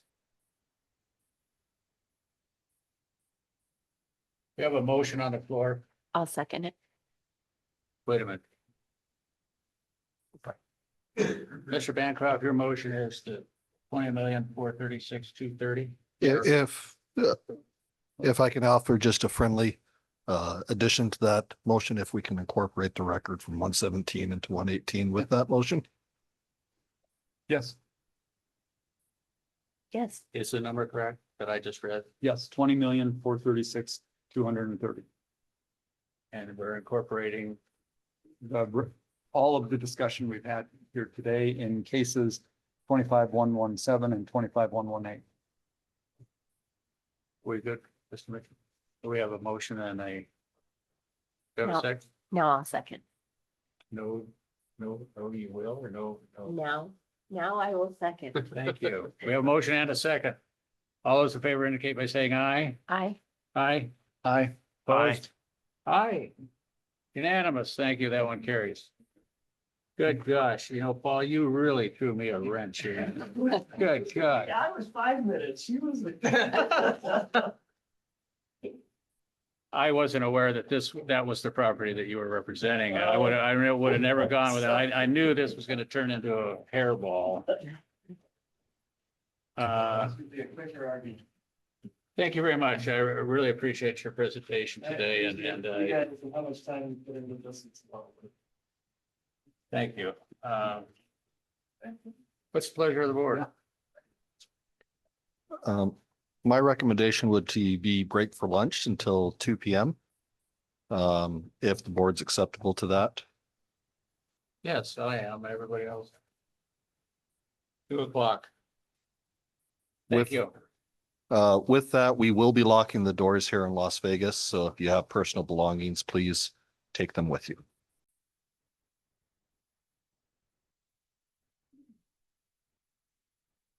Yeah, I'm calling, I'd like Mr. Mitchell to call case 25-125. Thank you, Mr. Chair. Officially call case number 25-125 under agenda item J. Both petitioner and respondent are in attendance, and we are ready for introductions and then on to the briefings. Introductions, please. Rachel Papazian, Clark County Assessor's Office. Jamie Jacobs, Clark County Assessor's Office. Amarpreet Chadha. Sir, you have to really speak up. We have people in Reno and the phone lines don't work very well, so we have to pull a string tighter on the can. Amarpreet Chadha.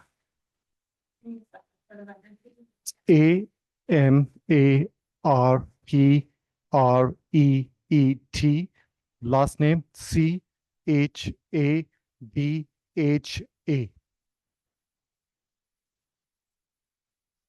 Jasmeet Chadha. You were both sworn in.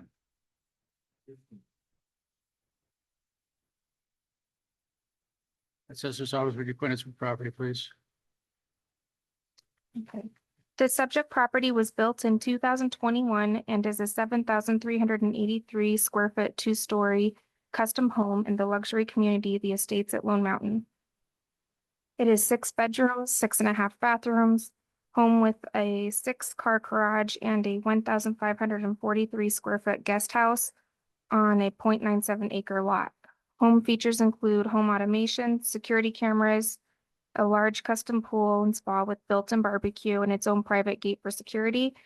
The assessor stipulated to, and the county board approved, the $5,061,500 for the 25-26 taxable value, which was the petitioner's purchase price in May of 2024. Can you give me that number again, please? $5,061,500. 500? 5 million, yes, $5,061,500. Okay.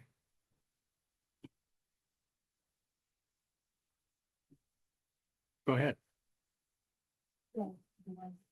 Speak loudly, please. Speak loudly. I think your microphone is off. I can't hear you. Has to be green.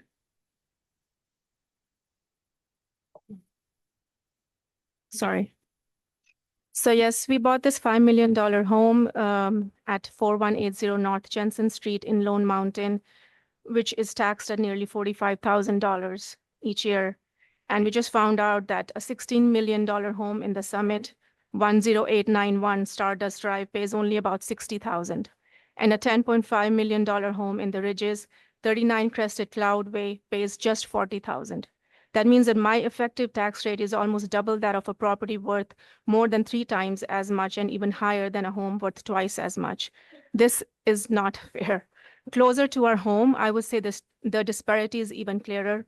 The house directly across the street from me at 4225 North Jensen Street sits on a larger lot. Yes, it's a little older than mine, but its annual tax bill is roughly half of mine. Another nearby property at 5515 North Grand Canyon Street, built the same year as mine, but on a double-sized lot, also pays about half of what I'm charged. What is particularly concerning is that this pattern appears tied to our builder.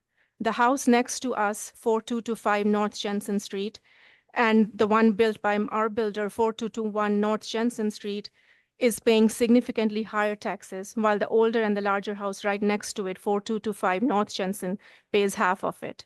The pattern extends not just to the homes, but to the vacant lots by our builder as well.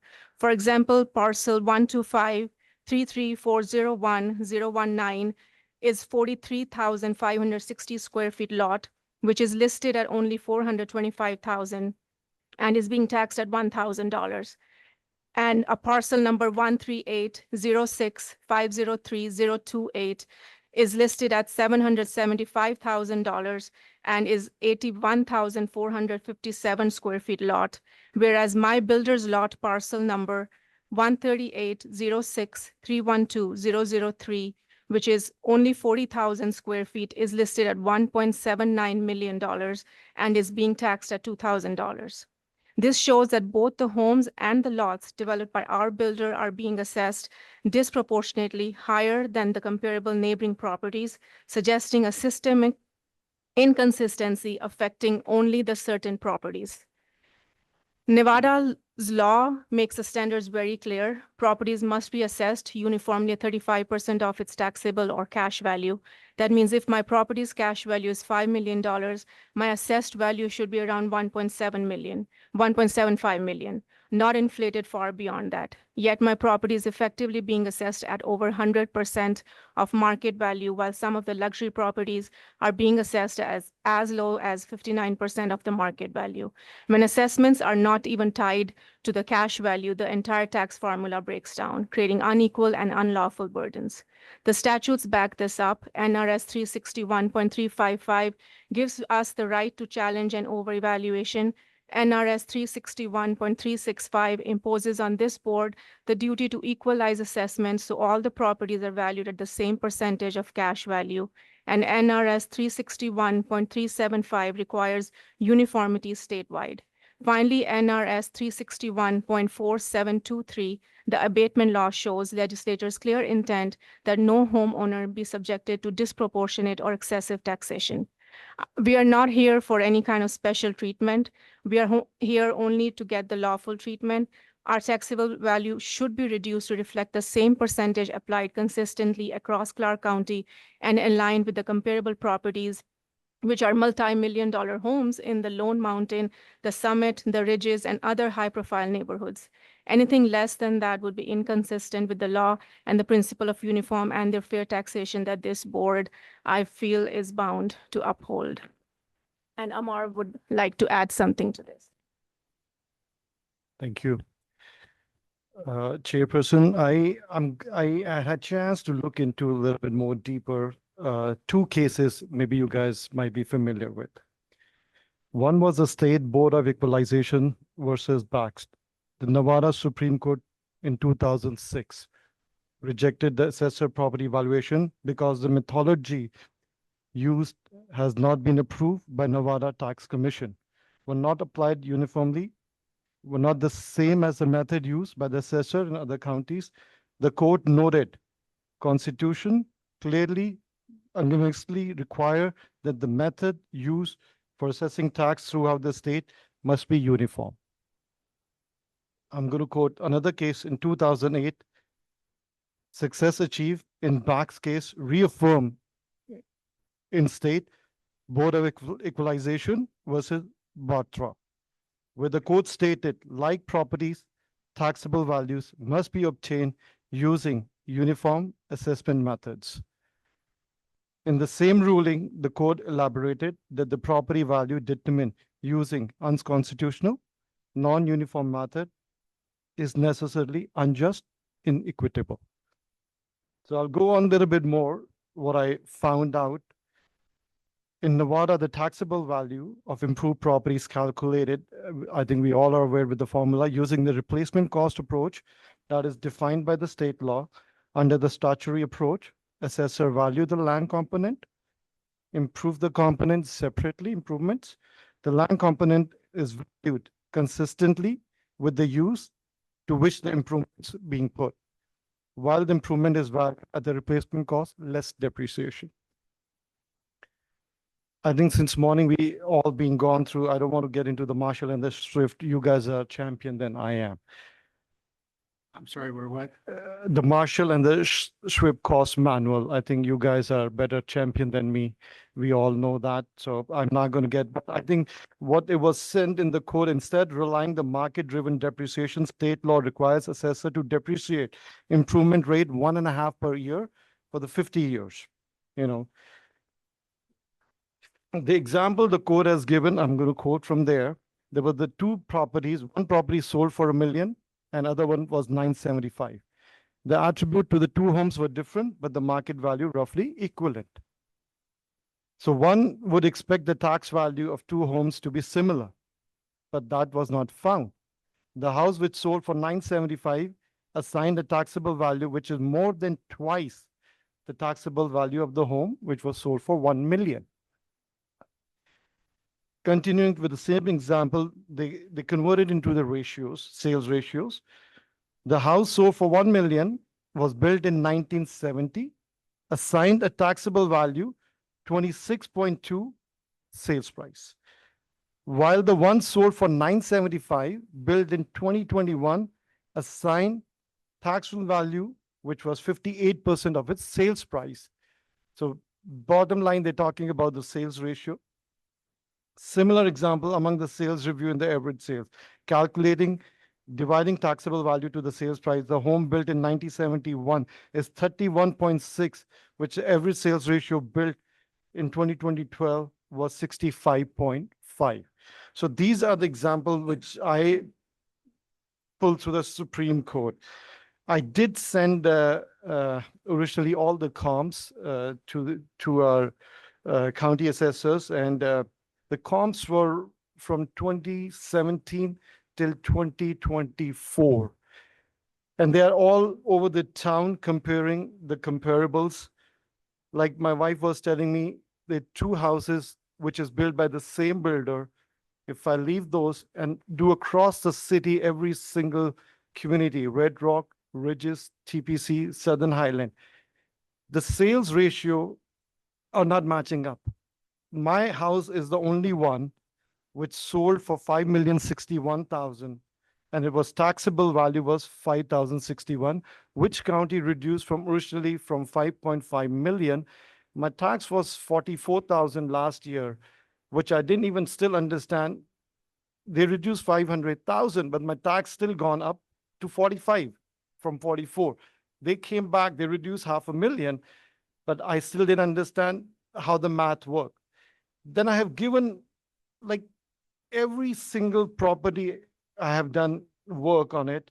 The maximum sales to ratio I found in this city, most expensive property is at 74.9.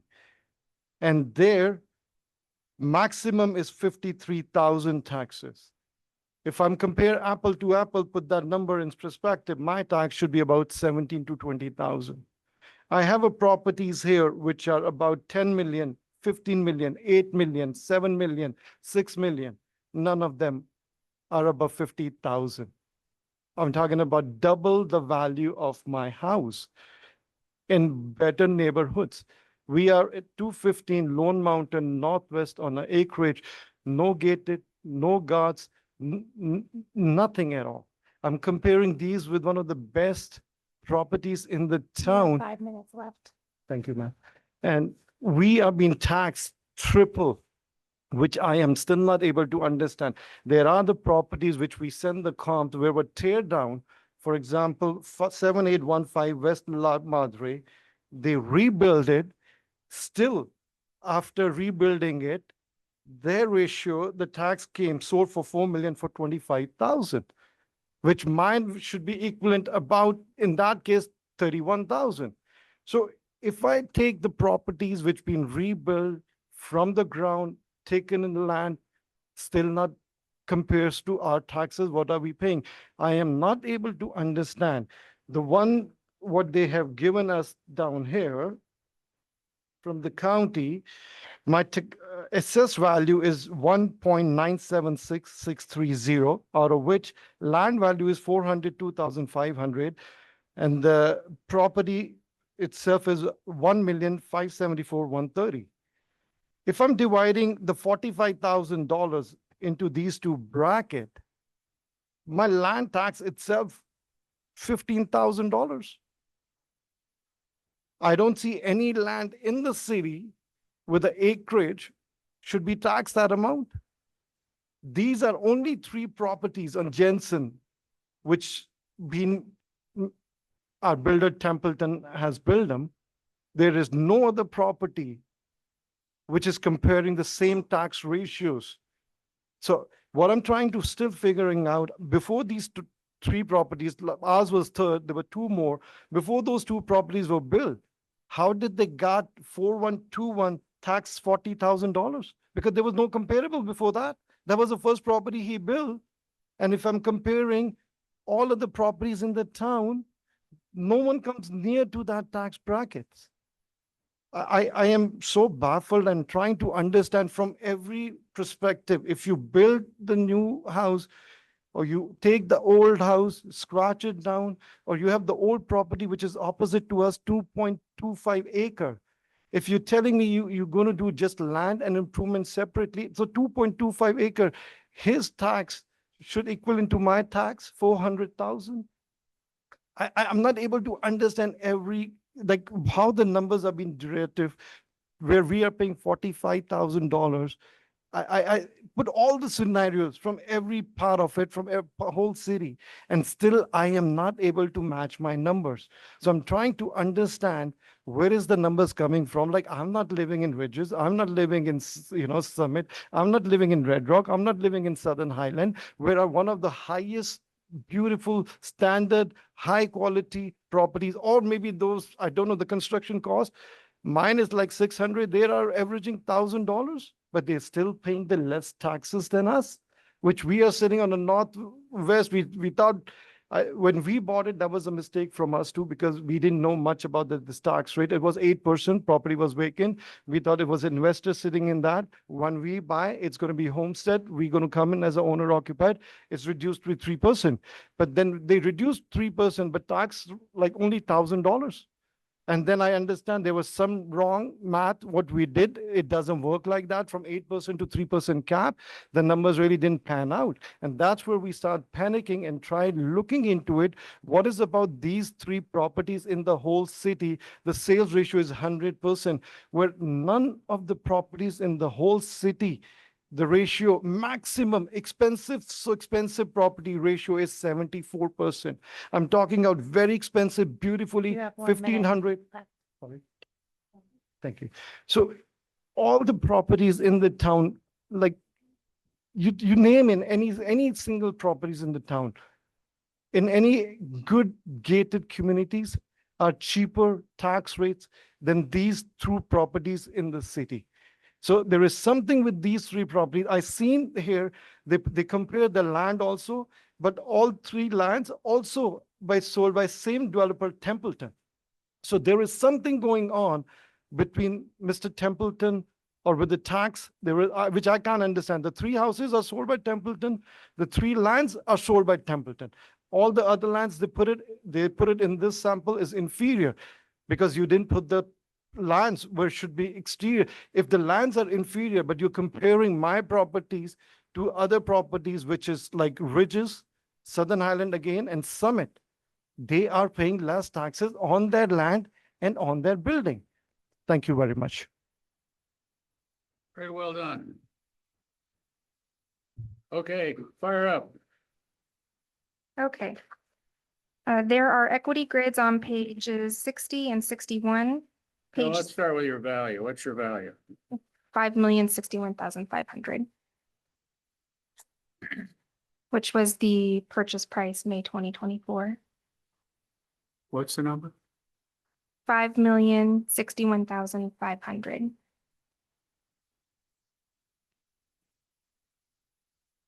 I'm looking at 5,566,117.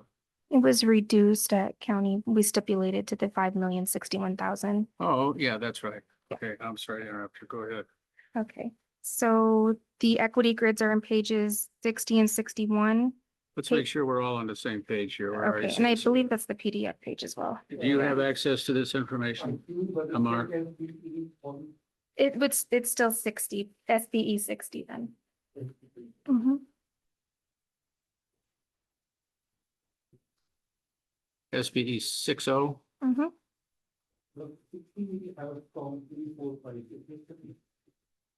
Mhm. Yeah, yes, that in the next page. Okay. Page 60 is the neighborhood equity grid, and page 61 is an equity grid of the properties the appellant provided. Looking at the neighborhood equity grid, you will notice there are only the 3 homes on record since this is a newer luxury community. The subject is in line with the other 2 properties in this community. However, because these are custom homes, there are no properties matching. There is an equity grid of the properties provided by the appellant on page 61. Most of these homes are not comparable as they are not close in quality, age, site size, proximity to the subject, and do not have guest houses as large as the subjects. There is also a comparable sales analysis on page 23. 23? 23.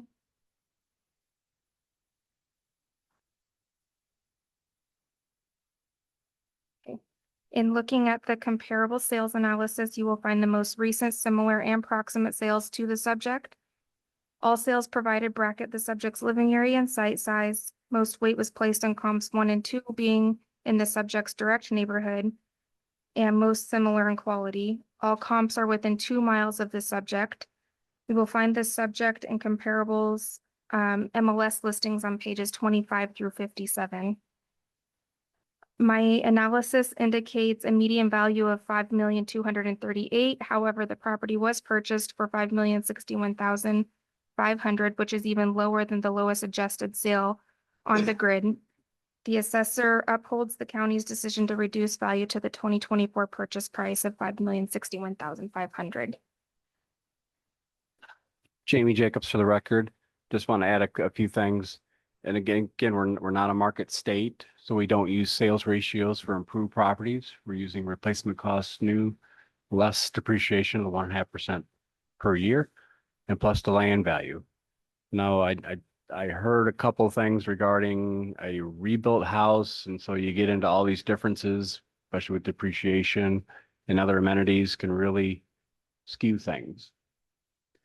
And just want to reiterate, we don't use the sales ratio on improved properties to determine are we low or are we high. We're just whatever that replacement cost, new less depreciation plus land value comes out to. We don't raise the values up on homes that are below the market. The only time we can make an adjustment is if we're exceeding market value, we can reduce it down to market value, and that's why we did go to their sale price. Regarding the land, you look on page 70 of 92 in the PDF. So the subject property is up in the northwest. And it was a new subdivision that was cut. I'm not sure how many lots were in that subdivision. It's kind of a small subdivision with these almost acre lots that are on there. And the big issue in that area is utilities. So when you have land that doesn't have those utilities, whether maybe they're probably still on septic, or of course nowadays you can't even get a well put in if you wanted to. You got to connect. So it's a very large expense to connect. And that's why you see a difference in the values where the ones that are in the subdivision already have those utilities. So they're selling for, 1.3, $1.2 million. You get outside the neighborhood that looks like, based on the information, they do have on-site utilities. So they're 665 to 775. And then if you go down to the next area here, these are ones that are, 200 to 270 per acre. It's because they don't have those utilities. And it's The next page. the next page, sorry. And so, yes, when they're looking at their lot, comparing it to others around it, there could be a big difference because of those utility costs.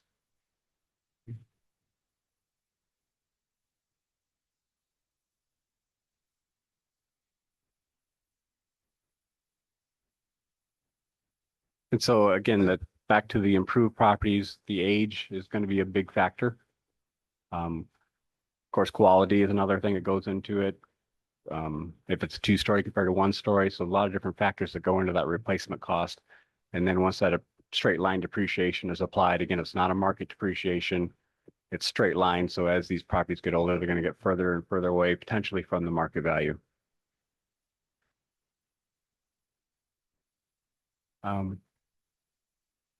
Yeah, and again, we're not going to talk taxes, so I don't want to bring that up. That's it.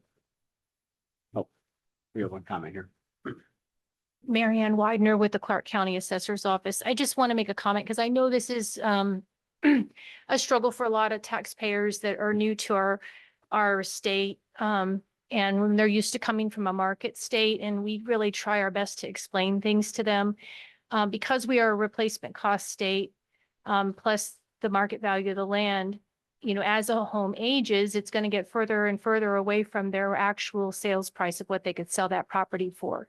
But the newer a home is, it's going to sell it, you know, what the sales price is going to be closer to what that actual replacement cost is as it's sold brand new. So folks that buy new homes in the valley are going to have a higher tax burden than those that have purchased homes that are much older or have been living in those homes for a very long period of time. And I know we're not here to discuss taxes, but a new home, all the construction is brand new and it gets taxed as new.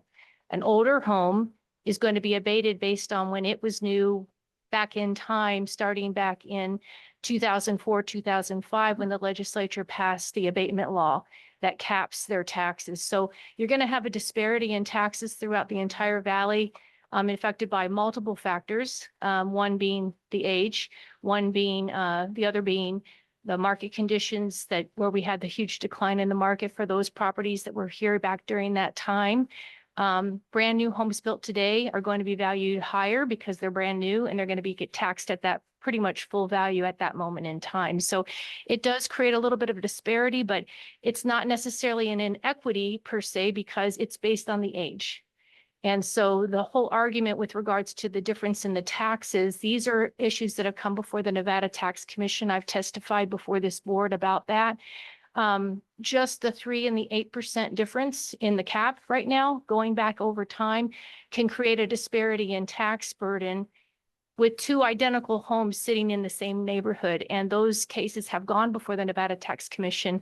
And that issue has never been brought forth. The legislature's had, like, I think we've got like 20 years now on this legislation where they could have potentially changed that and made the cap the same for everyone. They haven't done that. So just wanted to make those points on the record for the board so they can understand some of the disparity and for the taxpayers too, so they can understand, because I know it is a complex, complex process with the abatement law being at play. But I just wanted to be able to put that on the record and explain that. Thank you. If you have any further questions, I'll be happy to answer them. Did you explain that to the taxpayer before the county board meeting? I have not personally met with the taxpayer. I do not know who has had conversations, but I would be happy to meet with you after and go over those things with you if you'd like. Did you, sorry, your Rachel? Rachel. Did you meet with the taxpayers before the county board? We meeting? did. You did. Actually, Jamie, Jeff Bonestill, me, and the taxpayer with the Commissioner Becker all met. With who? Commissioner Becker. Oh, April. Mhm. Okay, yeah. Yeah. Thank you. Appreciate that. And one last thing, Jamie Jacobs for the record. So again, because we're that cost state, we can't control what a person might pay for a house. They might love the kitchen and they pay more for it. As well as coming out of COVID, our market just started going crazy again, 20% increases and stuff like this, and the costs weren't keeping up like that. So a lot of different factors, and that's why it's challenging to try to compare us to the market because we're not a market state. Any other questions, comments, concerns? Rebuttal. Thank you. Yes, Amarpreet Chadha. So they said It was difficult to tax because there were no matches, no comparables. If there's no matches, no comparable, how do you tax me $45,000 first? If I'm buying this house, I bought it, my loan was done through Bank of America and Chase. I applied both of them. I did 2 appraisals, 14 comps.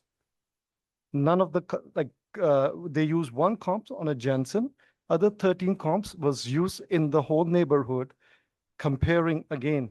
They gone to Red Rock, they gone to Southern Highland, they gone to Ridges, they gone to TPC, they gone to Queen Ridge to compare my property. If those properties, I put it here, the tax are cheaper than my property, I'm not able to understand what is they are comparing to them. That was my first. Then she said, they're the comps, I'm using their comps itself. Let's see, I think the page numbers. Yes, page number 23. I'll go back to page number 23. So the first one is, let's say 5515 Grand Canyon. I'm using their comps now. Sales price 5.1 million. Sales ratio 52.89. Tax $20,000.71 only. 2021 bill, the taxable value is 2697380 using their comp. Second of their comp, I'll go to comp number 4, 5305 Seclude Brook Circle. Built in 2020, sold in 2024 for 3.75 million, sales ratio 54.61, property tax 12,772. I'm going to go to their comp number 3, 4225 North Johnson on my street. Sold in March 2023 for 4.5 million. Tax is 21,584. Sales ratio 59.49. 2023. I'm just taking these numbers, these comps from their data provided to me. I have more than 20 properties here. I can go one by one, 20,000 tax, 30,000, 28, 21, 24, 50, 31, 21, 12,000. All of these are more expensive house than mine. None of them have that tax. And I also want to add on the comps that are provided again. If the couple of them that are built by our builder are the only ones paying the same high tax. And that's about it. If you look at the neighborhood, if you look at the comps that they have pulled out, except for the ones built by our builder, everybody is below us. For some reason, it turns out that those 3-4 houses built by our builder is just being taxed at high value. We understand there's nothing comparable because these are custom homes. But then again, if a house sitting in Summit for $16 million is, worth, half of mine, then I don't understand what's, not in my house or what's more in their house. So we're just trying to figure out the details. That's a brand new home. If there are no apples to apples when you're looking at custom homes, but I'm looking at the amenities that they have and I have a half-acre lot that is developed, half-acre is not even developed. So I don't even understand. What we are trying to figure out is how and why are just the particular lots by our builder are being taxed more.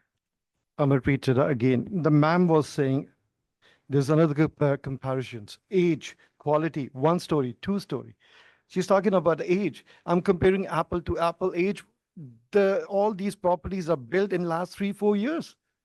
She's talking about quality. So she's saying Queen Ridge, Summit, Ridges, all these are worse than my house, where I'm sitting in Northwest with the small builders, Blue Heron, and these all builders in Ridges are very well pronounced, very well qualified people. So those houses are worse than me. That's why they are paying a cheaper taxes, property tax. I can't understand. 1-story. All these houses she comparing is 1-story, which is, as you guys are appraiser, 1-stories are more expensive. Mine is 2-story. Still, I'm paying the high taxes. Everything she is telling me is against them then. I'm just taking from their data, I given them a 12 of these.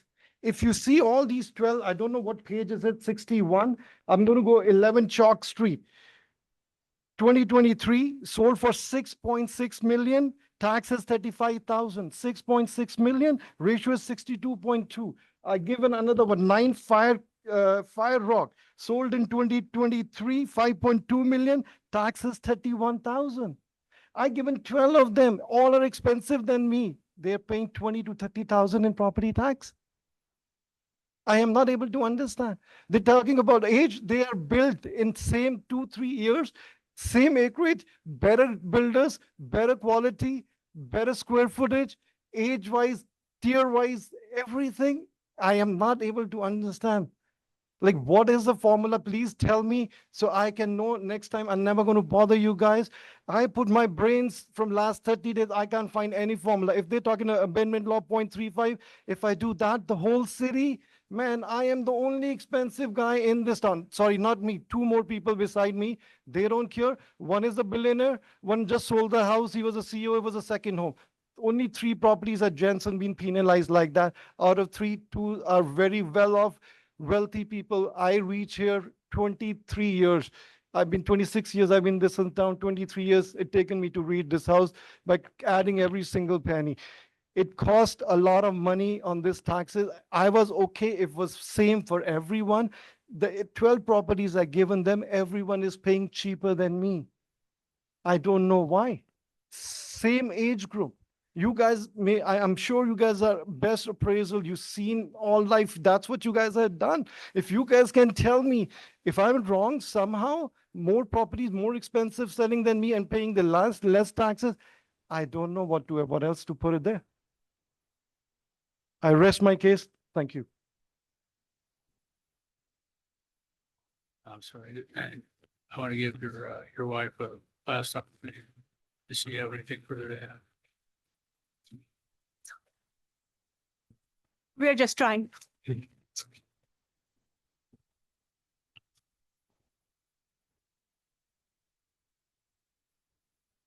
It's okay. Sorry. Take a break. Take a deep breath. You need a break?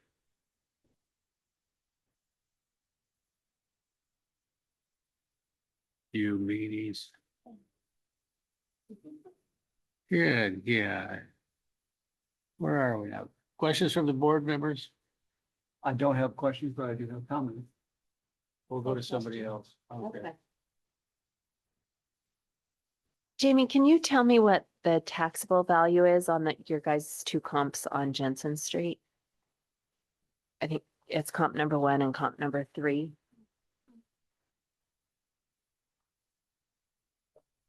We don't have, Jamie Jacobs for the record, we don't have the taxable values on this grid.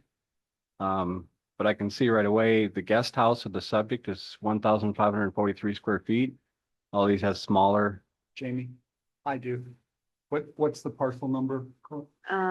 Parcel number 138-06-401-013.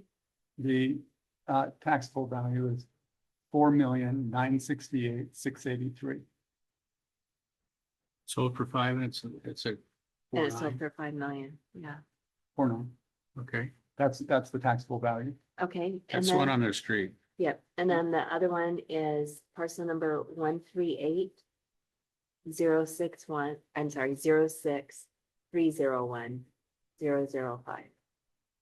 That's the other one on Jensen.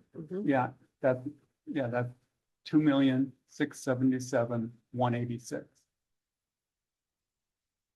And that's 2 million one? 2,677,186. Taxable value. It's sold for 4.5. That one's over 20 years old though. Yeah. There's going to be significant depreciation on that one. Okay. I don't know if he understands that, but Sir, do you know if 4121 Jensen Street, was that also built by your builder? Okay.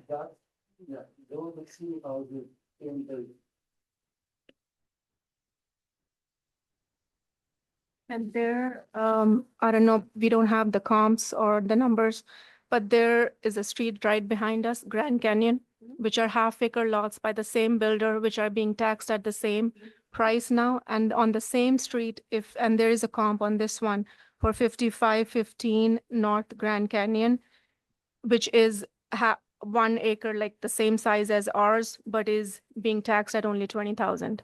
So the same street down, right behind us, half-acre lots by the same builder are highly priced as compared to this one, 5550 North Grand Canyon, which is 1 acre lot, is paying only $20,000.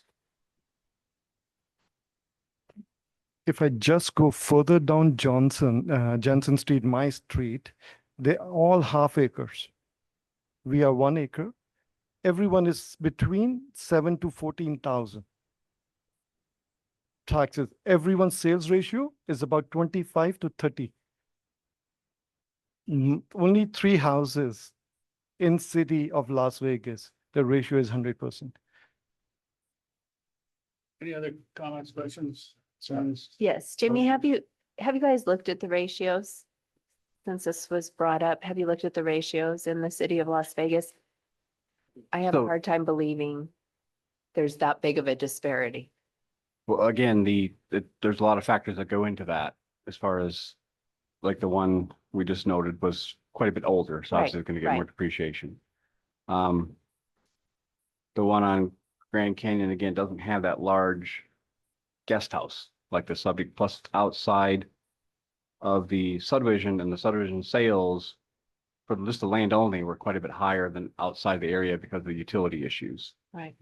But I believe the petitioner is saying in all of the city of Las Vegas, they are at 100% and their builder in 2 other houses that is at 100%, and the very next highest ratio is 74% of sale price. No, I would say that's false because we every year we review custom homes to see what they're selling for, and there's some cases we've reduced before we sent out the notice of value cards because we were exceeding. So there are some that are also 100. There's some, I think, in the original case material that were over 100 Okay, that's what I thought I read in the notes. Yep. Okay, thank you. or over 1, I guess, if you want to look at it that Okay. way. Okay, Mr. Bancroft. Okay, I think the Mrs. Chadra have stated a claim for relief under 361-356. I'm sorry, member, is your microphone on? Yes, it is, but I'm speaking into it. Thank you. I'll repeat myself. I believe they've stated a claim for relief under NRS 361-356. It's a statutory provision that allows a taxpayer who believes his or her property was assessed at a higher rate than other properties to appeal. And if the board finds an inequity, we have the ability to adjust that valuation. I think there is an inequity in this case. It's been stated that sales ratios are not used to establish taxable value. That's correct. They're not used to establish taxable value. But I believe sales ratios can be used to ascertain if there's an inequity. And I think in this case, there is an inequity. If you look at the taxpayers' property, their parcel, based on the assessor's analysis, has concluded that its full cash value is $5,238,000. Based on the reduction at the state board, its taxable value is $5,061,500, which is an effective sales ratio of 96.63%. Mr. and Mrs. Chadra brought before in the evidence, they brought 15 parcels to the attention of the assessor's office. All of those parcels are similar to their parcels, and that the market valued them as being equivalent. The sales prices on the comps they identified, the parcels they identified, ranged from 3.75 million to 6.6 million. So it's in that range at which they purchased this property. their sample or the 15 parcels they identified were also not aged parcels. The majority of their parcels were all constructed after 2020. So the age factor, the depreciation factor, is not having a big impact on this sample, on the 15 they identified. If you know, and for example, you look at one of the parcels they identified, Mr. and Mrs. Chandra bought their parcel for $5,061,500 in 2024. It was a house built in 2021. The same year, 2024, somebody else bought a house for 5.1 million. That was also built in 2021. Two houses built in 2021. One purchased for 5.1, one for 5,061,500. You'd think the taxes would be relatively simpler. The tax on the Chadra's parcel, not considering the tax cap, the tax before application of the tax cap, $48,298.86. The tax on the other parcel, the one that also sold for 5.1 million, that also was constructed, had the same year of construction, the tax on it, $25,739.48.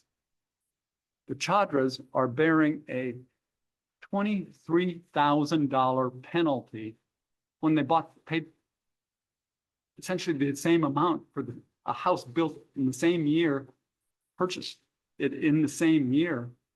That is an inequity. If you look at the 15 parcels that they brought before the county board, the average sales ratio is 52.35%. The median sales ratio, 52.89%. As I mentioned earlier, the Chandras are at 96.63%. That's an inequity. If you look at the 5 parcels that the county identified as comparable parcels, and look at the sales ratios for those, the average sales ratio for 5 comparable property, 75.69%. The median, 59.49%. So again, all of these properties are being assessed at a lower value than the Chandras. They're being penalized. That is the inequity that the Constitution was set up to prevent. We're supposed to have uniform and equal treatment, and the way,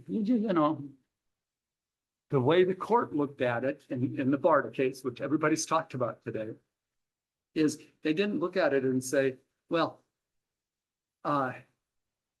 you have to compare buildings that are exactly identical. What the court looked at to say there was identity is, well, how much are you paying in taxes?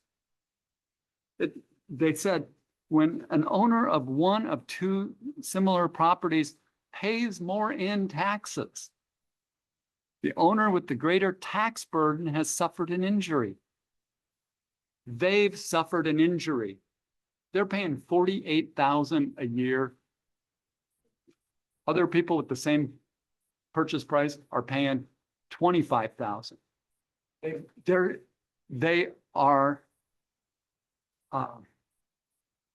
They've been hurt. And I think they deserve relief. How do we give it to them? Do we lower theirs or raise the other one? I'm ready to make a motion. I'd move that the value of their property for this tax year be reduced to $3,920,000. That drops them to a sales ratio of 74.84% and puts them, it doesn't bring them down to the median, it doesn't bring them down to the average, but it puts them in the range that the other 15 parcels are in. So I would move that the value be reduced to $3,920,000. How much? $3,920,000. How did you get that number? It is, I reduced their value down, so it would be within the range of the sales ratio identified by the 15 they put up. They identified 15 parcels, and the highest one in there was 74.91%.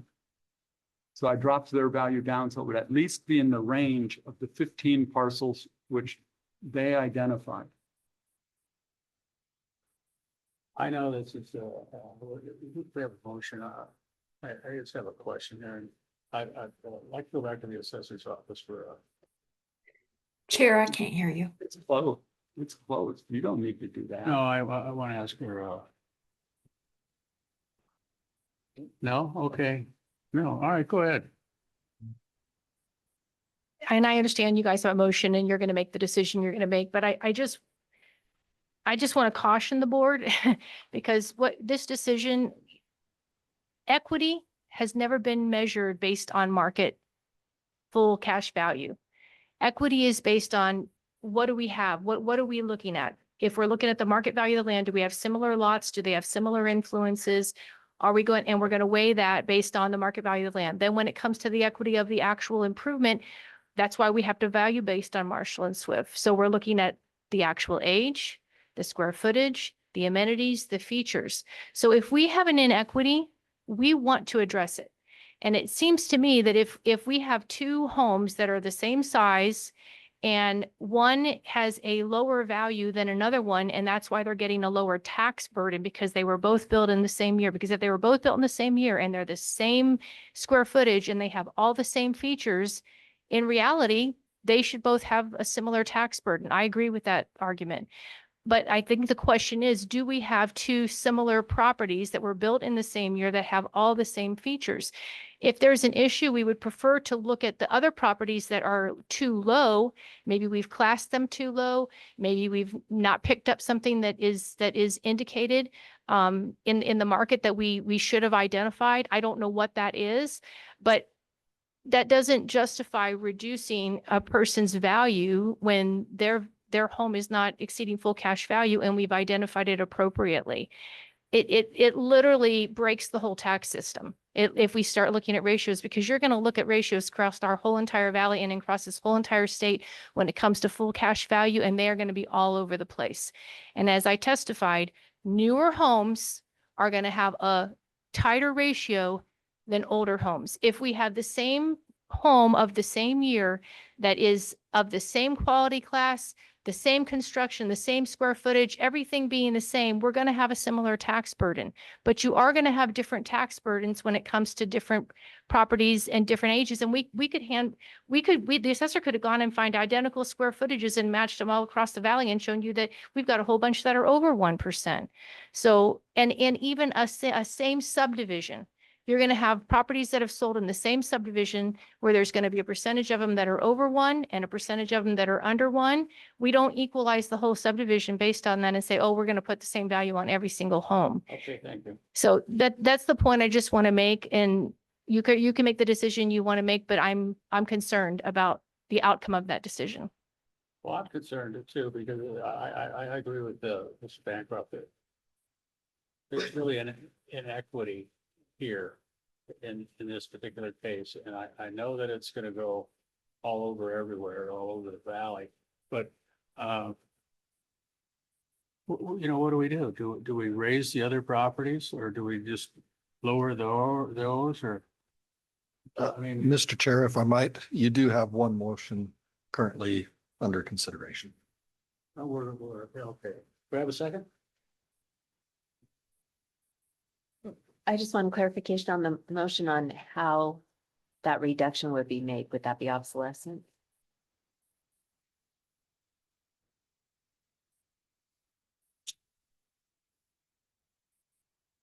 I think it's equalization. The assessor has to apply it in some way, though, to get that value down. So It could be an adjustment in quality class, it could be a change in land value. There's a million different ways for them to get there, but I think they would need some guidance on how to get there. I would apply an equal percentage reduction to both land and improvement. I'm sorry, I can't hear you. I would apply an equal percent to reduce both land and to both land and improvements to get the value down to $3,920,000. And, you know, I think just to reiterate, you measure equality by the resulting tax burden. You don't measure equality by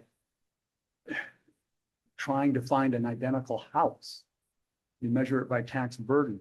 The market out there, the real estate market has said these houses are the same. You know, they paid $5,061,500 for theirs. This other person paid 5.1 million. Those buyers in the market are saying these are equivalent. There might be differences in one might have 6 bedrooms and one might have 5 bedrooms. But the market is saying they're equivalent in terms of value. The sales ratio, I think, can be used to identify whether or not there's equality in taxation. And in this instance, there's not. And that's why I made the motion to reduce the value of their property to $3,920,000. Yeah, I got the numbers here. The question is, how did the assessors always do it? Chair, I can't hear you. I'm sorry, I do apologize. We have land value in this development for all of them. I would assume that the land value is fairly similar. Do you agree? So I don't know if we could go change the land value just on this one, or when we put obsolescence on the building improvements to bring it down so that we don't mess with the land. So that you would have to call it some kind of obsolescence. I think it's your question, right? Yes, that was my question. Call it obsolescence. You want to leave answering that question to the assessor's office or to the Department of Taxation, how they fix it? You know, I think it's under the statute. It's up to us to, you know, if we find an inequity exists, which I have found, we can add to or deduct from the value of the property, or the value of the improvements, or both, either of the appellant's property or the property to which it's compared, to equalize the assessments. And so I would leave it to the assessor to, do they want to deduct it from the land? Do they want to deduct it from the improvements, or both? As long as the total value is at the level I'm suggesting. We have a motion. We have a second.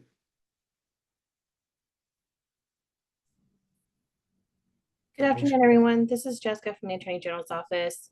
Just want, in stepping of Mike, just want to clarify, what is the motion currently sitting on the table? It might need to be tightened up based on the previous deliberations. The motion on the floor is to reduce the tax value to $3,920,000 from the purchase. What the county board had was just over 5 million, right? 5 million. Jessica, that's it. She's our attorney who's not here, but she's over there.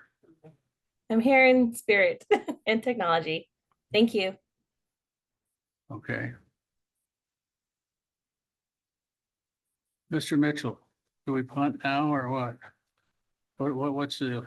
So if there's not a second on the motion, then the motion dies, and you can deliberate and see if there is another motion that comes forward.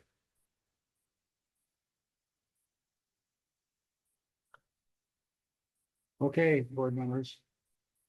This is your opportunity to talk.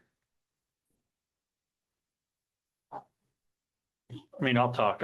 There is inequity, but you see it in pretty much every case we see. I've seen it in other counties. You see it everywhere. I struggle with Paul's motion because, you know, it's fairly arbitrary, and if you do it, we'll probably see a few thousand of these next year. And that's not, for mass appraisal, that's not practical, I don't think. But I don't know how you solve the problem. I understand why they're paying 44,000. I mean, it's the way the system's built. I can see why the 20-year-old house is paying 20. It's pretty straightforward. I mean, tax is irrelevant because the tax cap over 20 years, if you're at 3 or 8, it's 100% different between in 20 years. So the cap rate really, you know, it's one suggestion I'd make to you. Don't talk about the taxes because that's I know Paul's saying that's what matters, but because of the system, it can, you know, after a number of years, it can be 50% after 10 pretty easily. It can be 100% after 20. So somebody could pay 20, somebody can pay 40. And it could be pretty much the same house, except one's 20 years older. So I mean, it's a tough problem to solve. Assess, yeah, the taxable value is the more relevant number, but that also can be very different based on years. I mean, the two examples, you know, their builder and the other builder being around 5 million. Well, that's just because they're both built around the same time. I mean, they're not built 10 years apart. That would be different if they were built 10 years apart. I'm assuming it would be different. I don't know if it would be different to the extent you would expect, but it would be different. So. Curtis, the examples with the Chandras presented were of properties that are not 10 years old. There were properties built in the same year. Theirs was built in 2001. The other property was built in 2001. They both sold in the same year, 2024. One is taxed, and the taxes are before you take into account the tax cap.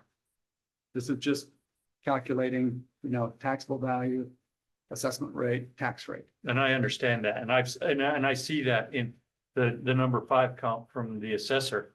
Why is it 22? It was built in 22. Theirs is built in 22. How is it that different? I mean, I know it's smaller and how can one be yes at 48,000 and the other be paying taxes of 25,000? Yes. That is an inequity. Yes. I don't know that your solution. I disagree with the solution, but I don't have a better one. Well, we either lower theirs or raise the other ones. Is it justifiable to raise the other ones? How do we do that? If we instruct the assessor's office to, I think you'd have to provide notice to the other taxpayers. Give them, bring them in, and give them a chance to. Yeah, and I guess the other thought I've been having is I don't necessarily think theirs is undervalued or overvalued. It's all the others are undervalued. I think the big problem that I see or that I hear is that there's probably, I don't know, 20, 30, 40% of the homes around here are undervalued. I agree. It's not a full cash value issue. Yeah, they're not close. It's equality. so I think that's, I think we all agree, or I don't know, Corey, do you agree it's an equity issue and it's not equitable?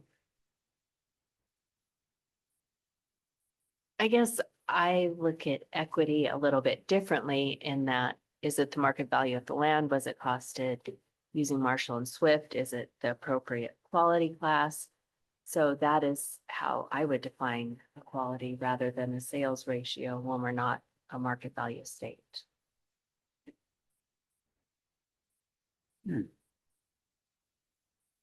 That's a new problem.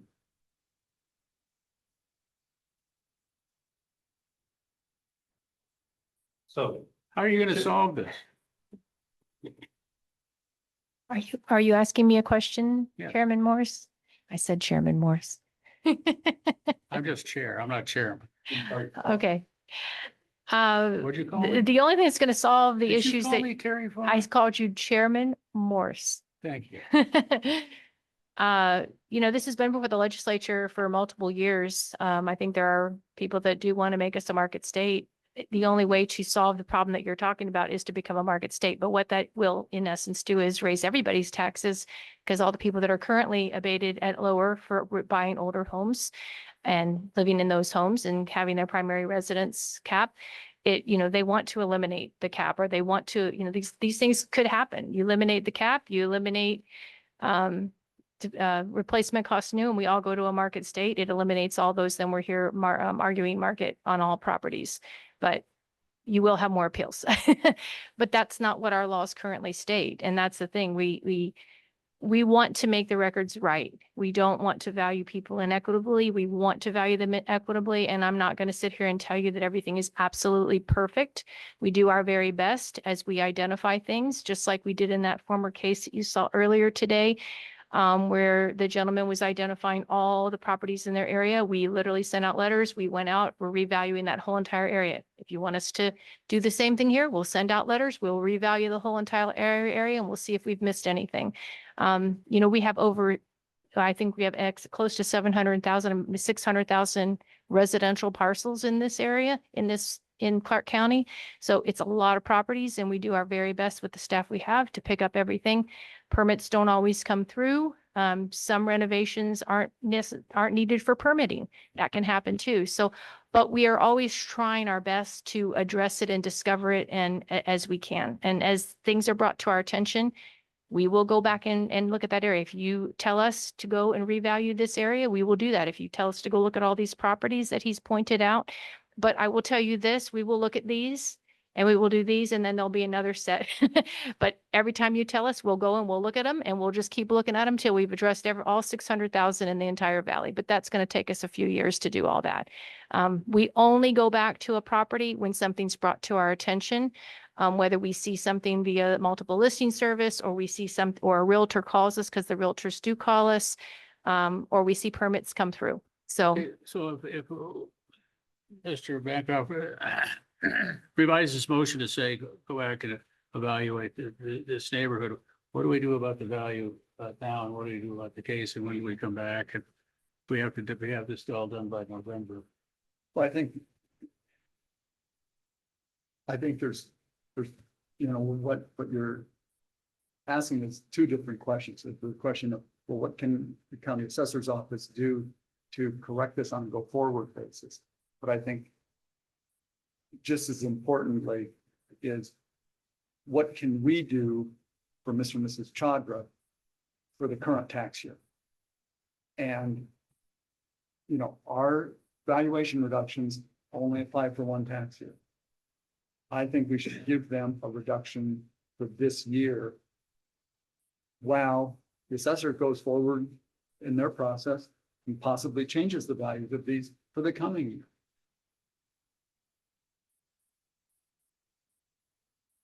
You don't want to go back. You don't want him to go back and work on this and come back with a suggested valuation on the other properties.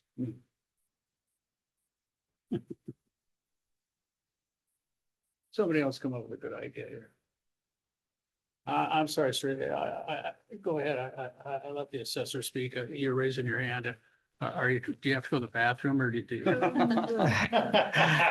I've been holding a bathroom from the last 48 hours because this is my first hearing in my life. I have never been such a thing, but like going back to ma'am, what she has said, it's contradictory. On the other hand, we say there's no comparables.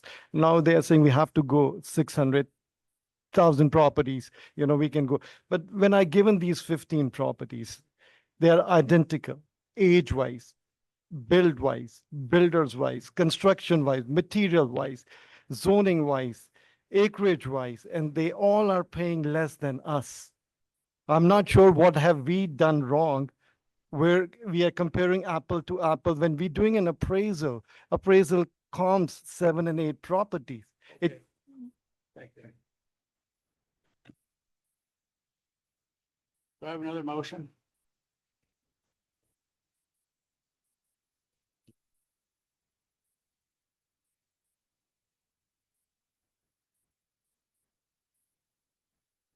I think we all ought to go with that one. I'll renew my motion, but I don't think anybody's gonna second it. Well, I think if you redo your motion to, they've presented these properties that they think are undervalued. And the assessor's office has agreed to go look at them and run a revaluation of them. I think that's the best thing to do, and maybe come back with a decision before the end of November and adjust the value. Is that possible? Mr. Mitchell? Jeff Mitchell for the record. Something that you're contemplating is possible. We would have to identify all parcel numbers and then give them proper notice of that meeting to come forward, because we would be effectively raising their property values and therefore adjusting their tax bills upwards. Well, but they're already capped though, right? Again, we deal with value and not taxes. Right.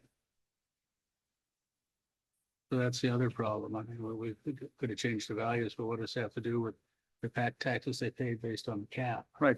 They'd still be getting the benefit. There'd still be the disparity. Right. Yeah. Corey, you're the new one. You gotta come up with something. Would there be support for a reduction that's less than what I first suggested?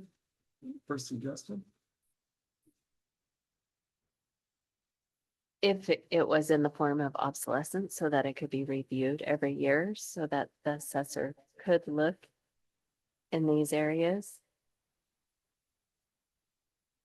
Well, if I just restate my initial motion and couch it in terms of obsolescence? And change the number, because that was a significant reduction.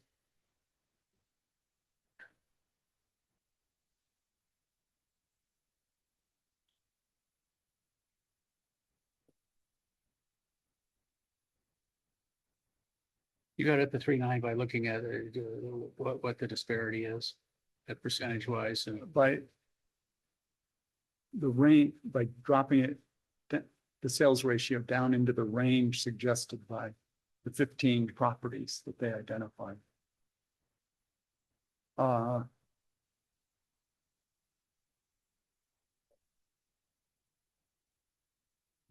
let me just try something.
There.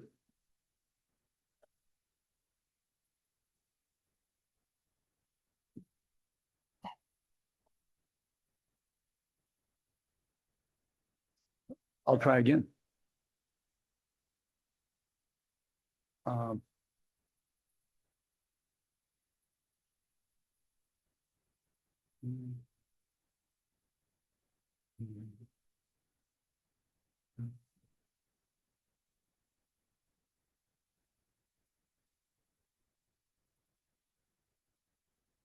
Okay, I make a motion that the taxable value of $5,061,500 be reduced by an obsolescence adjustment of $871,100 to reduce the taxable value to $4,190,400.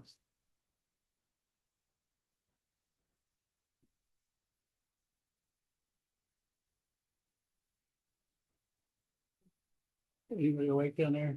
I'll second the motion. We have a motion to reduce tax value to $4,190,000. All those in favor, please indicate by saying aye. Aye. Aye. Aye. Those opposed? Nay. Motion carries. Thank you. Next case, we're gonna move on to 134 and 135. Is there anybody here representing those cases?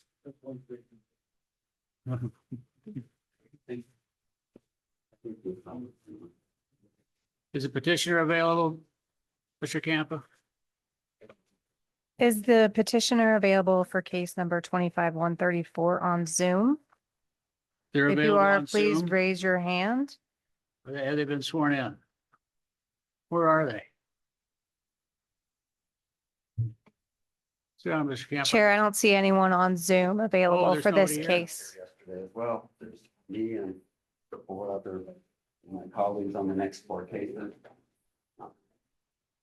They were not wrong. All right, sit down, state your name and address for the record. Troy Camp for the Clark County Assessor's Office. We're calling case 25-134. Is the petitioner available? Hearing no one, seeing no one. Let's move on then, because I know there's the same petitioner on 135, 136, 137, 138. Is the petitioner available? Seeing and hearing no one. Can we make a mass motion on all of those to dismiss the case? Thank you, Chair. Under NAC, you have a couple of different options. You can either hear the case based on the presentation and the materials that have been given to you. You can also dismiss the case with or without prejudice, meaning that you can dismiss the case and not allow them to appeal on the same action again in front of the county board, or you can table this till later. I make a motion that we dismiss these cases with prejudice as the petitioner is not present. I've read all the material. I think that the assessor's done a very good job in valuing it, and all of those properties, I think they're evaluated appropriately, and I think the county board did a good job in analyzing them and looking at those sales. And that's my motion to dismiss all of those cases with prejudice. Second. All those in favor, please. Before you have a take a question? vote, yeah, before we vote on the motion, can I just ask if the assessor's office was proposing any reductions in any of those cases? The answer is no. So go ahead. All those in favor, please indicate by saying aye. Aye. Aye. Aye. How did you vote? Aye. Aye, okay. Great job, Mr. Camp. Thank you. Appreciate it.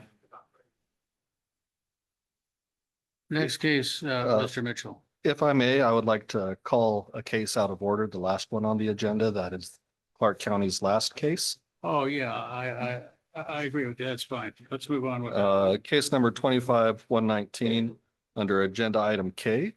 This one is actually an appeal by the assessor. So the respondent is DP Group 5.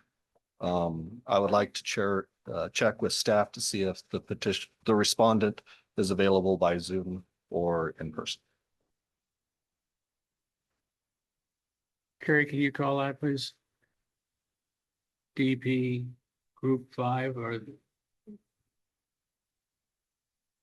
Is the respondent available for case number 25-119 on Zoom? If you are, please raise your hand.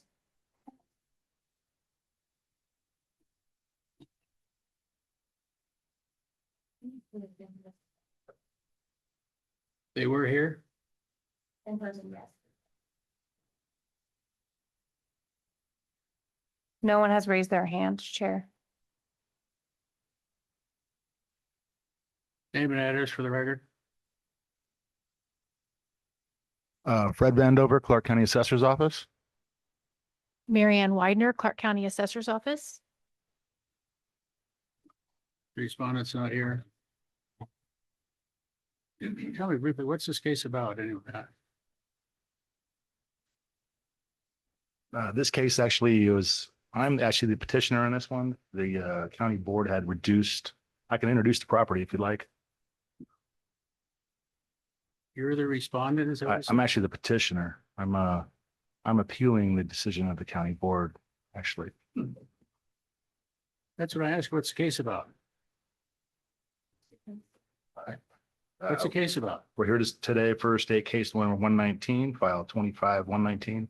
The subject property is located at 714 Nelson Avenue, Unit A, North Las Vegas, Nevada 89030, identified as parcel number 13914-410068. This is a two-story townhome constructed in 1996. The unit contains approximately 1,154 square feet with 3 bedrooms and 1.5 baths. The property was previously appealed to the County Board of Equalization, at which time the taxable value was reduced from 129,985 to 81,419. I am actually appealing it because I believe that the comparison between the properties where we have a 1996 home was actually reduced to the depreciation of a 1971 unit. And that's basically what I'm appealing.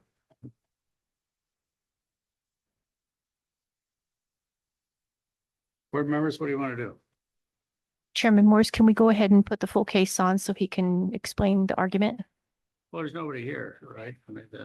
Well, we are the petitioners, though. We're not just the respondents, whereas on the other ones, we were the respondents. Because if you're going to reverse a decision, you might want to know the basis for reversing the decision. We do have the packet before us and we have read all of the notes and I think we're pretty comfortable with what happened at the county board, so. Yeah, so am I. Yeah, So let's hear a motion. well, or maybe discussion and questions from the board first. Okay. And then if there is question and it appears we don't understand, we would be happy to give you time to explain. Questions? I have none. I have none. I have. So let's discuss it. Corey? So I agree with the assessor's office in that. Microphone, please. Oh, sorry.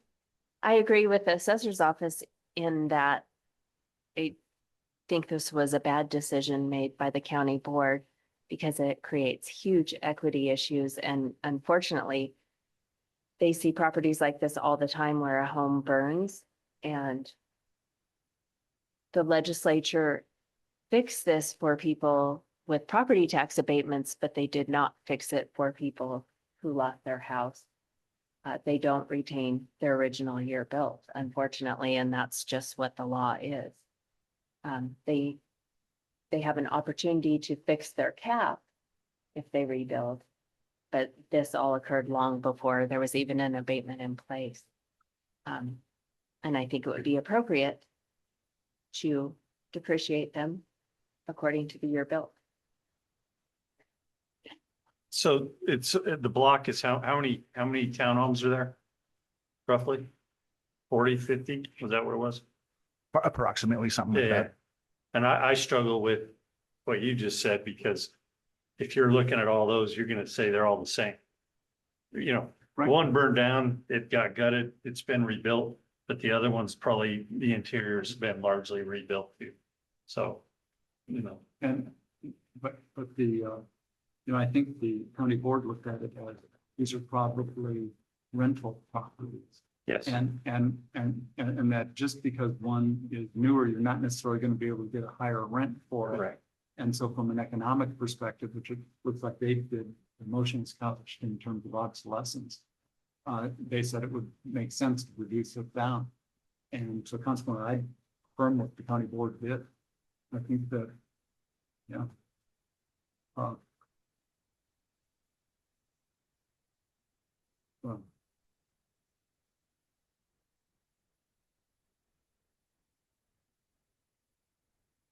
You want a motion? yes, so forth. Make a motion to affirm the county board's decision. I'll second it. Well, I think that that's gonna be, we're gonna have to listen to their case presentation. I can't hear. Neither am I know, good. Mr. Mitchell, if that's the case, are we gonna have to allow the county to present your case? Jeff Mitchell, for the record, yes, I believe that would be appropriate as the county board is petitioning for something against that motion. And so I believe it would be appropriate to hear the case and withdraw the motion until we hear from the petitioner. Can we withdraw the motion? Yeah. we can withdraw. All right. Withdraw the motion. Go ahead. All right, once again, Fred Vandover, Clark County Assessor's Office. Thank you for the opportunity to speak to you today regarding state case 119. This appeal concerns the County Board of Equalization's decision to reduce the taxable value of a rebuilt 1996 home to match that of a 1971 built unit in the same subdivision. Now, while the county board ruled in favor of the appellant, I respectfully submit that its decision conflicts with Nevada law and must be corrected. So let's begin with the statutory foundation that governs this assessment. Under NRS 361227, taxable value must be determined using replacement cost new less statutory depreciation. The formula is not discretionary and it must be applied uniformly across the roll. Now, an appeal under 361357 applies only when the taxable value exceeds full cash value, and that situation does not apply here. If you turn to page 21, the assessor's market check confirmed a value of approximately 191,000, while the assessed value stands at 129,985. Now, even the county board acknowledged this. There was no statutory basis to reduce the valuation on the grounds that it exceeds market. External or economic obsolescence deductions require demonstrable market evidence showing that external factors reduce the property's value beyond what's already captured in the cost approach. In this case, the sales grid includes transactions for older units, similar properties, and still supports values well above the current assessment. No compelling market evidence has been presented to justify further reduction. So I understand the county board's intent to promote fairness among similar appearing properties, but equity must be pursued within the framework of Nevada law, not by disregarding the methodology the legislature has prescribed. The two properties are of identical use, but materially different effective ages. Subject property was rebuilt in 1996 after a fire. The comparison unit was constructed in 1971. Though they may appear similar, NRS 361227 requires depreciation based on adjusted actual age, not visual similarity or not visual similarity or market impressions.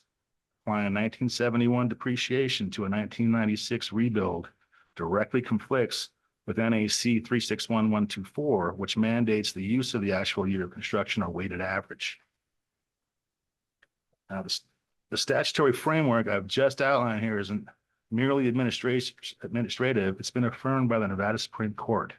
In Imperial Palace versus State Department Taxation, the court upheld the assessor's use of the cost method and Marshall and Swift standards under NRS 361227 and NAC 361128 ruled that depreciation must be applied on the effective age, not market perception or visual similarity. The actual relevant passage from the opinion, depreciation must be based on the effective age of improvements, not market perception or visual similarity to other buildings. It's direct from Imperial Palace. Now, that precedent reinforces the principle at issue today. Valuation must reflect the actual age and construction history of the improvement. The assessor's valuation of this 1996 unit follows the same principle upheld in Imperial Palace. The county board's override disregards the legislative framework affirmed in Imperial Palace, replacing it with subjective equity that the court explicitly rejected. The county board also referenced rental income and perceived market conditions. I respectfully submit that these factors do not override the statutory framework. Rental income is not a direct substitute for cost-based valuation. It may be influenced by HOA restrictions, lease terms, owner preferences, none of which reflect the intrinsic value of the physical improvement. Similarly, claims that renovations make the unit comparable to older ones are addressed under NAC 361127, which requires valuation based on new use or quality, not reassignment to an older depreciation schedule. I would respectfully direct the board to NRS 361229. That statute requires the assessor to adjust the actual age of an improvement when substantial reconstruction occurs, specifically in the cost of replacement, specifically if the cost of a replacement equals 10% or more of the total post rebuild value. The effective age must be recalculated. In this case, the subject unit was fully rebuilt after a fire. That is not cosmetic. That is structural.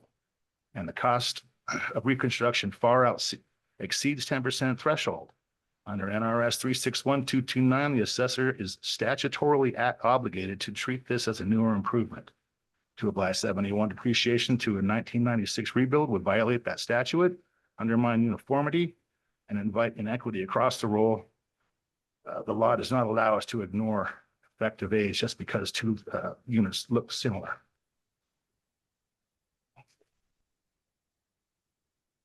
Finally, NAC 361128 mandates the replacement cost be calculated using standardized sources, such as the Marshall and Swift Cost Handbook, excluding land enhancements.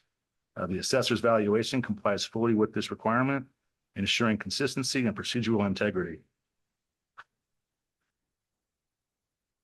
So, last page here.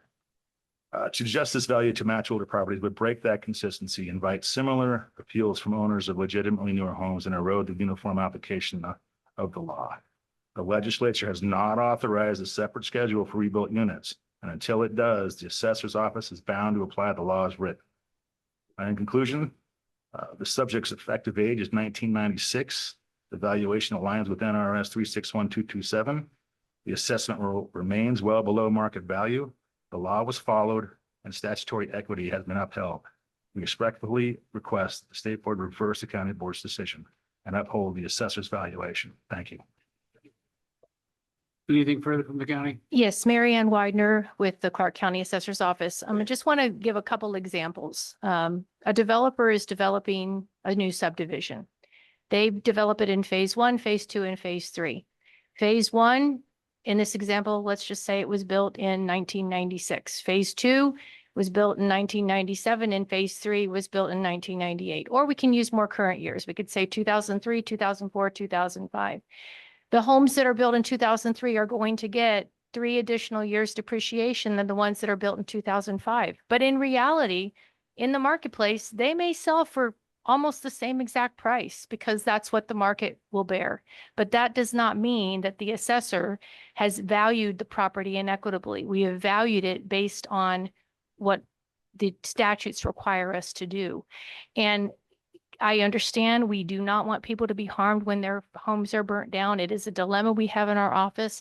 There was something before the legislature this year to actually potentially fix that issue with regards to people that have fire houses. We would love it if they would do something like that, but it has to be, I think the issue was they didn't want to retroactive it, and that's what they were looking for. They wanted to make it effective from this date forward, but it did not get voted out. So it's not something we don't want to fix in the future when we would like to see fixed. But the dilemma is it hasn't been. And so all of the other people that have been in this situation that we haven't analyzed on the basis that the county did on this one could fall into the same situation. And again, equity, as I've argued in the other 2 cases here today, is not based on the market price of the property. Equity is based on how we valued it based on the taxable value, the replacement cost, new less depreciation, and the market value of the land. Have we done that equitably with all other similar properties based on their age, their size, the property characteristics, the location, all of those things that we're looking at? And we valued this house properly, or this condo unit, a townhouse properly. And so again, these kinds of decisions are concerning for us as assessors, because it opens up a whole nother aspect of how we look at all of these homes going forward. And it also affects the idea that we can have people that were built in 3 different phases of a similar subdivision and say, well, I was built 3 years ago and I'm built this year, but I want it to be the same as the one that was built 3 years ago. I want their value because they were built 3 years ago. And even though I'm built the same, we sell the same in the marketplace. Neither of them are exceeding full cash value. They both are still under full cash value, but I just want mine to be like that one because my house looks exactly like that. It's just 2 years newer. That doesn't work with our tax system. And that's why we believe we followed the statute, and we believe that you should reverse the decision on that the county has made. Thank you. Anything further?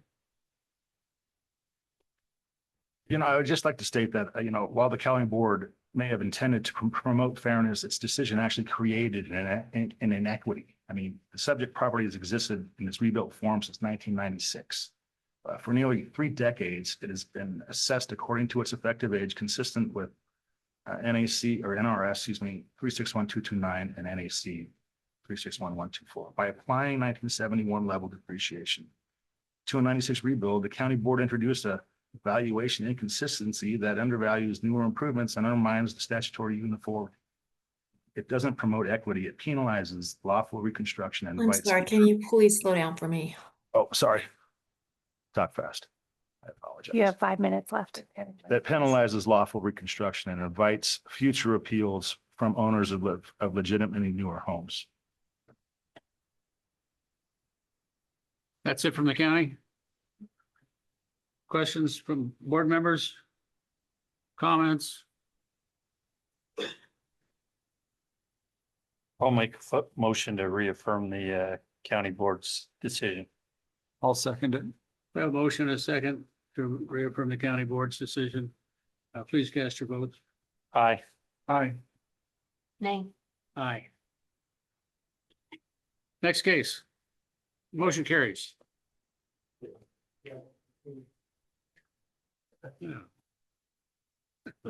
Thank you, Chair. I would like to call case number 25-109. This is Esley Carmona Irrevocable Trust. Just as a brief reminder, we heard yesterday previous tax years, we did not accept jurisdiction on, but she also appealed this current tax year. And so the case being called now is for this current tax year.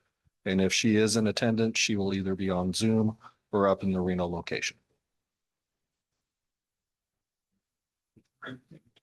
Do we have the petitioner for case 25-109 in attendance on Zoom? If so, please raise your hand.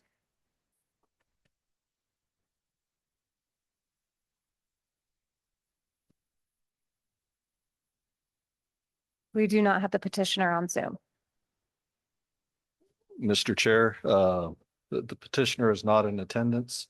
I will refer again to the NAC, which allows you to take a variety of different choices, either to hear the case on the materials, to dismiss with or without prejudice, or to table to a different time.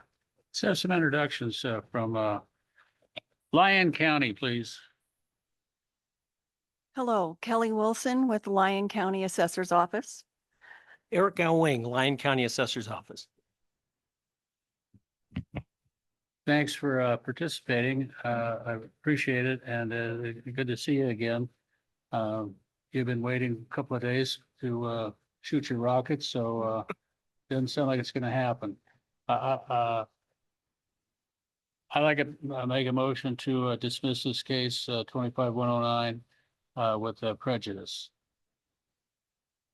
Second. We have a motion and a second to dismiss this case with prejudice. All those in favor, please indicate by saying aye. Aye. Aye. Aye. Motion carries unanimously. Thank you, Lyon County Assessor's Office. Good job. Next case.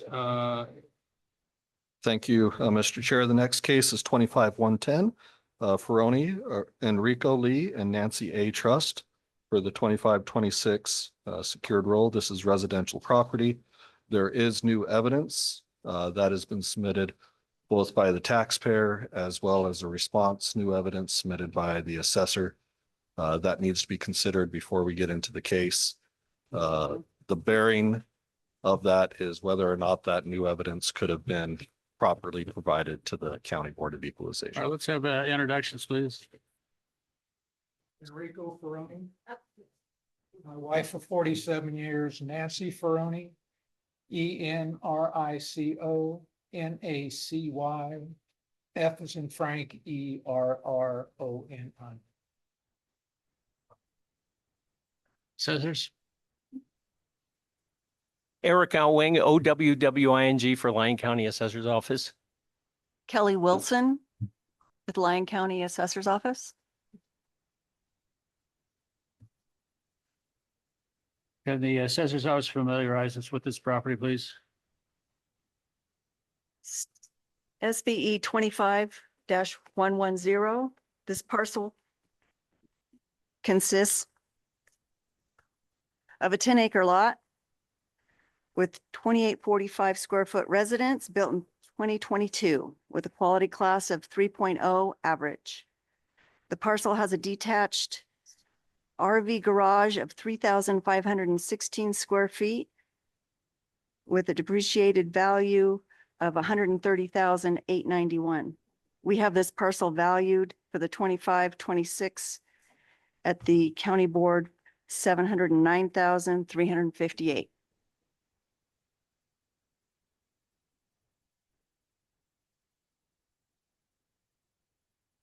Okay. Was the petitioner sworn in? Yes. Yes. Okay. Let's hear the petitioner's case. There's the question of new evidence. I'm sorry. The new evidence. What's the new evidence? Do we want to hear it? Who brought it forward? Thank you, Mr. Chair. There was new evidence brought forward by both by the petitioner and then the respondent.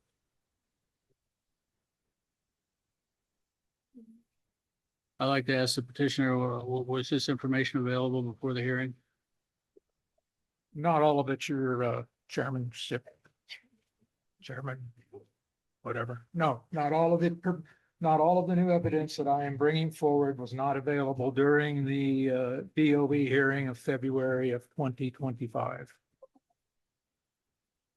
Guess the question is why?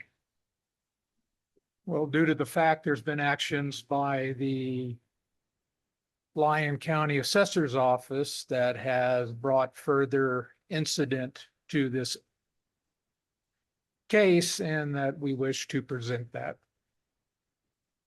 And what is the new evidence the assessor's office has? Kelly? We're presenting back up to claim in their evidence that the DA did not respond, and we provided proof that he did. What's the board's desire? We want to hear the new evidence.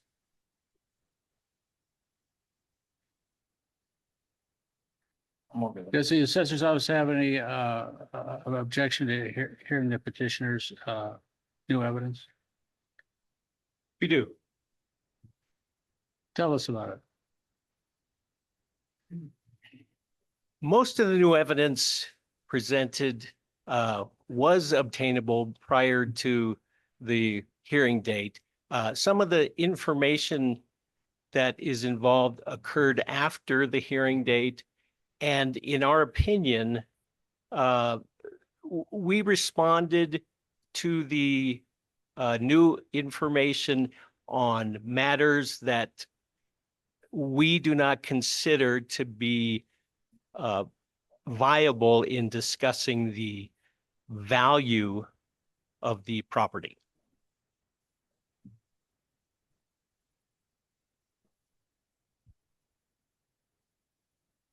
Can you tell me what you mean by that? Well, as you will hear, Mr. Ferroni is not really pleased with Lyon County in general. There are some, he has some ideas on how things proceeded, and he addressed many departments in our county that those departments, our building inspector, building department, city manager, district attorney, all had to deal with that to us aren't pertinent to how we valued his house and the value we arrived at.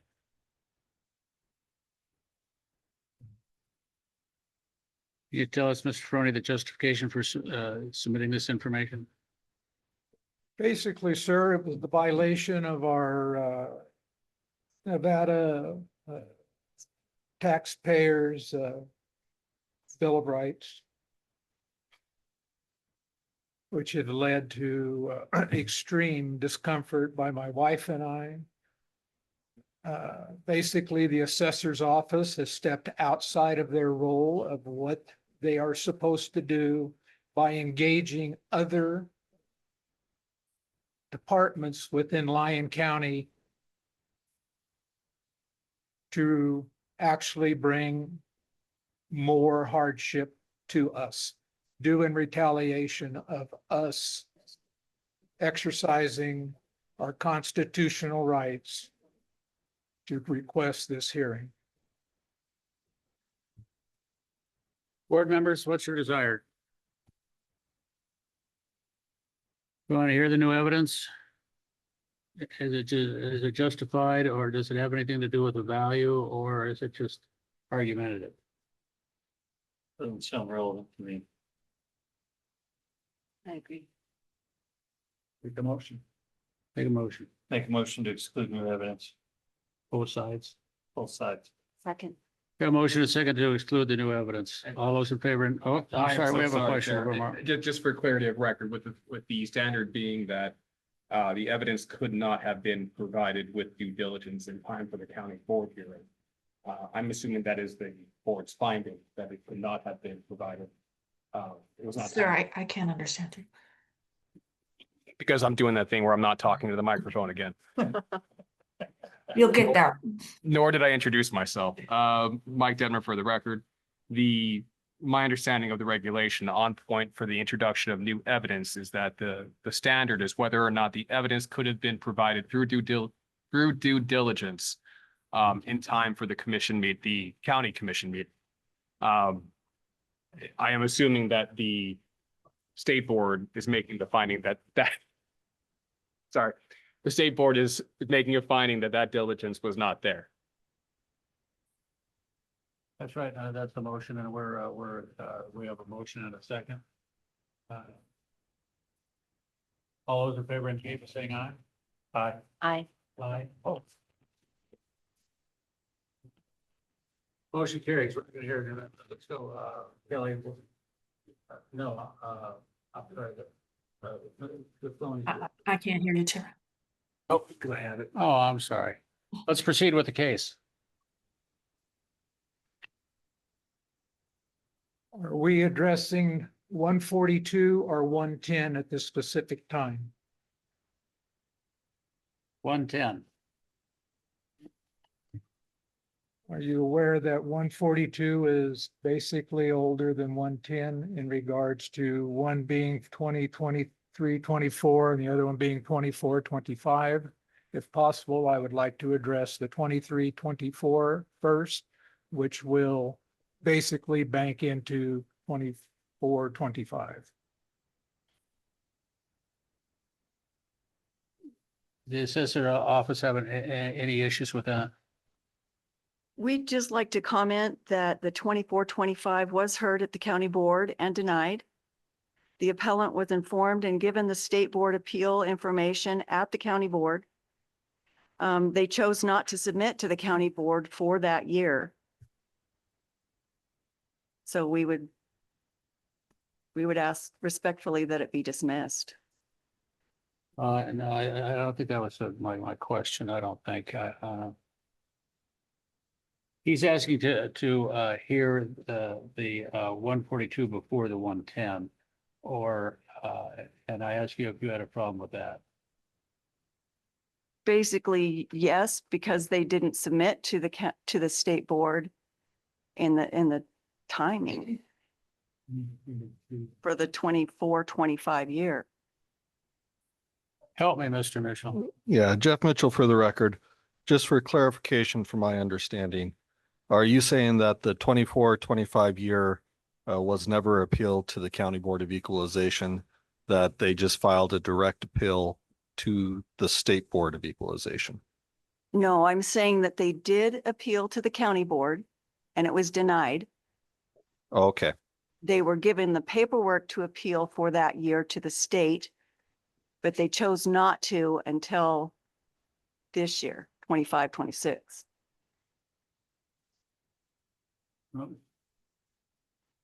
On contacting the state, Christine, after we were denied, we discussed the situation with her. She said that we can go back 2 years.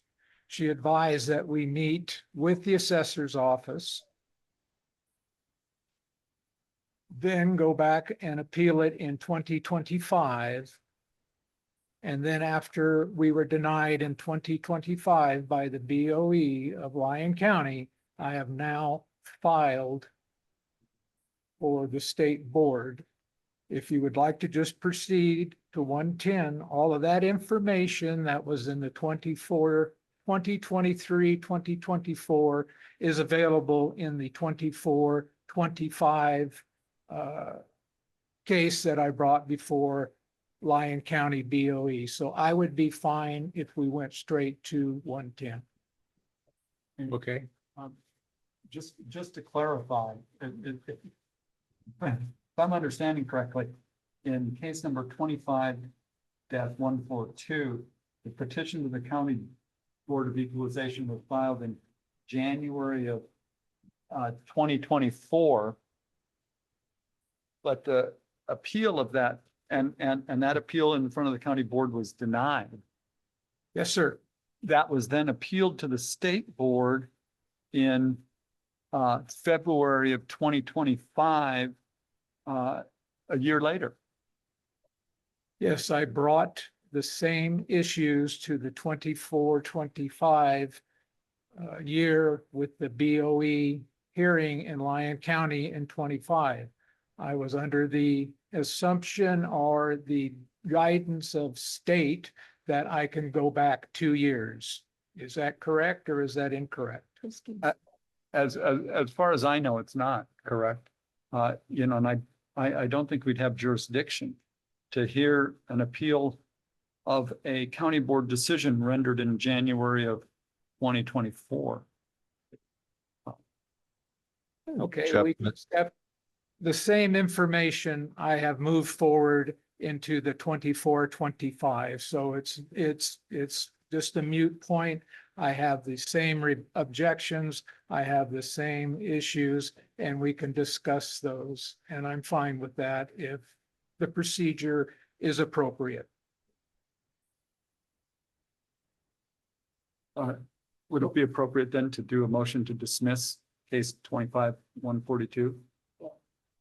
I make a motion to dismiss case 25-142 for lack of jurisdiction. Second. A motion is second to strike, abandon, what did you say? Dismiss. We don't have. 25-142. All those in favor, please indicate by saying aye. Aye. Aye. Aye. Motion carries unanimously. We still are on 110. Who's up then?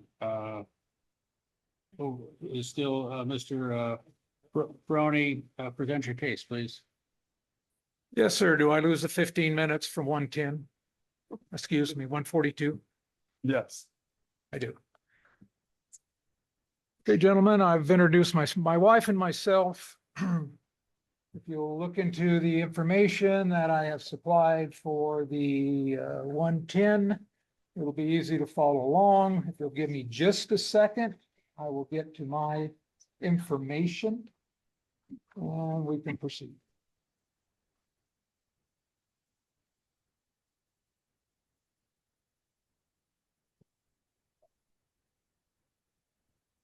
Oh, got it here. Thank you. In my cover letter, All counties within the state of Nevada are required to use a cost approach method to value properties for taxation. Full cash value of the land using Marshall and valuation service is required by the Nevada Code. Lyon County refuses to supply me validation service information, even due to enormous amount of requests. Everything that I've requested from the Lyon County, I have sent to them NRS 239.107 and a request for inspection of copy of public records or records books. I also sent them an NRS 239.320 concealment of falsification of records by public officials guilty of a category Class C felony. I requested by the DA 3 times to open an investigation into the assessor's office refusal to supply requested documents. Kelly Wilson sent emails stating that it was miscommunication when I requested the Marshall Validation Service information and stated it was supplied by Lyon County Property Appraisal Records. I feel that my taxpayer rights, section 113.14, that I've been surveilled, I've been investigated, and I've been retaliated.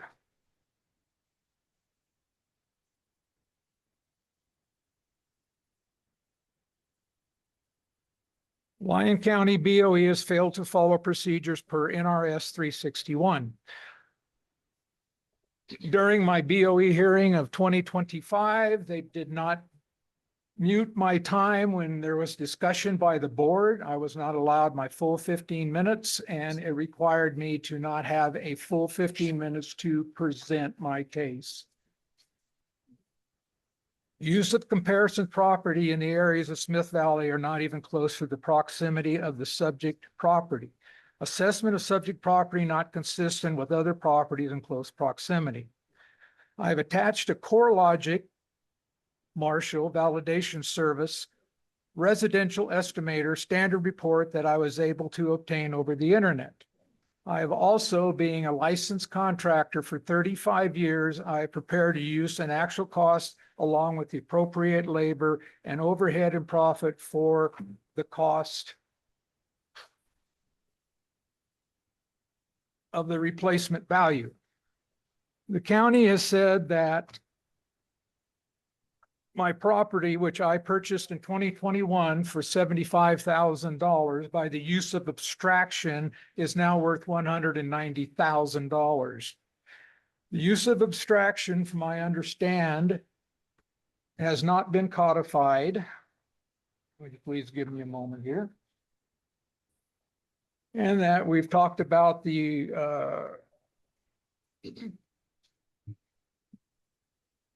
I'm losing my train of thought. We have not discussed the Supreme Court's decision in the use of this. It's not codified.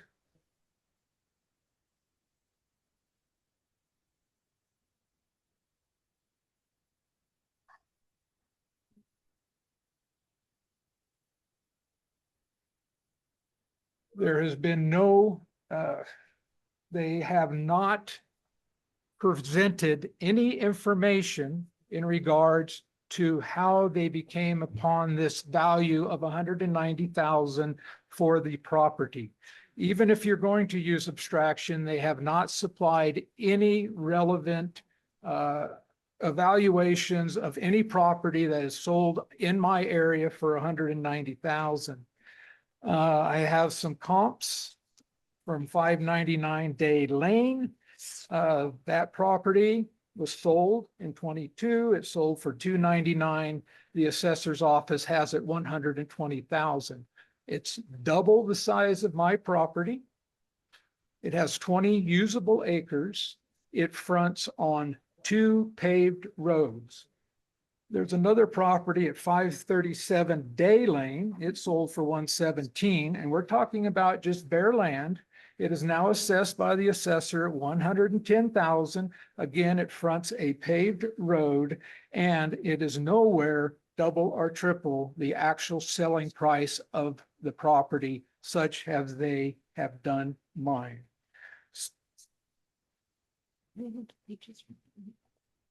Those 2 houses have also been built in the same time. The assessor even though there has been auxiliary buildings on those properties during construction that are still there, the assessor has not added them to the assessing roll. The assessor has went out of their way to come to my property, take pictures in 24, February of 24, waited until March of 2025 to report me to code enforcement. Code enforcement is not part of their job. Ms. Wilson reported me to code enforcement. I requested from code enforcement how many places she has reported to code enforcement to the prior 3 years. There are none.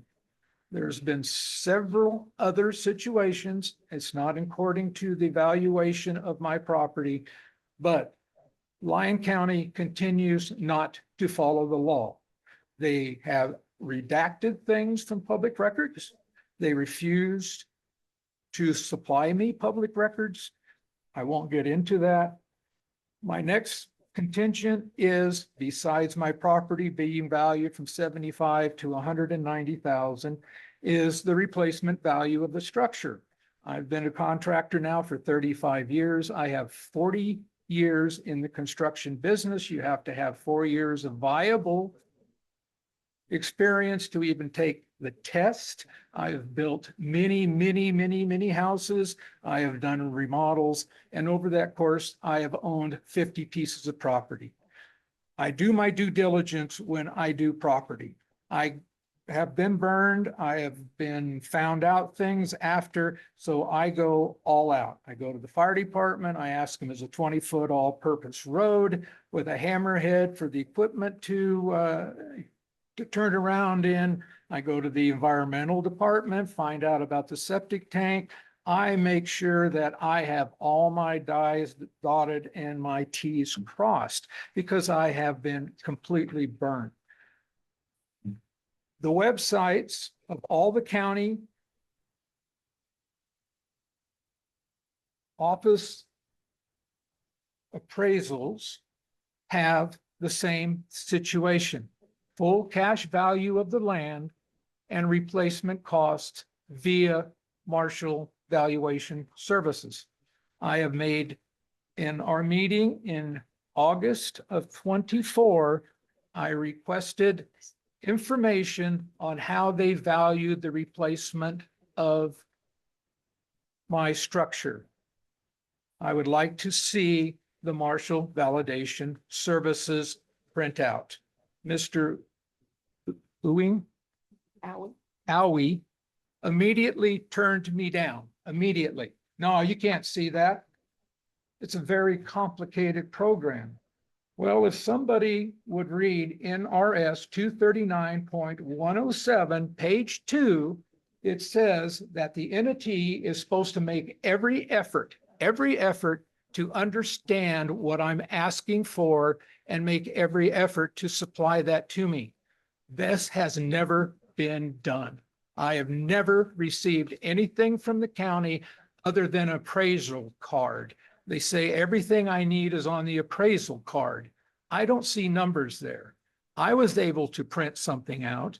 They sent me a blank, not a blank, but a Marshall and Validation Service.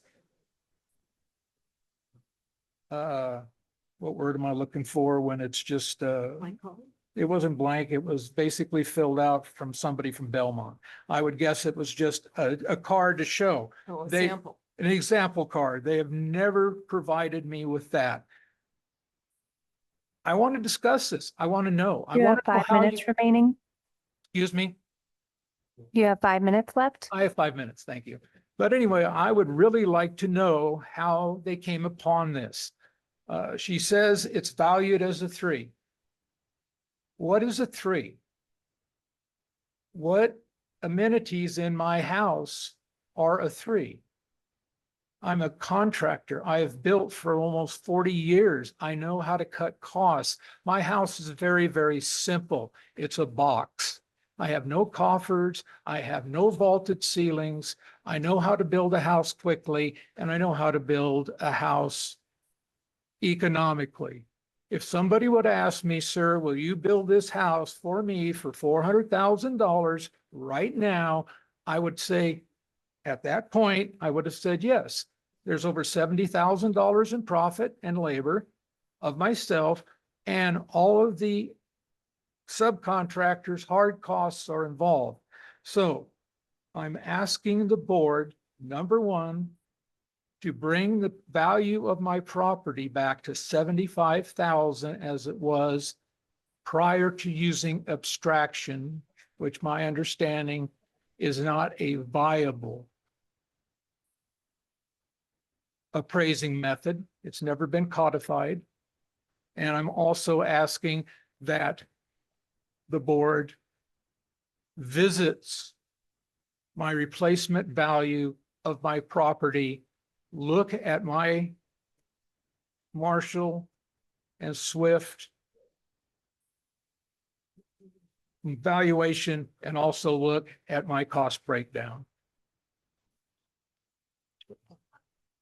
Thank you.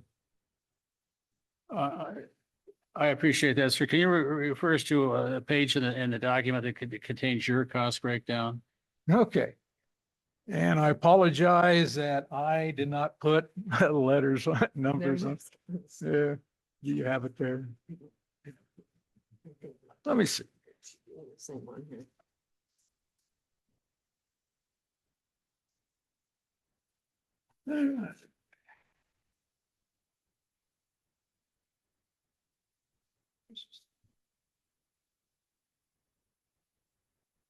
Mr. Ferroni, have you reviewed this file that is in front of us for 25-110? Is the one that I submitted or the one that the county has submitted? The one that's been submitted to the board. Yes, sir. Case 25-110. It's I have a 78-page document. That's what I assume what you are looking for. You have a cost breakdown in there is what you indicated. Yes, sir. Can you tell me what page that's on, or somebody help me here with that? I'm looking.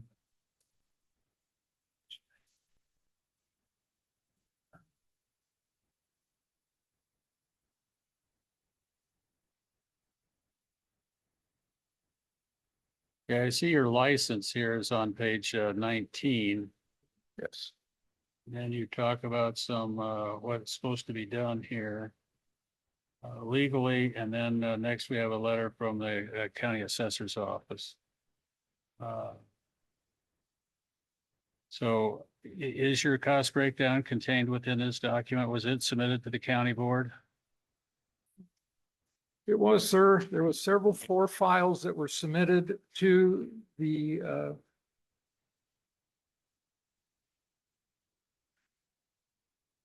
state.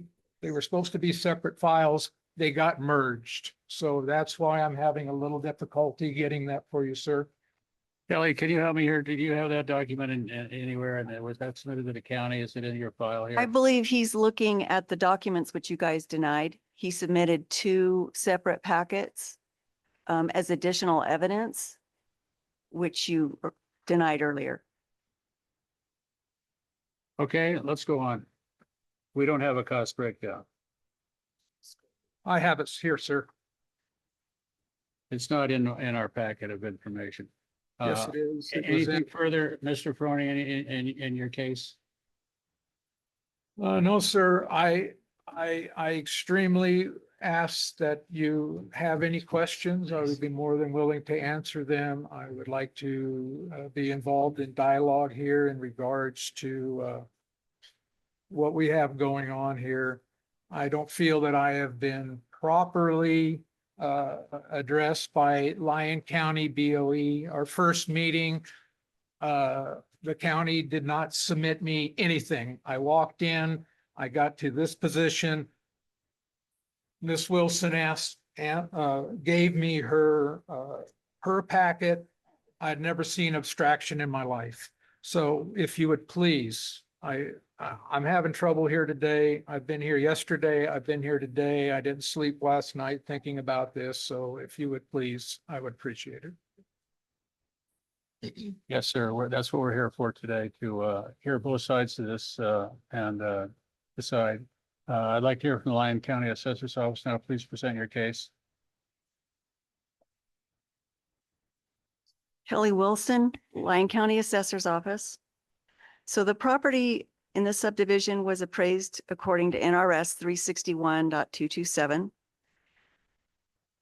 The value of his land was lowered for the 25-26 year, and it was $130,000. So if you can look at State Board page 70.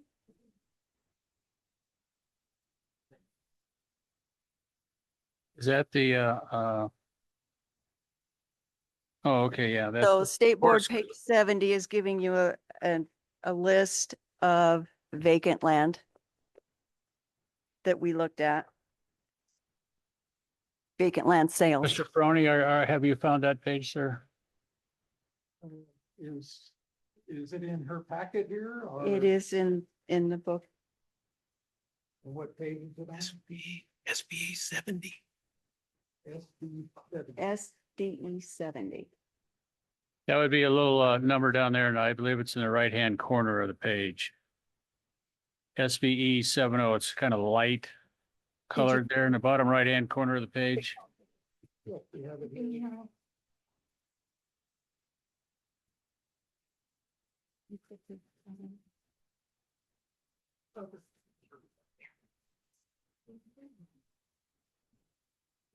said SBE 70? Yes.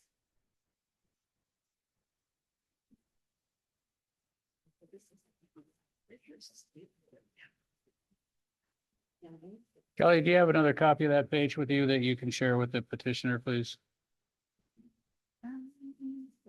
Let's see.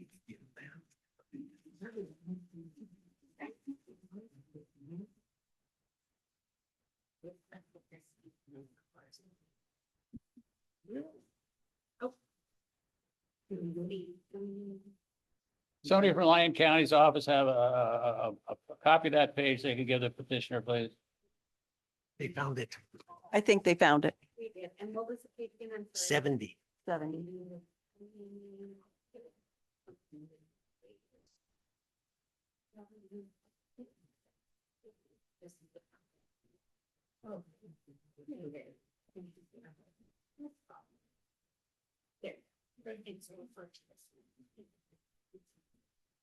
Go ahead, Kelly. Okay. So we do have vacant land sales. The first three are on paved roads. You'll see that they're 5 acres. They have a 5.83, 5.01, and a 5.07 with sales. 4 of 24, the 5 acres sold for 145,000. August of 24, there was a 5 acre sale for 130,000. October of 24, there was a 5 acre sale of 130,000. And then there were 2 on non-paved roads, 10 acres in May of 23 for 125,000. And October of 22 for 136,000. Just as a note that sale, I noticed, is now listed for 179,000.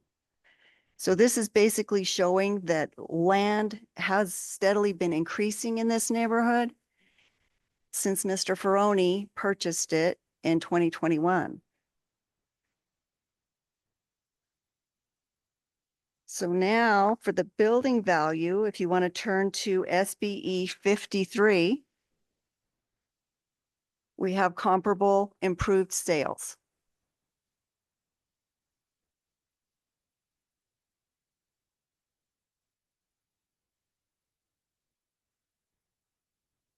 Did you find that page?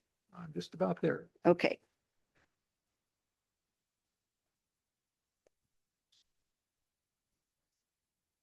The same information that was presented at the county board. Yes. So Mr. Crony, you've seen this document and you have it again in front of you, I believe. Yes, I do. Thank you. Okay. Go ahead, Okay, Kelly. so this is showing the subject at 40 Hawkview Road with a taxable land value of 130, which is substantiated by vacant land sales. It's 10 acres. We have it valued at 709,358. With a residence size of 2,845. It was built in 2022 with a class of 3. They also have an attached garage of 875. So the first comparable sale is number 1 at 40 Madison Way. Their land value is 150. It sold for $815,000. It was built in 2020. It's, I don't know, 600 or 700 square feet smaller, 28 square feet, same class with a larger garage. You'll see that. Number 2 was at Megan's, also taxable land of 150. It sold for 760,000 in October of 23. This was built in 2022 with same class and a garage 795. And the third one is on Amanda.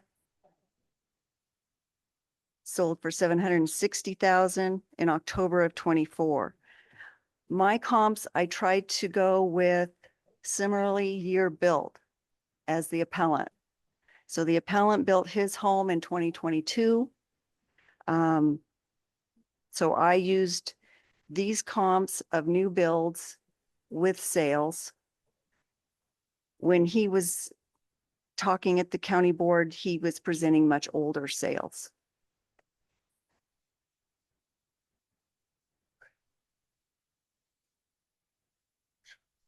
Oh, Marshall and Swift.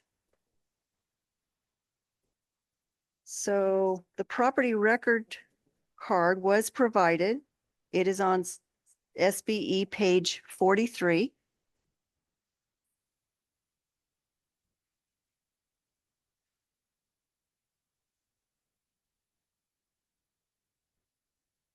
The record card does provide all the information that we enter into Marshall and Swift to arrive at a value. If you look at the middle of the page, it does residential, single family. It gives the quality class average, the year built. It also gives the roof type, which was comp shingle, frame with stucco. It gives all of the pertinent information that we plug in to arrive at the value on the home. All right, well, let's, I'm sorry, I don't want to, could you give a little more detail on the cost approach here, please? He had some questions about it. He said he wasn't provided with the beginning. And you've indicated you did provide it. It is included in the document. Can we kind of walk through the cost approach here? So you've indicated that you put all of these descriptions in here, and then where is the square footage times the price per square foot?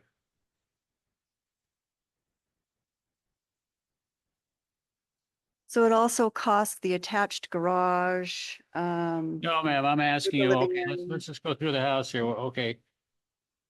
The garage or whatever. All right, so you have all right, you got a gross living area of 2,845 square feet, and it's multiplied by $137.45 per square foot. Yes. For Yes, for replacement cost. reconstruction new of 391,039. Well, that's replacement cost new is the RCN. Okay, 371,000. And he's telling us that he can build it for less than that. Is that what the issue is? Negative. I said I can build it for 400,000. They have me at 430,000 as replacement value.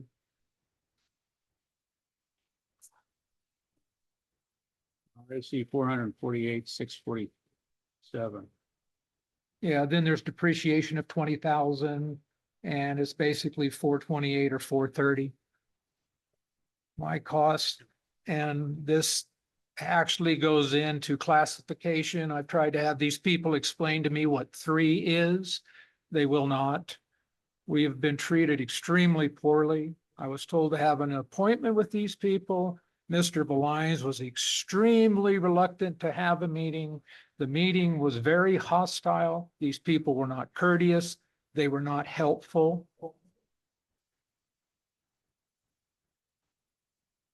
I've done this for almost 40 years and I've never dealt with an assessor's office with the attitude that they present. They were screaming at us as we left the office. Mr. Owie was screaming that he's going to enjoy his retirement. So anyway, let's talk about the property. She's saying she has comps. I have Oh, I'm comps. sorry. Wait a minute. I'm sorry. I don't want to debate that. I'll wait until my turn. Thank you. The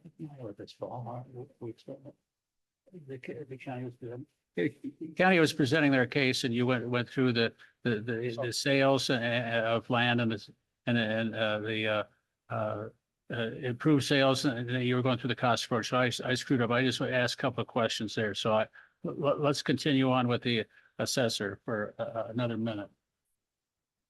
Let's just sum it up here. You've gone through your 3 approaches. What's your value?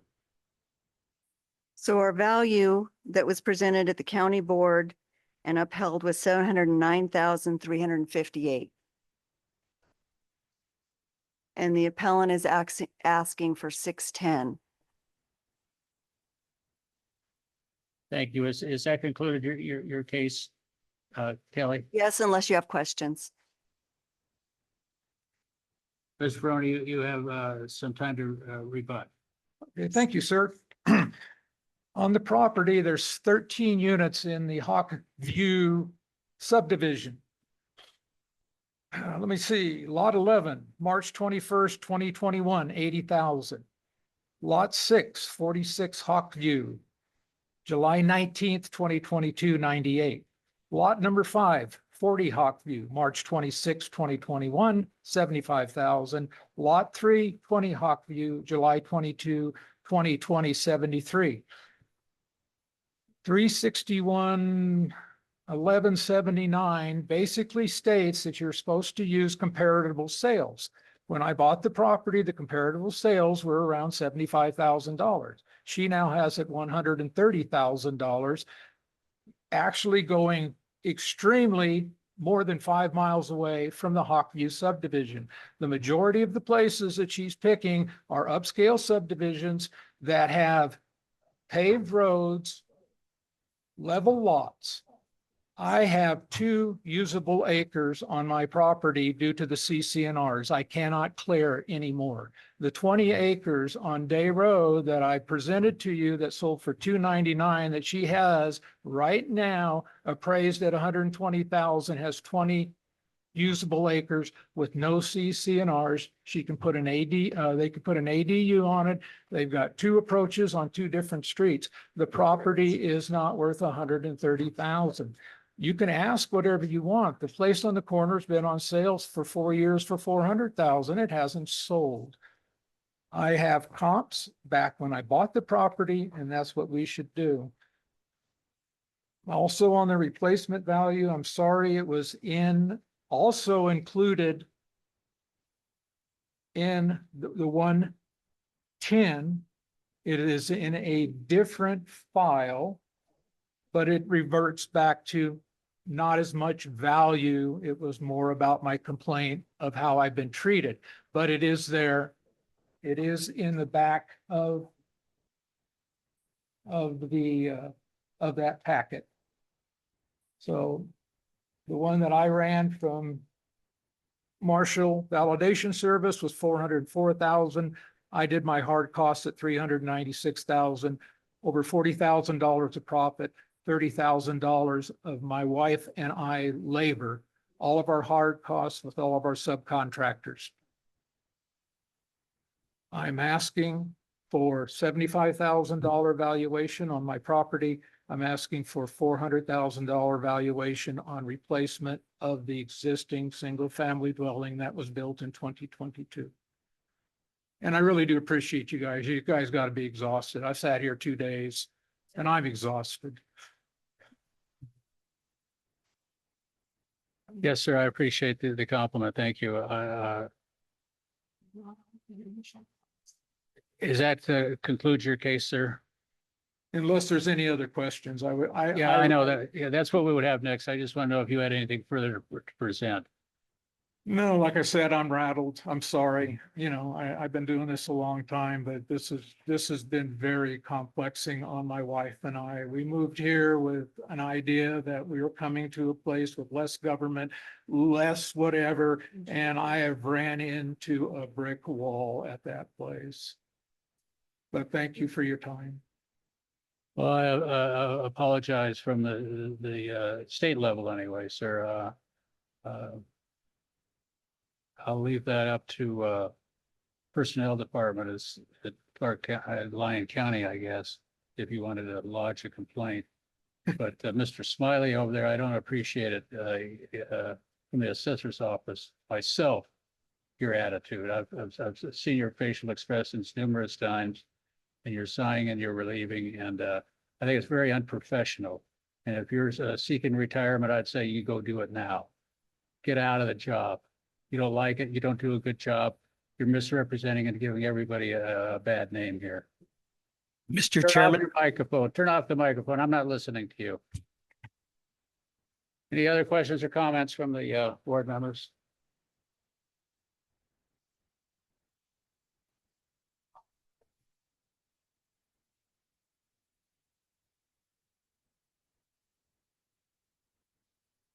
I'm curious what the assessor has to say about those land sales that he gave us. You know, that are 70 odd thousand versus your numbers at, you know, 110, 120, 130. So in the board packet, his land sales are listed on page, they start on State Board 29. I took all of those. There was 55 Rangeland Drive, 10 acres, sold in 2017, and I arrayed them by date sold. So the 10 acres, they're all 10 acres. It started at 36,000 in 17. In 2020, there was a 73,000. 2021, there was a 75,000, which was 40 Hawkview. In 2021, Rangeland, same neighborhood, 80,000. 50 Rangeland Drive, 10 acres, same neighborhood, 110,000 sold in 2021. That was September of 21. And then June of 22, 10 acres at 16 Hawkview, which is right down the street from Mr. Peroni, sold for 125. And then it resold in October for 136,000. So to me, his land sales, if you array them by date sold, are basically painting a picture of how land sales in that area are going up. And I don't believe that our land sale is too high.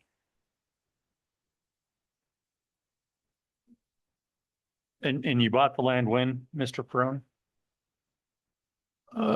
Yes, sir, March of 21. I did my due diligence as much as possible. As soon as we procured the property, we procured it through a real estate agent. It was not the listing real estate agent. It was current market value. We immediately tried to get plans and permits and get going as soon as possible. We didn't buy it from a relative. We didn't get a shady deal on the side. It was purchased in the open market. I think it's 361.227 basically states that they can do it by current land sales. I also believe that 361.1179 also uses close proximity. Majority of her comps are at least 5 miles away, and we are on a dirty dirt road, sir. And there is some higher lots here. But if you've ever bought lots in a subdivision, there's premium lots, cul-de-sacs, corners, there's average lots in the middle, and sometimes there's some not so good lots. We have a holding basin on ours. We're only allowed, I presented the CC&Rs in this package. They're very restrictive. We can't have pigs. We can't have goats. We can only clear 2 acres of the vegetation. We can't use the 10 acres. And the ones she's going against, they can use all their acreage. And you paid 75,000 for it? Yes, sir. And then when you assess, does the value change when the structure's built, or is that? So we basically look at land values every year Okay. Yep. and go with Yes, sir. current But sales. if I could answer your question, sir, 361,227 is full cash value of the property plus the replacement value of the improvements. Yes, it would probably raise the value of the lot with the improvements, but that is not the law. And when she came up with 190,000 with the use of abstraction, I didn't know what to say. I had never seen abstraction before. Thank you for your time, sir. I have a question regarding the Lyon County's appraisal record card. I believe it's page 43.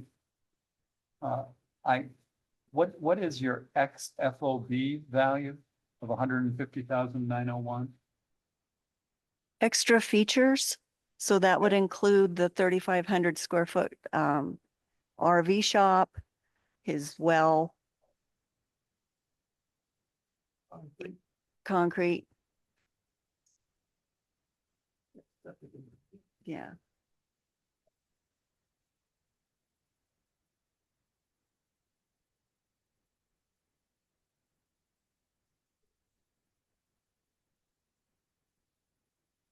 I agree with the appraisal of the shop due to the offsites were included in that cost, which would be the electrical, any land preparation, so on and so forth, so we could get started on that.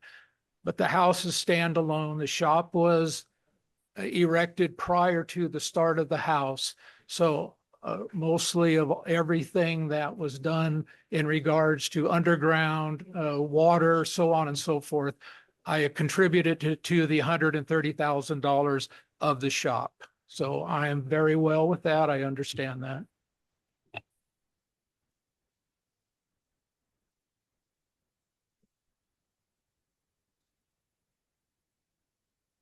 Okay. Questions, comments, concerns, motions?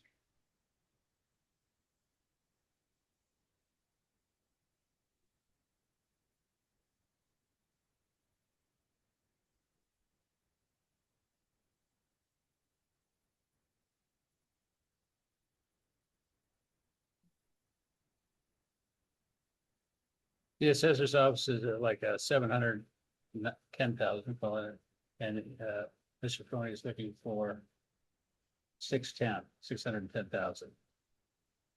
Everybody do something here. It looks like the land comps he submitted though were 4 to 5 years old. But then a couple of the ones the assessor submitted are on paved roads. I don't know what kind of difference that makes to value. Big difference. Lyon County.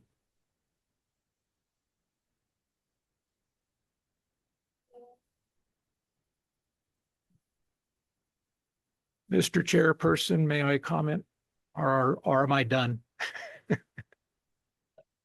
Well, while everybody's thinking about it here, I'll go ahead, sir.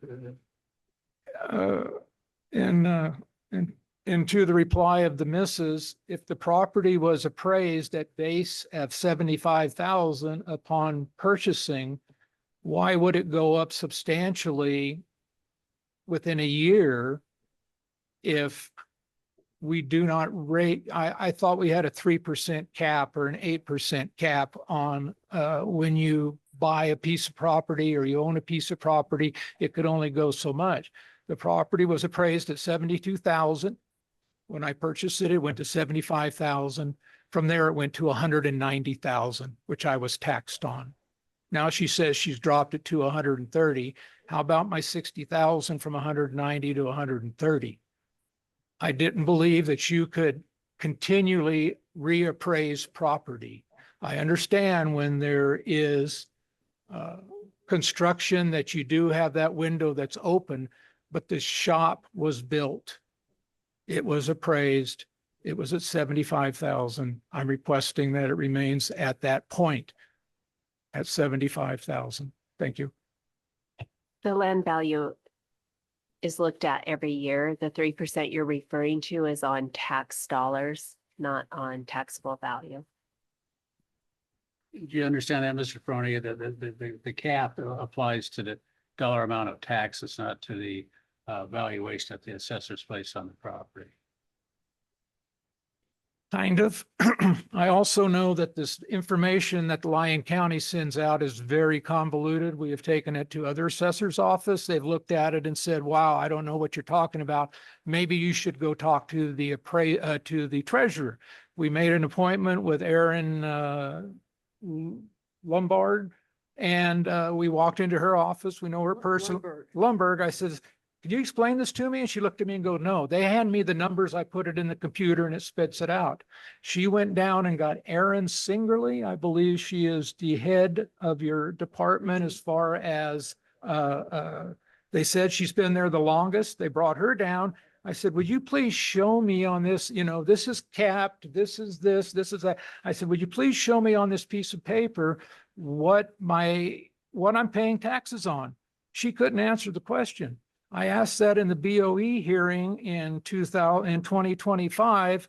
I was tongue lashed by Mr. Glass on the BOE committee, who was the retired appraiser of Lyon County. And now I see where the attitudes in that office come from. It was not fun. Yeah, I apologize for that. I've had other complaints about this before, so I'm very concerned about that. Thank you, sir. I'm very unhappy about that, actually. I don't think that should take place. Should we look at the improved sales? We can talk about the cost approach or the land value, but the improved sales, I think. Do you have any questions about those? I think the point really is here that he's got a 10-acre site that is not 100% buildable.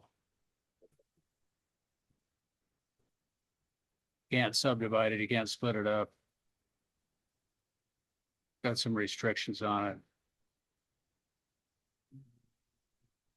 Where's the improved sales? Here's the chart. Went through all of this. Improved sales are on page 53.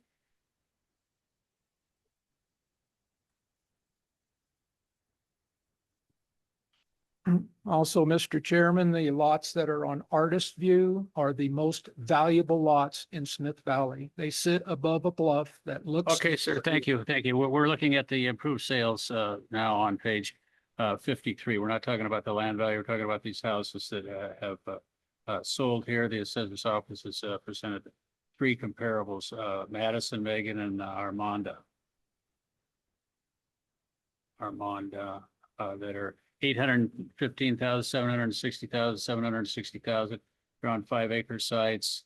I think she indicated the sale one, I think, has a shop and a garage similar to yours, and those are at $383 a foot, and you're valued at $249 a square foot at the 709,000.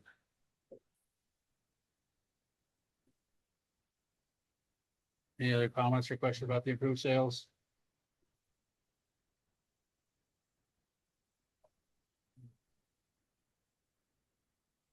Are you familiar with those properties? For me, sir, Yes, sir. let me go back. I do have some pictures of some properties in the area. Again, No, these were sales that were presented at the county board, so I think I would assume you've seen them, when yes, they're. yes, we have gone. They are more than 5 miles away. I have also in the packet, if you will look, I have presented 6 sales that I can walk out of my front door and look at that is in my area that are on dirt roads, and none of them compare to the ones that she has picked.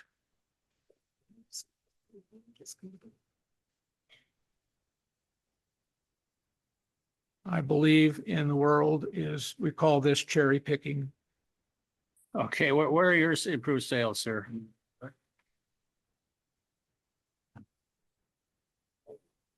Help me out, Kelly. Did he provide you with improved sales? Yeah. Yes, sir. What page are they on?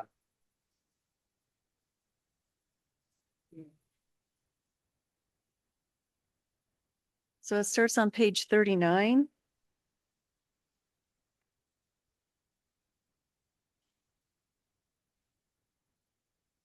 $39.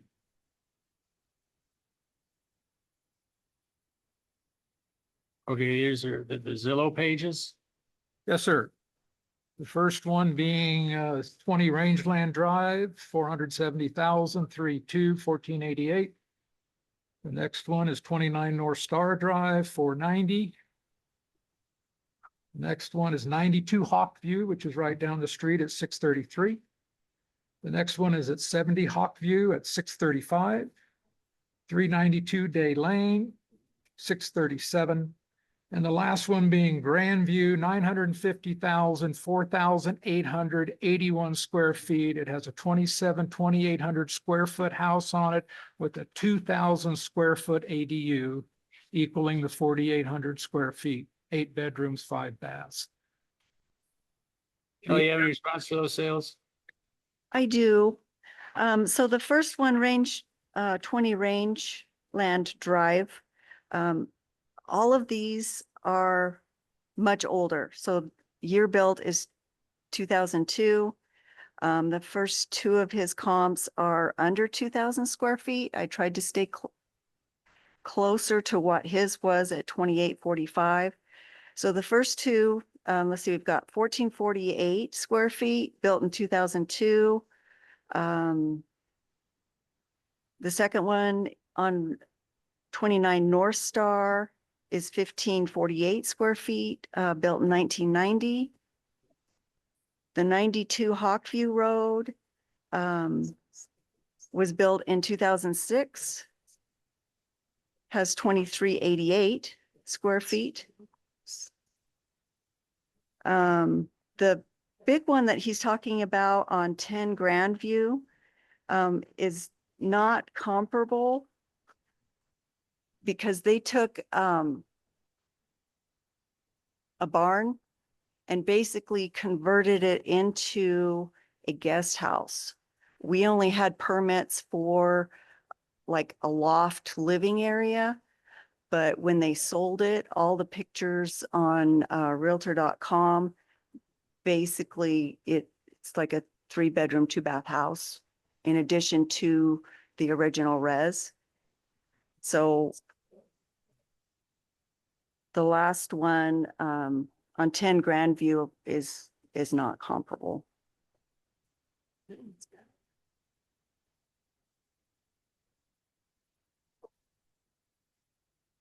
Do the homes, I'm sorry, go ahead. oh, do the homes on Hawkview have detached RV garages?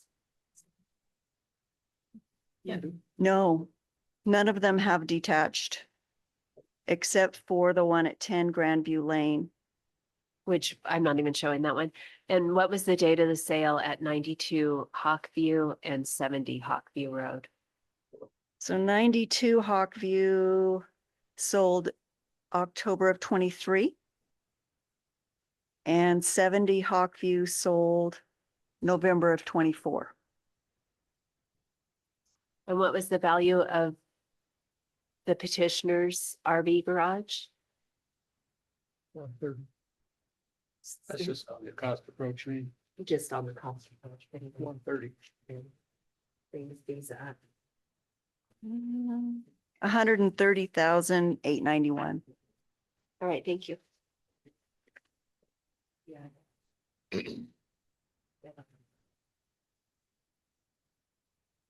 70 Hawkview is just a residence with 2275 square feet, 4 bedrooms, 3 baths. No garages or anything. It has an attached garage of 697 square feet.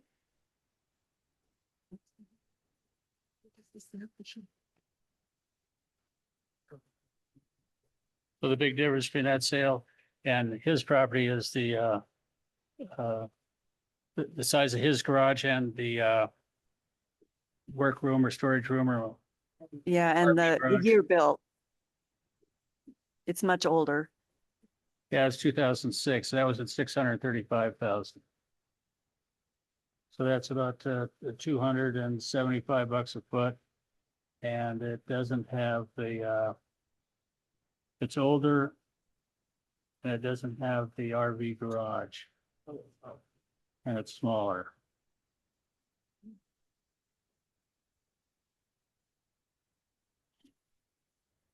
I'm ready to make a motion. Thank you. As much as I hate to do this, Mr. Ferroni, I don't see a lot of data here that says that the value the appraisers put on your property is any lower than what they're using. I mean, unfortunately, I believe you are living in an area that's growing and property values and housing is increasing significantly. So I'll make a motion to uphold the assessor's value. Second. We have a motion and a second to uphold the valuation from the assessor's office. Please vote. Aye. Aye. Aye. Aye, unanimous. Sorry, we've given you plenty enough time. I appreciate your presentation, Mr. Froni. He was very polite and professional. And the other thing I just want to point out is about that when you're looking at year cost, we are required, and the assessor's office is required to use Marshall valuation service, Marshall and Swift valuation service. And we've seen several cases this time around. And as I was reminded earlier in another case, I think it was in 1990, the case that went to the Supreme Court stated that the Marshall Swift cost handbook be utilized statewide to use for the cost approach. Thank you very much. Mr. Ferroni, if you're interested.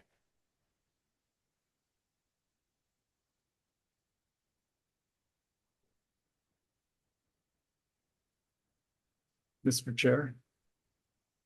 I have to leave. So it looks like we have a few cases left. Are they going to be heard tomorrow morning? Or are you going to keep going this evening? What do we have left, Jeff? Thank you, Mr. Chair. We are currently on case number 25-141. As both the petitioner and the respondent are present. We do have case 25-115, where the petitioner is on the phone and the respondent, the assessor, is present. My understanding is case number 25-146 through 149, that the petitioner is not in attendance, either on Zoom or in phone. And the same is also with 26-144 and 145. So we have two cases really where people are currently in attendance. Finish it up. Let's go on here. Yeah, let's go on with 25-141. I was able to get us clearance to stay a little longer.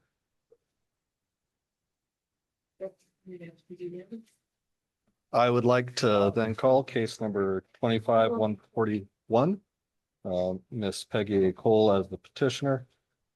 Property type is commercial. The respondent is the Mineral County Assessor. I have been informed that the Mineral County Assessor had an issue that took him away from the meeting, and so he has an appraiser standing in his stead that will be testifying on Zoom. We do have a matter of new evidence, both petitioner new evidence and respondent new evidence to consider first. With the standard being on why that new evidence couldn't be provided to the County Board of Equalization.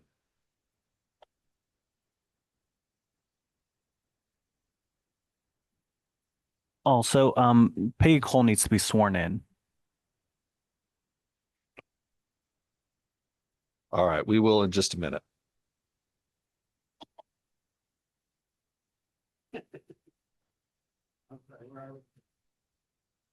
So we have called case number 24-141. We do have new evidence to consider, and Miss Peggy Cole needs to be sworn in first.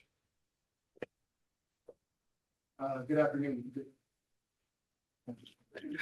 Good afternoon, Mike Detmer for the record. If you could please raise your right hand. Do you hereby swear or affirm to tell the truth, the whole truth, and nothing but the truth? I'm sorry, ma'am, your microphone is turned off. Yes. Thank you. It was just nice to be able to tell someone else to turn their microphone on. Where's the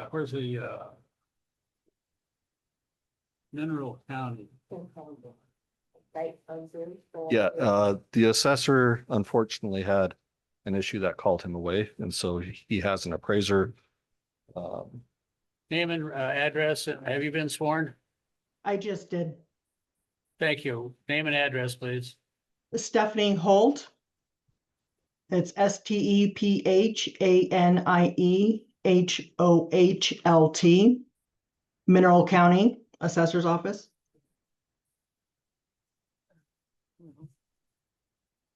Can you acquaint us with the property, please? You're gonna have to bear with me. I've only had a day to familiarize myself with this case. The property is, let's see here. Case 141 is an appeal from action by the County Board of Equalization. The property is located at 1107 5th Street in Hawthorne on a 0.23 acre lot with a 4,800 square foot commercial building built in 1950. It's situated on a main road heading southeast out of Hawthorne, next to a Napa Auto Parts retail store, a gas station, and a motel. It has an occupancy of a retail store, as that is what it was built as initially, and has had various retail businesses occupying it until 2016, when it was sold as at a tax sale for $35,000, and it has since sat vacant. Ms. Cole? Yes. Yes. I've got green. Can you hear me? Yes, go ahead. Okay. All right. Well, I'm here to appeal a state, excuse me, a county decision that they made. I'm sorry that Mr. Chisholm isn't here because he did a really wonderful job in putting together a presentation for the county board. The main issue that I have two issues. One is that the class code was never allowed to be discussed at the county level. And also, we never discussed a comparable market value. At that time, I didn't think I needed to because the class code would bring the property to a value that I would have liked to have seen. What would you like to see? I'd like to see, as a matter of fact, I have that number right in front of me. I'd like to see 75,000. Hold on here. Oh, I'd like to see somewhere in the neighborhood of two numbers. 72,672. Well, I go with the lowest one, huh? The other number was 75,175. So you're at 75, 175 and 72 what? 672. And Ms. Holt, what's the assessor at? The 90. assessor's office currently has it at, the building is 69,099.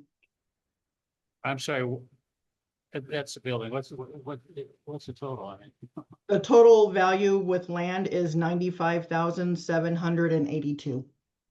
The land value itself is 26,600. yeah, it's fine. All right. So we're talking about a difference of about $18,000 here. Yes. I'm kind of embarrassed after all those big numbers that you had in Clark County.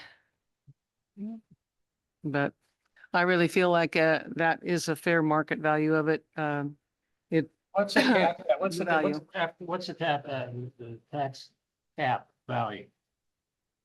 Is there a tax cap on this, Ms. Holt? Not that I know of. I You know, Stephanie? believe that it's at the high cap. I don't know offhand. Looking at Says this, high cap in the file. I believe it's high cap. Says high cap in the file. Page 35. It's a commercial building. So what are the taxes now? What are the taxes last year? She'll have to probably tell me that. 16, I think they're about 1,600. Unpaid is 828.74. So if it's two payments, 16 something sounds right. Yeah, I do it by the quarter.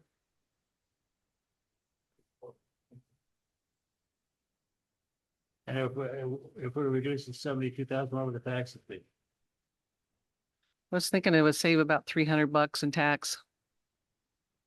I don't know. I should have calculated that out. Okay, let's go. Come on. $300.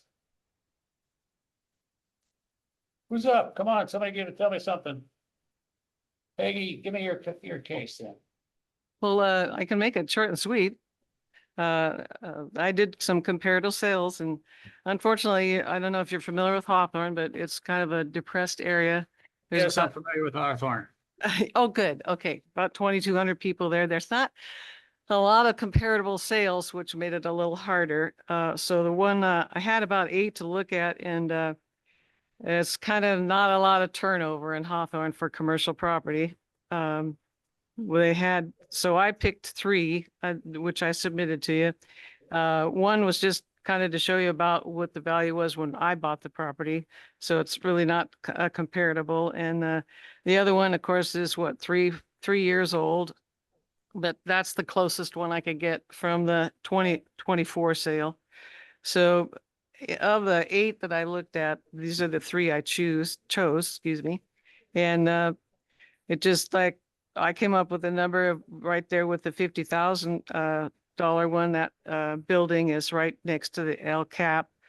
It's on E Street, which is a main street, and actually Stacy and Tammy owned it, and they did some remodeling, I think, and inside it. I know they had it for a couple of years, and then they just sold it here in 24. So that's what I thought, $15.14 for a price per square foot. So I just multiplied that times 4,800 and came up with $72,672.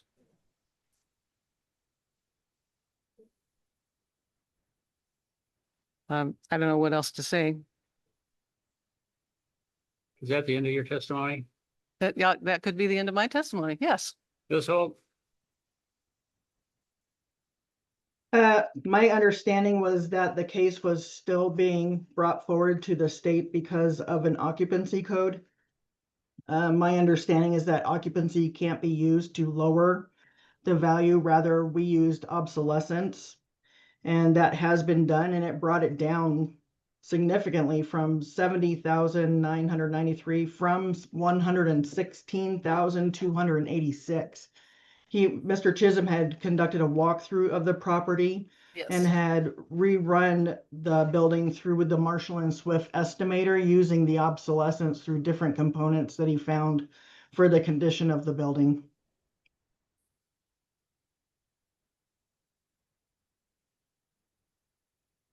Might I add that he did an excellent job with that too, Stephanie. But in the end. Is that all of the testimony from the county? Okay. Yes. Peggy, you got rebuttal. Well, he did an excellent job of, with all this Marshall Swift numbers, which was like a magic trick kind of thing.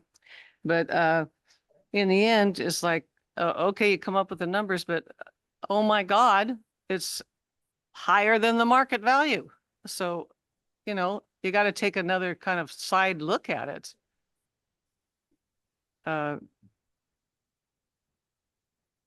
NRS 361.2275, your value is not supposed to exceed your cash value. And, these other sales that I looked at, not counting this one, but you've seen the three that I've picked. Holy smack dabby, the assessed value is like, 2 to 3 times more than what they sold it for. And that was pretty much the case with all the other 8 that I looked at. So, you got to kind of take a hard look at what stuff's selling for. I don't think my number is unreasonable at all.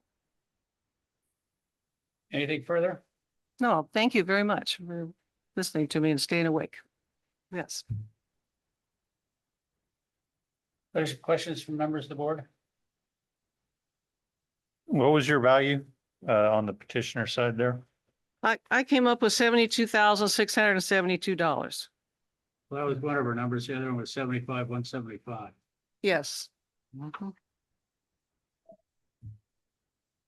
I'll make a motion to take petitioner value of 17,175. What number? 75,175. I thought he said 17 too. Yeah, 75,175. Thank you. Based on the information provided. Based on the information provided.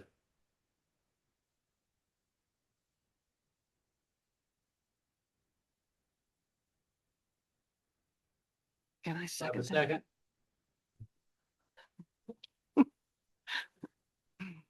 I'll second the motion. Okay. We have a motion to reduce the value from 95 to 75. 75,175. Please cast your vote. Aye. Aye. Aye. Aye, and unanimous. Thank you very much. All right. Thank you. 75,175. Thank you. Next case. Thank you, Mr. Chair. The next case is case number 25-115, free tag. Gary Allen and Brown Don I own. This is residential property. The petitioner is online and the respondent is the White Pine County Assessor who is attending in person. We do have new evidence that we need to consider at the beginning of this appeal. Now, I don't think I could go through a meeting without seeing Mr. Snowboard. Oh, I'm sorry. Introduce yourself, please. It's nice to see you too, Mr. Chairman. Burton Hilton, White Pine County Assessor. That's Burton like a snowboard and Hilton like a hotel? That's correct. I got the right person. Thank you very much. Where's our petitioner?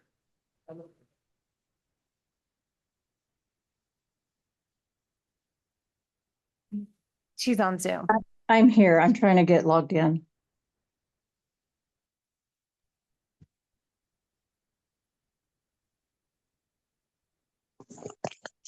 Hello. Yes, Oh, can you hear me now? yes, I can. Thank you. Mr. Hilton, do acquaint us with the property, please. Yes, Mr. Chairman. The property is located at 198 North White River Road in Preston, Nevada. It is approximately 30 miles southeast of Ely. Parcel is 7.6 acres in size. It is zoned 05 Open Range District, which allows for ranching / agricultural activity in conjunction with rural residential living. The assessor's property code is 200, single-family residence. The assessor's office has the house in fair quality classification. The owner purchased the property on May 31st, 2002 for $230,000. The house was built in 1930. It's 1,628 square feet. The property was reappraised for the 25-26 year. No factors were used for the improvements or the land. No adjustments were made to the land value. The parcel has no negative factors to consider. Marshall Swift valuation and Nevada Rural Manual were used to appraise the improvements in accordance with Nevada Administrative Code. This includes the Western region and Lincoln I'm County. sorry. So I just wanted you to introduce yourself. Tell us about the property. I don't want you to get into your case right now, okay? Just to, what is it, where is it? And you already did it. It's in Preston, Nevada, South Ely, and it's a house. And how big is it? 1,628 square feet. And what is your value on this property? The current value is $118,659. Okay, where's our petitioner? What's your value? I'm here. What's your value? Where are you? I don't know what value to get it. Mr. Chair, I am only here to request that this case be remanded back to White Pine County BOE. It should have been determined at the hearing in February. Mr. Mitchell, was there a decision made on this case? Thank you, Mr. Chair. Yes, I believe there was a decision rendered on this case. Did your board come up with a value, Mr. Feldman? Yes, Mr. Chairman, the board upheld the assessor's office value. And what did the petitioner present at the county board as far as the value? The petitioner appealed to the county board that we were exceeding fair market value. I think there was some confusion.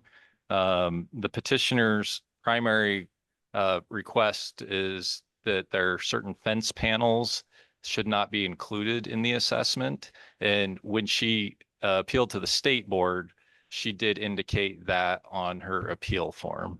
So I believe that the question at hand for the board is whether the assessor's office appropriately included some fence panels as a fixture on the property. That's our assertion, and the petitioner does not agree with that assertion. I'd still like to know what the petitioner thinks the value of the property is. The value that I placed on the property was what I was suggested to me by Burton Hilton, so it's on my paperwork. I'm only here to request that my portable panels and dog kennel be considered exempt as under NAC 361.085.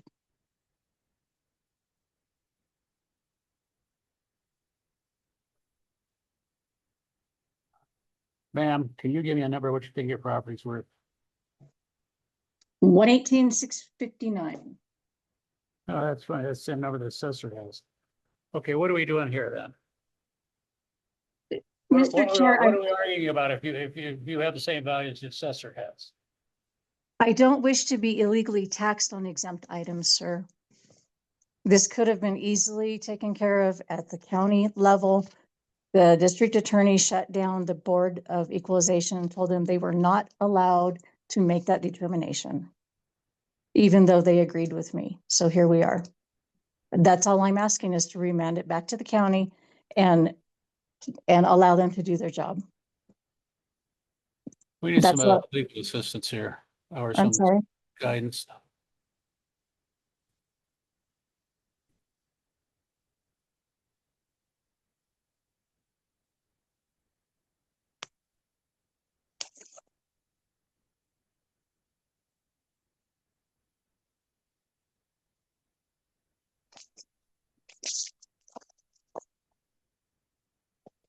Jeff Mitchell for the record, if I may, as Mr. Detmer is looking at the NRS, the motion by the County Board of Equalization can be found on the PDF page 74 of the 83 pages in the transcript. And it was stated in the last statement that it was clarified, and I am assuming that is referencing by the DA, that the board could not make a decision on the panels based on what was submitted and based on the selected NRS. Assessor Hilton agreed to work with the petitioner to draft a comprehensive letter requesting guidance from the State Department of Taxation on this issue. And once we receive that request, he will share that response with the board Further on, DA Brown stated that whether or not the panels were fixtures did not figure into the full cash value being less than taxable value, which was what was appealed. Member, I'm gonna butcher the name, Swetsky, moved to deny the appeal, and the chairman made the second based on the NRS selected. So based on what was appealed to the county board, which by the NRS was the full cash value exceeding assessed value, they denied that. The question on hand from the petitioner is whether or not those panels are exempt or not, but that wasn't the matter in front of the board, so they did not rule on that matter. And so what's being appealed to us is the county's board decision on denying that appeal at the county level. Based on the valuation. Because that's what was appealed to the county level, was the full cash value exceeding taxable value. What she checked on her box with our petition. She checked other and requested that those panels be removed. And also the dog kennel, please. And also the dog kennel. Yes, and there's multiple other items that do not exist on my property nor in my house that I'm being taxed on, but I will address that later. Thank you. Mr. Hilton, what are we gonna do here? Come on, buddy. Thank you, Mr. Chair. I'm open to the petitioner presenting her information and just going through a normal case and then the board making a determination. I'm fine either way, whatever the board's pleasure is.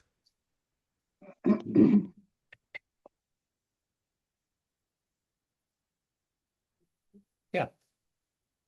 In reading through this file, it appears that the method of fixation is what's at question on these panels and dog kennels. So could you explain, both of you explain to us how you feel they are affixed?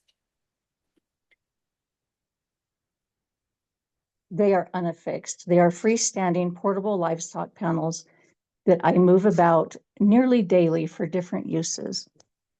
The dog kennel is freestanding, no cement, no roof. It has no affixing to anything.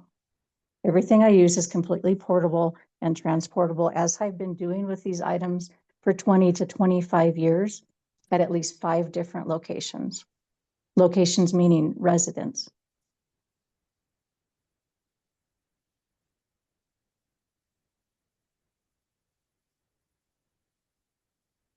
Do we have any photographs?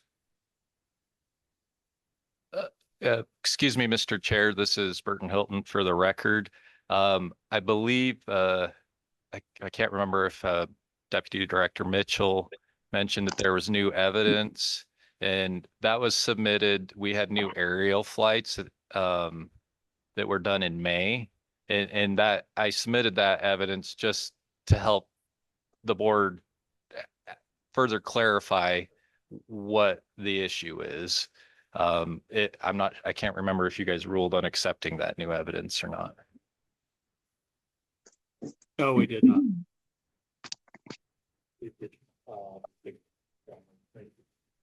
Yeah, all I have is. I can't hear you.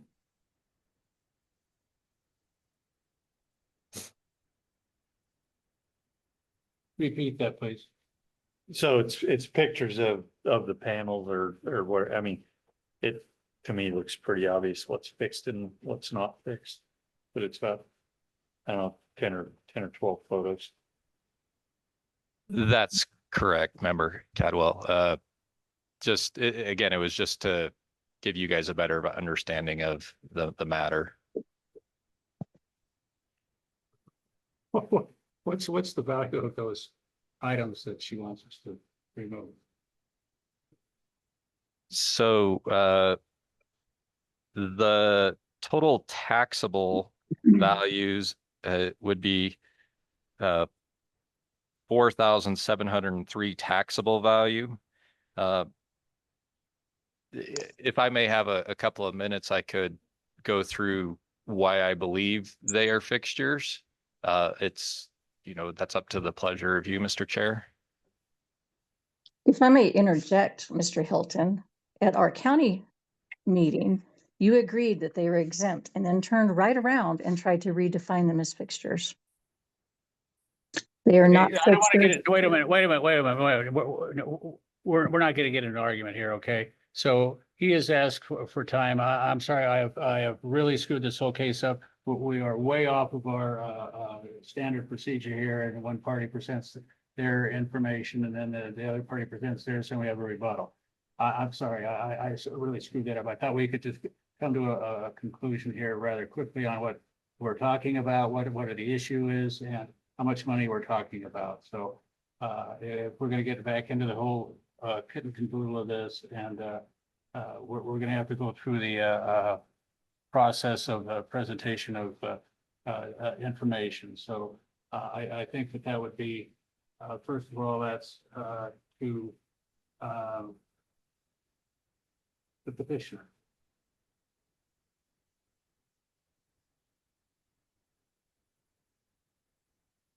So petitioner, present your information. You want me to speak now? Yes. Yes, okay, thank you. I'm sorry, I thought I was supposed to introduce myself and give an address like the rest of them did, so I got a little thrown off. I apologize. Yeah, I saw, that's what I apologize for. I really screwed up this whole case. I apologize. So Yeah, and I'm really sorry. I've sat here for 13 hours waiting for this, and I'm missing my second job right now due to this. And it's really, sir, it's really very simple. All I'm asking is that my portable livestock panels and my dog kennel be found exempt as under NAC 361.085. let's go back and get your name and address for the record. Of course, it's Dawn, D-A-W-N. The last name is Freitag, F-R-E-I-T-A-G, 198 North White River Road, Ely, Nevada, 89301. And technically the property is in Preston, Nevada. I know where Preston is. I don't think anybody else in the room does, but I do. Right, okay. So going back to the NAC, if you look at number 10, it allows portable tubular panels for a corral to be exempt. And then if you move on, it also says without limitation, means the list of items in NAC 361.085 is not comprehensive. All I'm asking is for my portable livestock panels that I move about, take with me when I go places, take with me when I move to a new house, and my dog kennel as well. I just ask that those be found exempt as allowed by law. This could have been taken care of in 5 minutes. Sir, that's all I'm asking. What's the value of those items? I just purchased some on sale for $99 a piece. The others are extremely old and anywhere from $10 to $50 a piece. What's the total? What's the total number? Give me 1 second, please.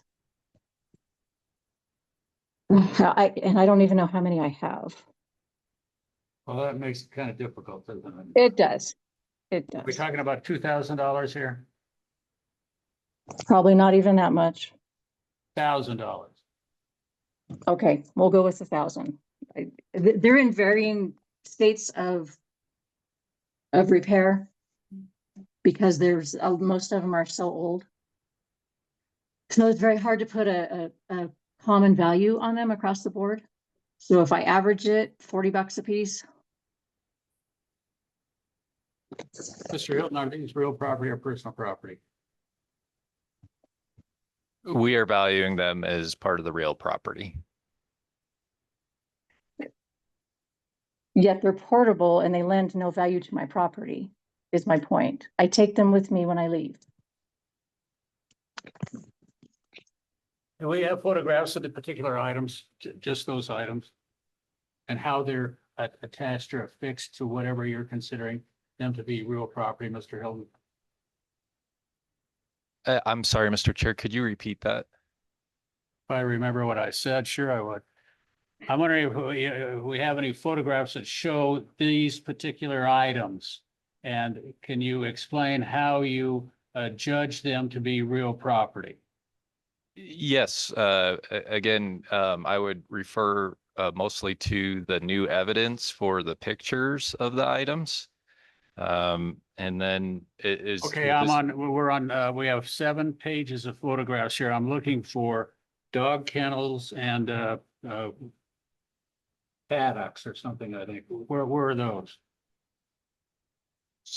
So the aerial photography is, you're going to see the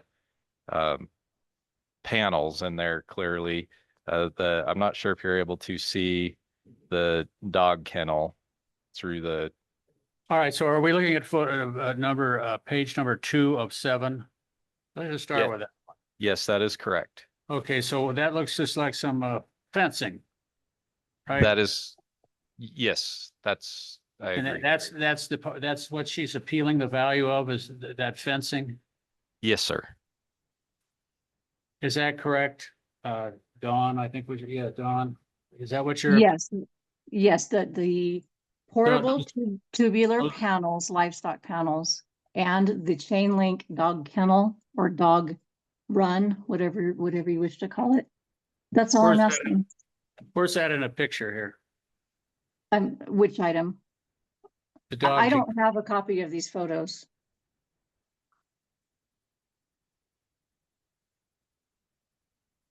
The dog kennel's underneath a large tree, so his aerial photography may not have caught it.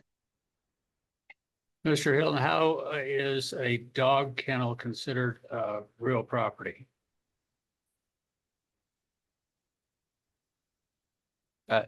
Mr. Chair, sorry, I was looking in the photos. I don't see the dog kennel in there, but that would be considered, we would consider that just chain link fencing. They're portable panels, So, much like the livestock panels. They're just clamped together. Okay, wait a minute. Let's just stick with one person at a time here. Okay, we were dealing with Mr. Hilton here about dog kennels. I don't see any dog kennels. What I'm thinking of dog kennel is that in picture 4 of 7, the tubular fencing again around that post of the tree. Is that it, Mr. Hilton? It's hard to tell. I'm not sure if it's in any of these pictures that were supplied. Would you like me to present my side of the case, or how would you like me to proceed, sir? I'm sorry, I screwed up again. Yeah, so Don, are you finished presenting your information? Yes. Mr. Hilton? Thank you, Mr. Chairman and board members. The petitioner filed their appeal in a timely manner. The Board of Equalization, the county board ruled unanimously that the taxable value did not exceed the fair market value, which was the selected option on that appeal form. However, the petitioner did select for the state appeal form clarification and wanting these panels to be exempt. The petitioner did come into the office and wanted to go through the assessment, and she disagreed with our office with the metal panels and some of the chain link fencing that it should be assessed. She corrected us on the age, so that increased the depreciation. So that reduced the total taxable value from 128,838 to 118,659, a reduction of 3,179. The petitioner purchased, as I mentioned originally, the property in May of 22 for 230,000. The current taxable is the 118,659. The current tax cap for the parcel is 90,937. 27,722 of taxable values being abated. So the $4,703 that these panels and chain link fencing aren't even being taxed regardless of the outcome of this case. And the petitioner has stated under 361.085, which it is listed, the tubular panels are listed. It does not mention the dog panels, the fencing for that. And that we view the intent of this section regarding panels is for temporary use of a corral, like branding or gathering of livestock, not for perpetual use. We view the panels in question as a fixtures defined by NAC 361.1127, which I am looking at SBE 35 and now on to SBE 36. And going through some of the tests there, they're designed or committed for use with the land or improvement, so essential to the land or improvement that the function couldn't be performed without this item there. And then also a reasonable person would consider the item to be a permanent part of the land or improvement, taking into account annexation, adaptation, and other objective manifestations of permanence, including without limitation, whether, and then B in there, the historic use of the item indicates the intent to leave them in place. And that's what we are viewing. It was these panels were in the same place last year as they were this year. So we're viewing that as intent to keep them in place. So that's for all intents saying that it's permanence there. Now I could argue just about everything is personal property because it's movable. Most, or I should say a majority of the houses in Ely were moved from other locations at one point or another. I own a house that was moved from Ruth, Nevada 50 years ago. When they moved, they got rid of the whole town so the mine could expand. Anything can be moved. It's always to degree of how much does it take to move it. That's kind of getting into semantics, but I think it's somewhat, clearly we have different views on if this is exempt or if it's taxable. That's what I'm hoping that the board will make a determination to. As Deputy Director Mitchell had stated in the minutes from the County Board of Equalization, I agreed to work with the petitioner to draft a letter to the department to seek some guidance on this. I never heard from the petitioner regarding that, but I did reach out to the department, and the guidance I was given after I explained the situation is they agreed with the application. They didn't make a determination if this was correct or not. And I wasn't, I wasn't asking for that. I just wanted to make sure that my approach, I should say, was a logical approach. And again, however this board decides, it will make $0 on the actual taxes that the petitioner pays, $0 difference. So I mean, in our office, we view these metal panels as essentially fencing. And so they would be assessed as part of the property's value. But again, I will defer to the three board members. And that's all I have, Mr. Chair. Thank you, Mr. Hilton. Thank you, Mr. Hilton. And Chair, if I may, Yes, sir. because I remember to turn on the microphone this time, so I want to make sure that I use it. Mike Detmer for the record. It is, a question was asked of council earlier within this proceeding about whether or not this board can or should talk about the exemption argument that was presented. There's a fair, if not appropriate position to take where, because this was not part of the record, or at least that argument was not part of the record at the lower proceeding, that the exemption argument shouldn't be made here. I just want to state that interpretation to the board. Thank you. Mr. Chair, may I? I thought you were finished. Well, I just, based on what your counsel had just mentioned to you, I just wanted the board to know I am perfectly fine should the board decide to make a decision based on that argument, it would not affect, I would not take any offense either way. I would hope not. I would certainly hope not. I mean, you're the one that has to go back to Ely, not me. Well, no, she's in Preston, so yeah, it's a little further down the road. Okay, let's go. Who's next? We have a rebuttal from the what? Where is she? I'm right here. You muted me. I didn't mute you, but somebody did. Somebody did. You have Dawn, you have a rebuttal. Not much of one, other than a few small points where I initially called the tax assessor's office, and Heidi Linney, I believe her name is. When I called, I asked why my valuation had increased, and I will quote her.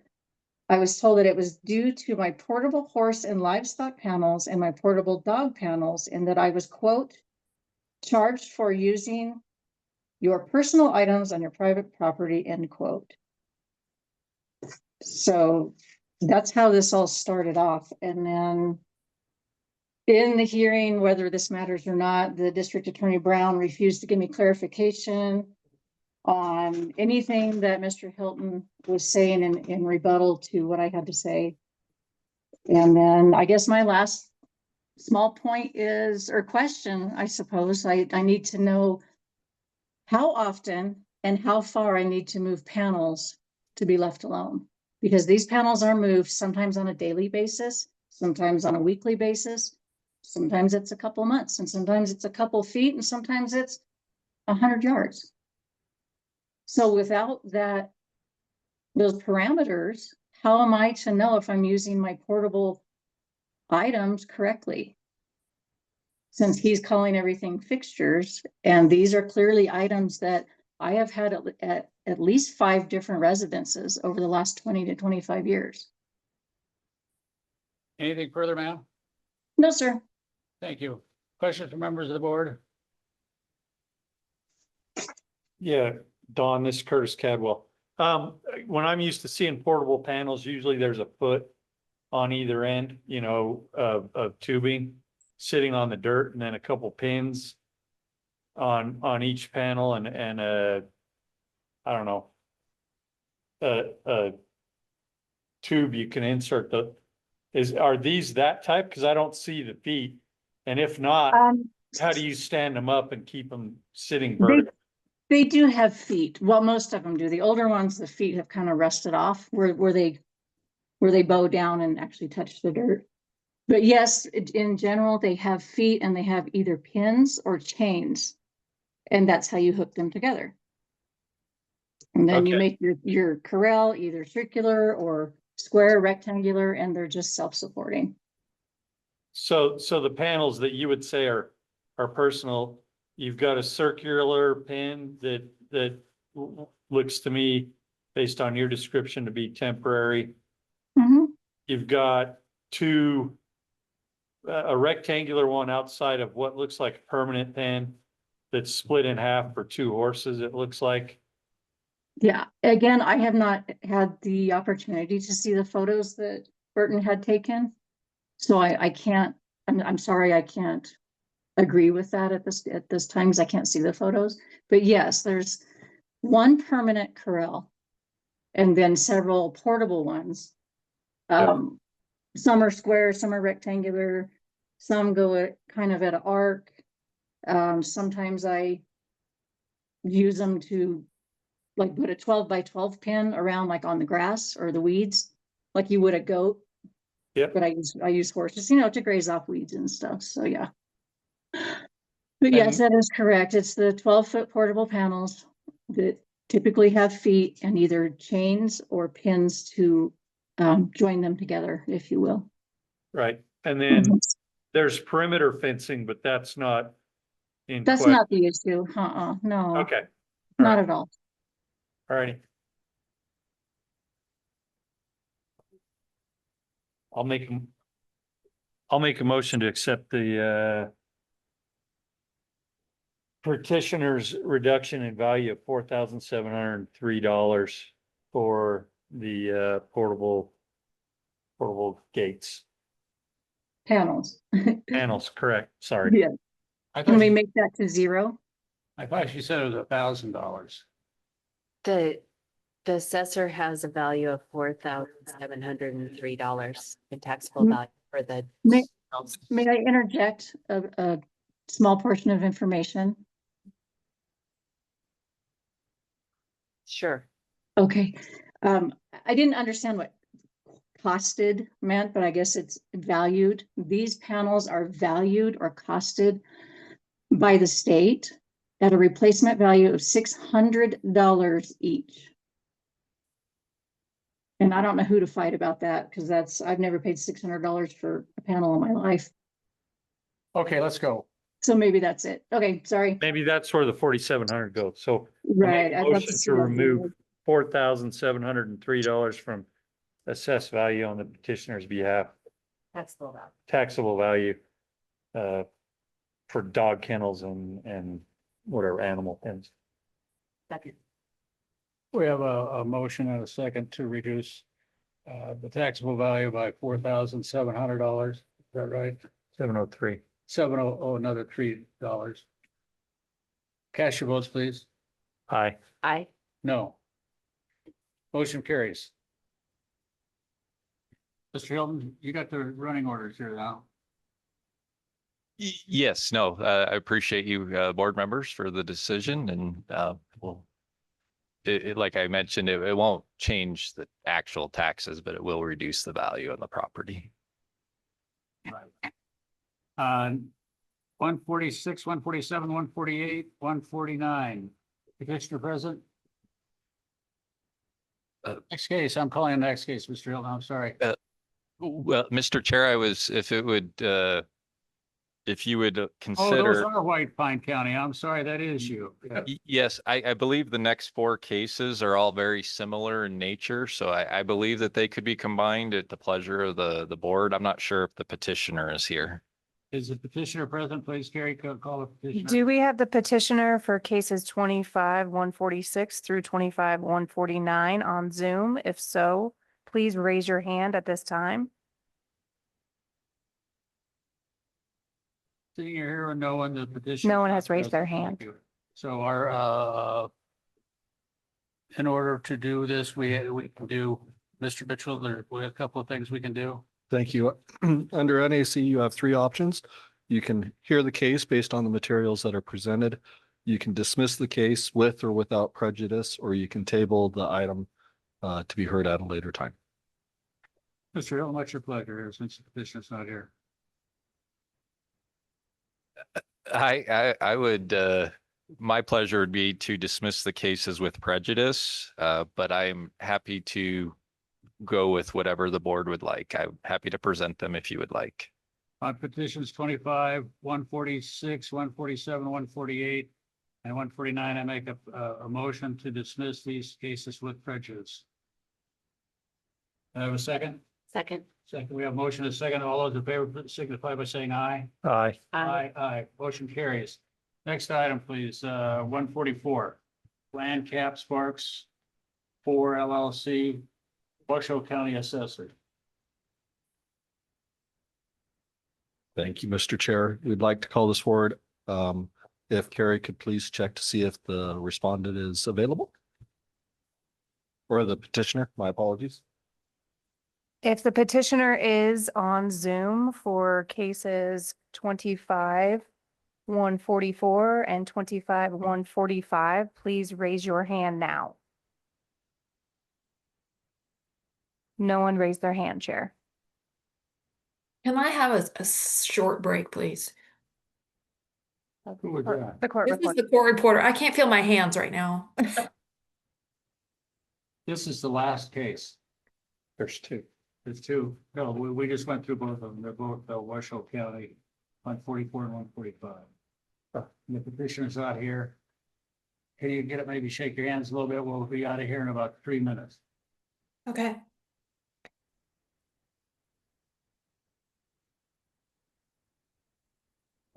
Thank you, Mr. Chair.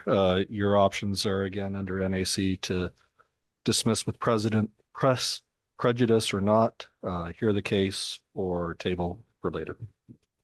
Washoe County Assessors, who do we have down there? This is Jeff Lewis with the Washoe County Assessor's Office. Oh, Mr. Lewis, nice to see you. Who else is there? Good evening, Mr. Morris. My name's Shannon Scott. I'm also with the Washoe County Assessor's Office. It's Scott. Great. What's your pleasure? Jeff Lewis for the record. I believe we would like to dismiss these cases with prejudice. Make a motion to Chair, dismiss these cases. with prejudice. I'm so sorry. Mike Detmer for the record, I apologize, and I chalk this up to my failure to maybe pay full attention, but we did call both cases and the lines were checked for both cases. Is that right, Carrie? That is correct. Okay, I'm so sorry for the interruption.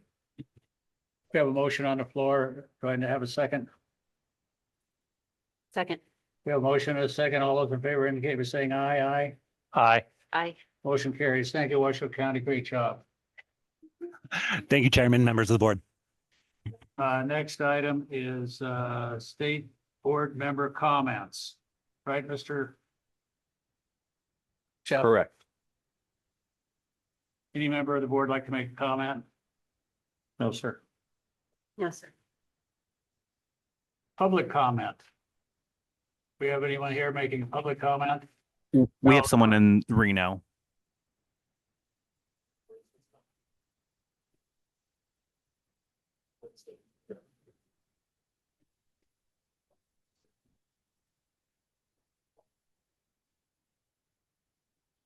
Thank you, Mr. Chair. Burton Hilton, White Pine County Assessor for the record. Esteemed members of the Nevada State Board of Equalization, I would like to address the scheduling of the board meetings. While I understand that this current year has had some challenges with personnel changes, I believe that I can I can speak to many people with regard to scheduling in the future. It would be very considerate if the board could set at their annual March meeting a certain set of dates that the board may hold hearings for the year. This would allow all petitioners and respondents to be able to plan their schedules as well. The current system of notification a few weeks in advance and potential reschedules impacts many people's lives. Knowing certain dates that the board may hold meetings would make the process much more palatable to all parties involved. I appreciate your consideration. It's what I'm, I guess, asking or hoping that you guys could consider is in March when you have your annual meeting, say, okay, these set of dates in July, we may have a meeting. Doesn't mean we're going to, but then at least people can plan their lives when, you know, we had 59 cases on the docket this year. And obviously in both north and south, there were a lot of people that either had to travel or spend multiple days away from their own lives, where at least we at the assessor's office are being compensated for our time. These people are not. And in consideration for all parties, I would ask that you guys at least consider that in the future. Thank you. Anyone else on public comment? Chair. You're gonna scream. Mike Detmer for the record. We may have to take public comment again, provided that I was looking at the agenda item M, review and approval of the March 24th minutes. If that was not done, it should be done because under 241, it's got to be done at the next meeting or 45 days. So if you don't do it now, there may be a problem for the board. And I'm then, sorry, you're right. I skipped that L and M. So. And then after that, if we can go back to public comment again. Thank you, Chair. It's the sincerest apologies. It's been just a pleasure. The poor lady, her hands are numb. I told her it'd be a couple more minutes and we're rattling on. Item L, briefing to and from the board and the secretary and staff for possible action, proposed hearing schedules and docket management.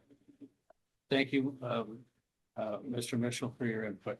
Next item is number M, possible review and approval of the March 24th State Board of Equalization minutes. I'll entertain a motion on that. Motion to approve. Second. All those in favor indicate by saying aye. Aye. public comment. Anybody here for additional public comment? Seeing none, hear none. Meeting is adjourned. Do you want me to read the public comment language? Chair.